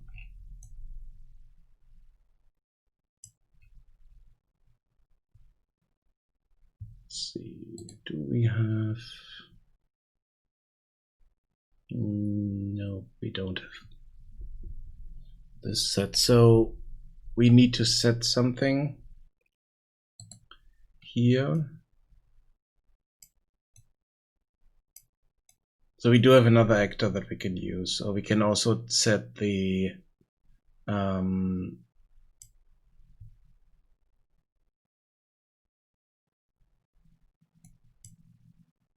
let's just do it this way. So we do get the, wait, do we use the location somewhere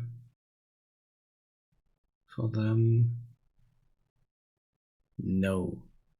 Okay, we can use something quite simple here, because at the beginning of the game we are setting the target location, and for the builders we are not changing that. For the, let's see, for the slackers, do we change it?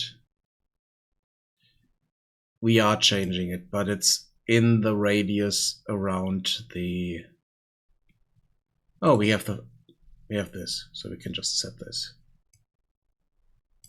Okay, I do have something like that. Good. So task Find campfire location. Move to target location. Done. They are back home.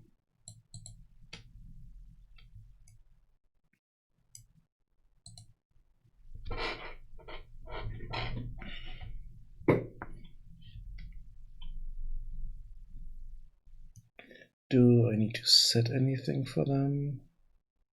Oh yeah, I need to set that they are no longer at work.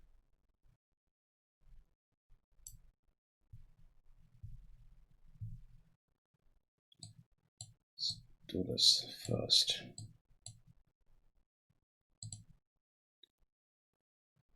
Set is at work to false.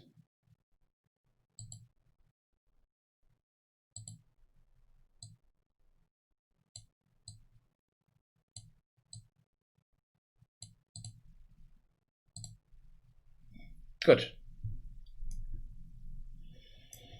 Now we still need to figure out a way to move resources and all that stuff, so. But the builder should be done.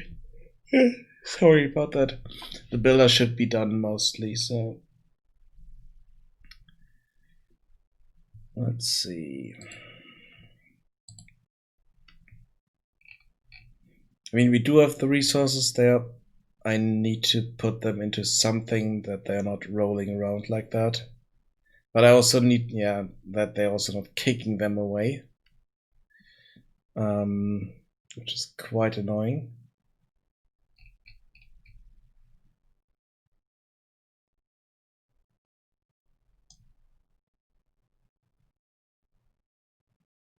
Speaking of annoying, that's not good.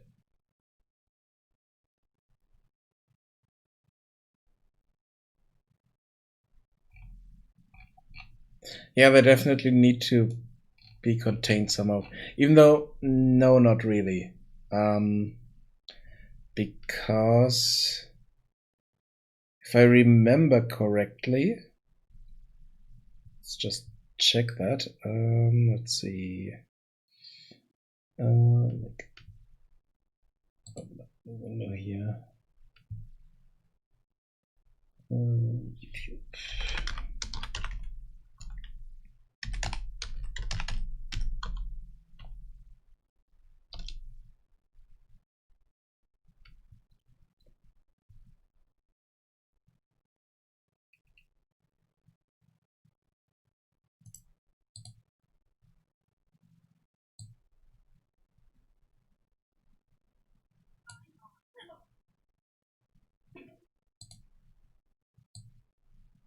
So let's have a look at this. Wait, not full screen, but this one. Okay. I could also install the game, start it, but let's see.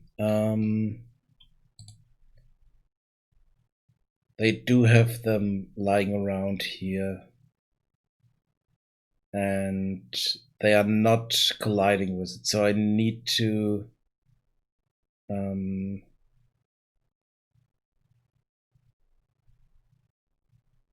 create collision preset for the items and not have it collide, but it would look like this. So we would have piles of different things here, and they would be there. I could also change this so that I have not just one location here set, but different locations. So let's just go in here. Let's go to the town center. Open, yeah, it's here.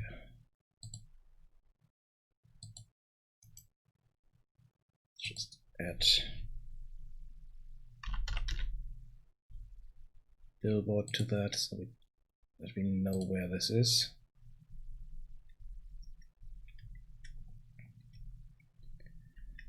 And we could just set those to each resource, because we do want to have each resource in a specific spot. So we could then have them aligned along here or something like that. I need to make sure that I'm not going in this direction, because here we have the mountain. I also need to build a better model here, but it's supposed to be some kind of rocky entrance into the mountain, into a cave. So we definitely need more than one resource point.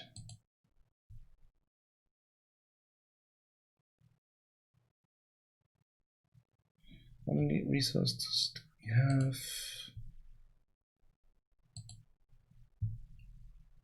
At the moment we have 9. Ugh.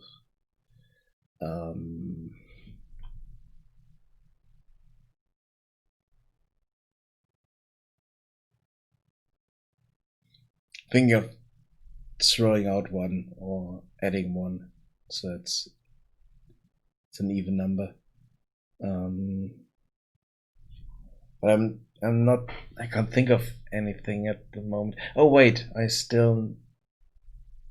need something here. We need metal. The moment we have tools, we could do stone tools. That could be possible. I also have the models for stone tools. But I'm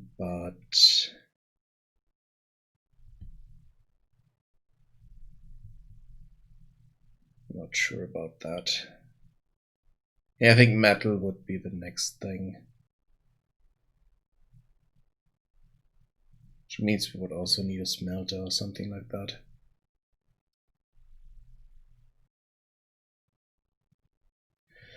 Good, let's do that. I mean, we could do this in the fire shrine as well. Use that to produce metal if we have scrap or I'm thinking more about scrap that will be melted down.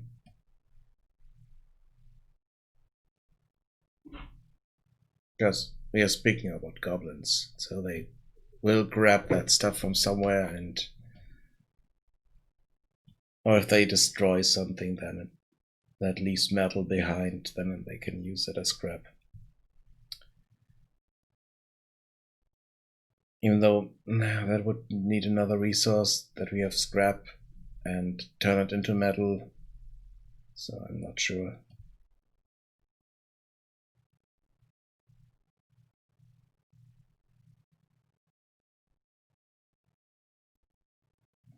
So let's see, what are the base resources here? Base resource is definitely wood and stone. Tools are definitely resources that we combine.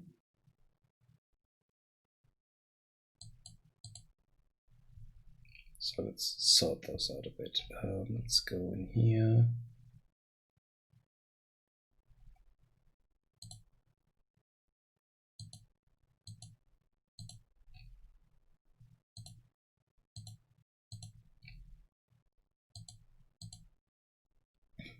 Okay, so wood, stone should be okay. So let's move this here so that we have the food there. Then the fire. That's gold. Or not just gold, but shiny stuff of any kind. Which is nothing that we really need for anything, so let's put this down here.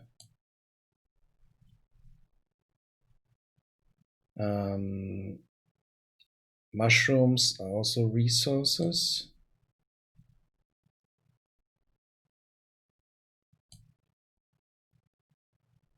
Then the water is also something that we can get from a building.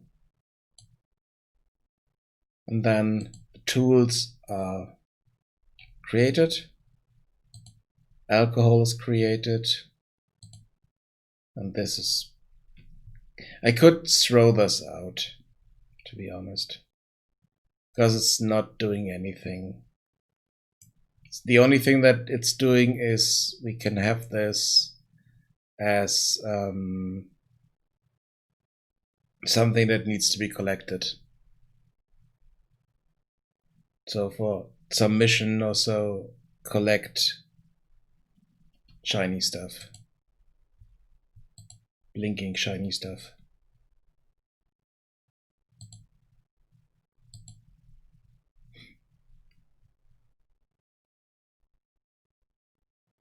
And then we need this in there, but could also do this differently, so I have a different counter somewhere.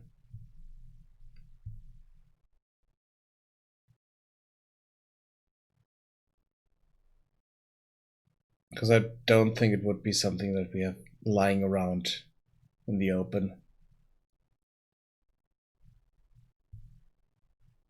Even though, let's see, I need to remember the last session I played as a goblin in a campaign. I think it was something that where we had the chieftain got thrown stuff, so there was gold and valuables lying around, just around this chieftain throne, basically, as far as I remember that. I need to think about these a bit more, but at the moment I only have wood and stone, so it doesn't really matter that much. I could also do this here, but I need to think about it. So this is water. Water we get from wells. Oh, water holes. Or what did I call it? I'm not sure. Gave it a different name. That would be a bit more interesting.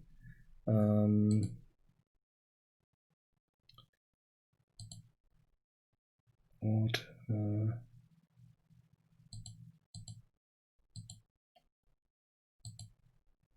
No, this is just what's like a tree chopper, rock breaker. Yeah, I need to give those better names. Thought I had something else in here.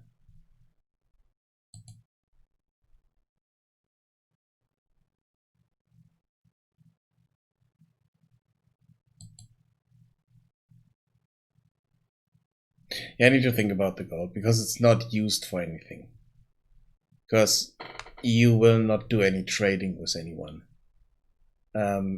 Any other creatures you encounter that do stuff are being robbed or killed. So, no.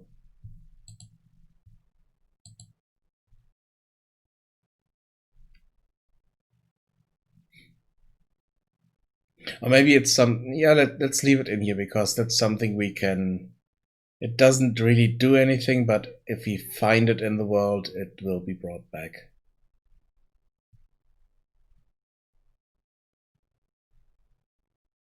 Kind of like that.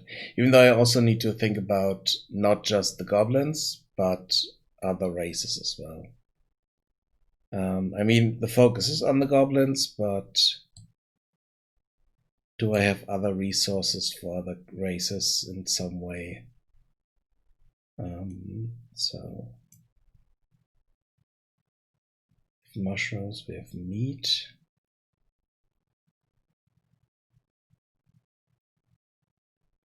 I'm not sure about the farm, if it's just creatures at the farm or if it's corn as well.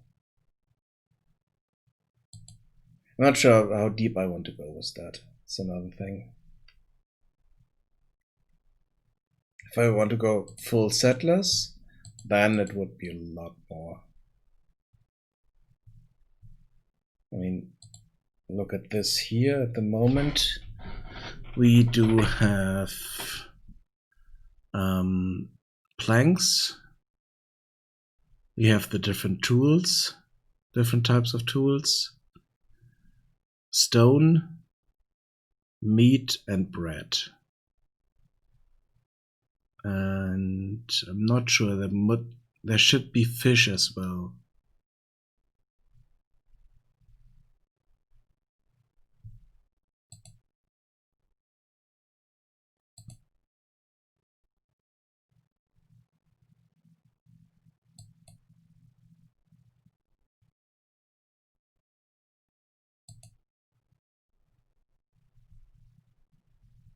Let's see if we can see other resources here. No, not really. And here you can also see the passes between the buildings. I need to set for each building. I need to set this flag here basically, so it's not in the middle of the building. It's kind of the point where they drop everything at, deliver point basically. And or not, that's the carrier point, I think. And I need to think about this a bit more. But it's just an optic thing, and if I need to go into that basically. Let's see. Don't see any fish here at the moment. They have fishermen. Let's see. I'm not sure.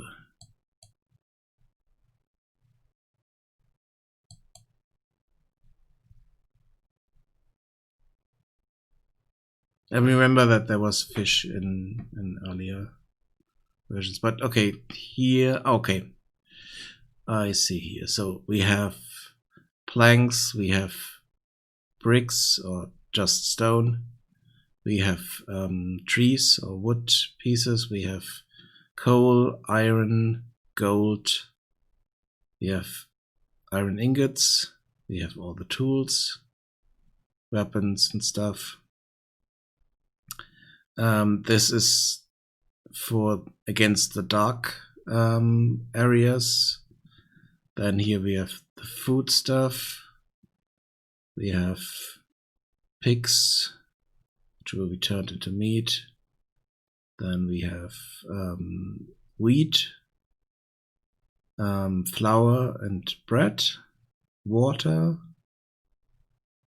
I'm not quite sure what this is. Beer. Barrels, I think. Gold. Yeah, I'm not quite sure what those are at the moment, but there's a lot of resources that we would need to copy, and I don't want to do that. I want to keep it simpler. So tools is just one, and I do have different tools, but it's just the tool resource, and you pick up a tool and it will turn into the tool that you need for the job. So basically, in D&D terms, a traveler's any tool, basically.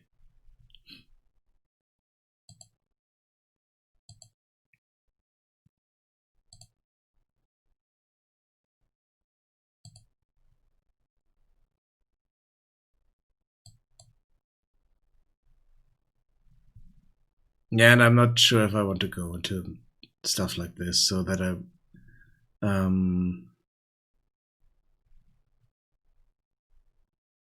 have the areas, have mines and stuff like that. I'm not sure if I want to go that far.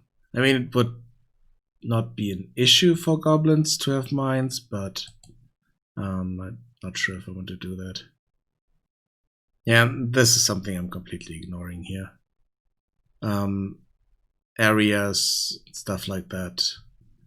I don't really plan on having enemies as something you need to fight against.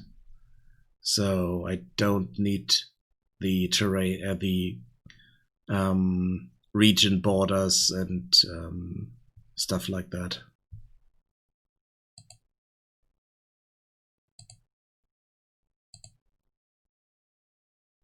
So that's something I'm definitely ignoring.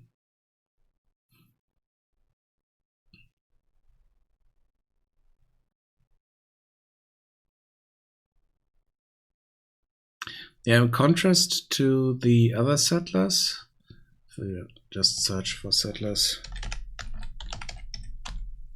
Settlers 2. Let's just go for the 10th anniversary because it looks a bit better. Let's see. Jump into this. I mean, here we have clear paths that they walk on, and they have these flags that they connect to other paths, and they have a carrier between them. So it's slightly different. And this I like. The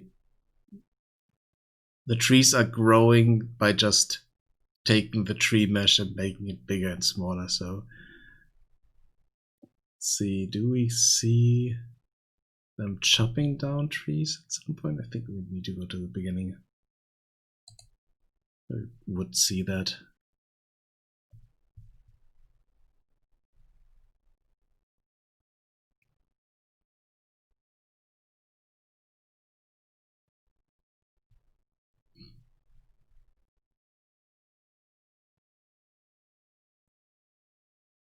I mean, this guy's going quite fast and kind of getting to the goal up here and not doing a lot more. So he's jumping around a lot. Oh, that's another thing I would love to be able to do. Flatten the terrain. But I don't think it's possible.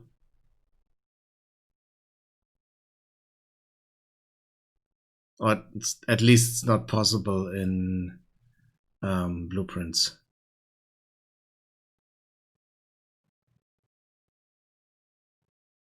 Might be possible in C++ by just changing a lot of things, but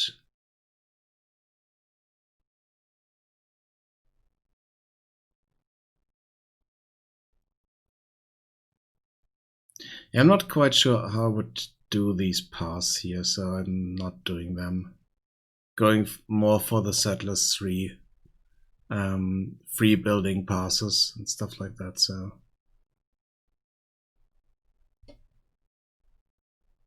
okay, no, they chop down the tree, they hit the tree, and then it's falling down. So it's not getting smaller.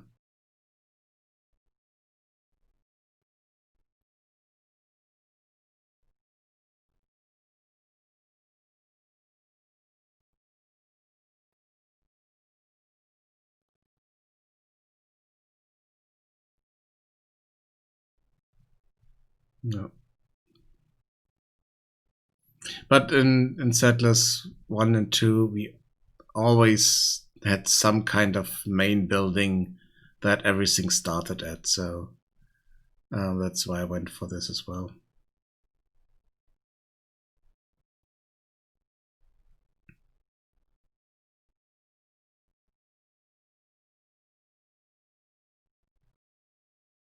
Okay, so they pull out the resources over time. They bring them in. So if they are not needed for anything, then they're just invisible, basically.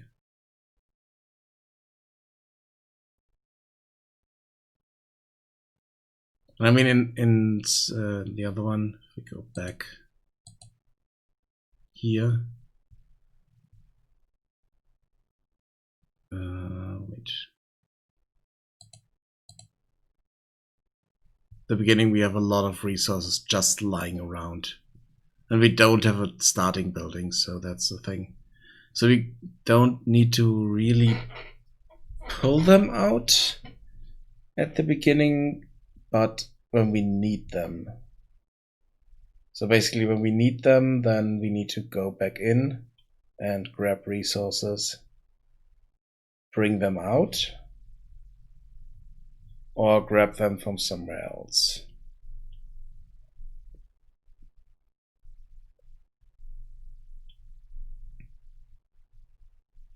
And another thing that they changed here in 3 is that they have a lot of builders for one building.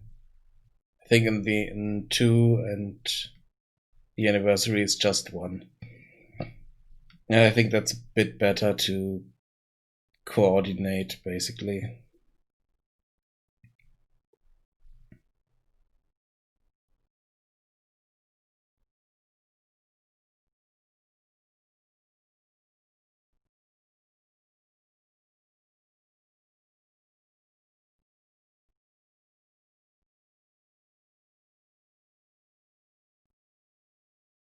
Yeah, but here, what are they doing? They are just... There are resources needed here. So everyone who's not doing anything is grabbing them and bring them there. Brings them there. So that's okay. And then the builders are flattening here or removing the grass and then start building. Though no, those are not builders. Something different as well, I think.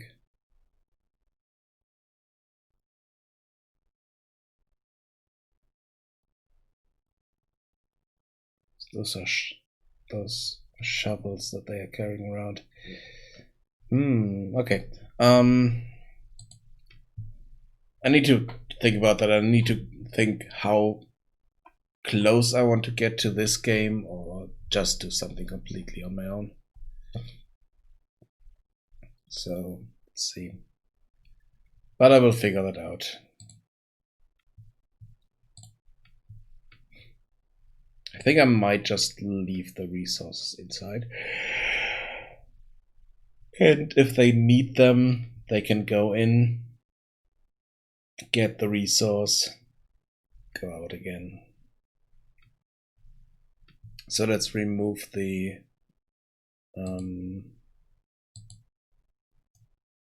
resource spawning here. We don't need that. It's causing too much issues at the beginning.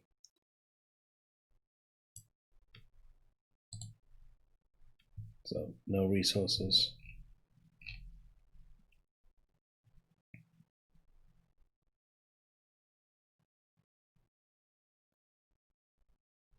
The other issue is I need to tell them if they have a job that they need to go in and grab a tool. And then we have the issue that we don't have enough tools. So if I'm going like I did before, it's just plugging down buildings. Oh wait, I returned. Let's just change this back to the way it was before so that this is finished. Event graph. Let's connect this in here again. So let's do that. So it's finishing earlier, or it's finishing it at all. So I'm just plugging this down and it's done. Without using builders. So if I do this, then I have 5. So if I would do this correctly, then I would have only 4 workers that I could assign. I would need to give back the hammer for the builder, so unassign the builder to get 5 of those.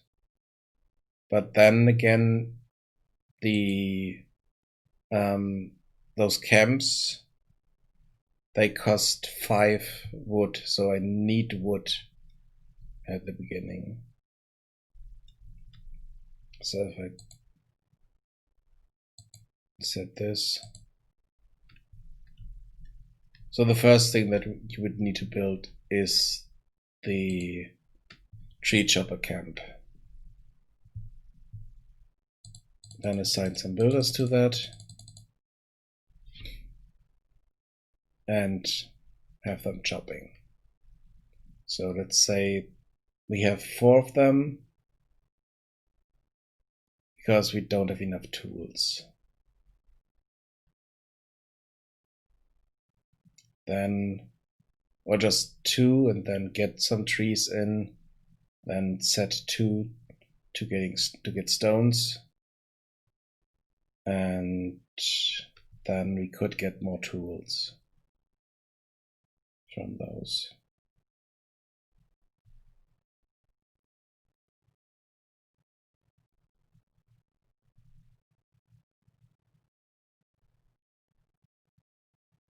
I mean, another thing is, okay, they grab the resource, drop it here, and then I could spawn the item here.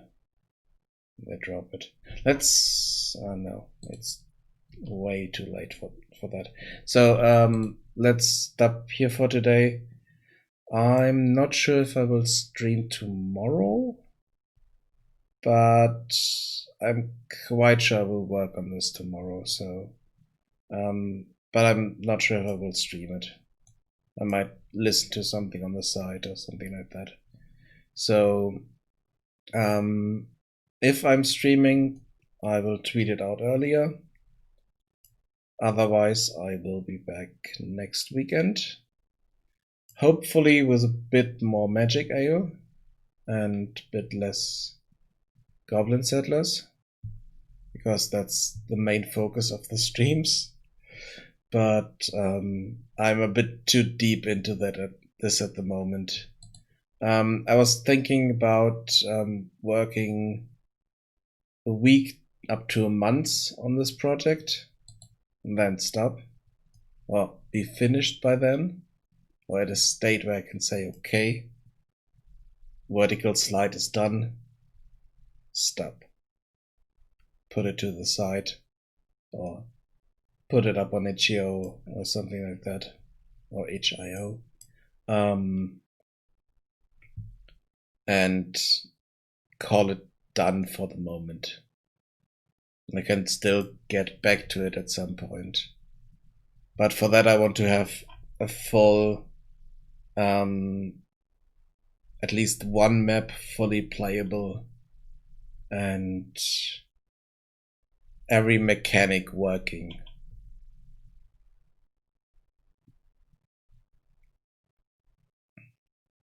So that's something I still need to look into. Good. Let's do this. Save all. Wait, function library. I did something. Okay, it's compiled. Let's go through all these and check if everything is compiled properly.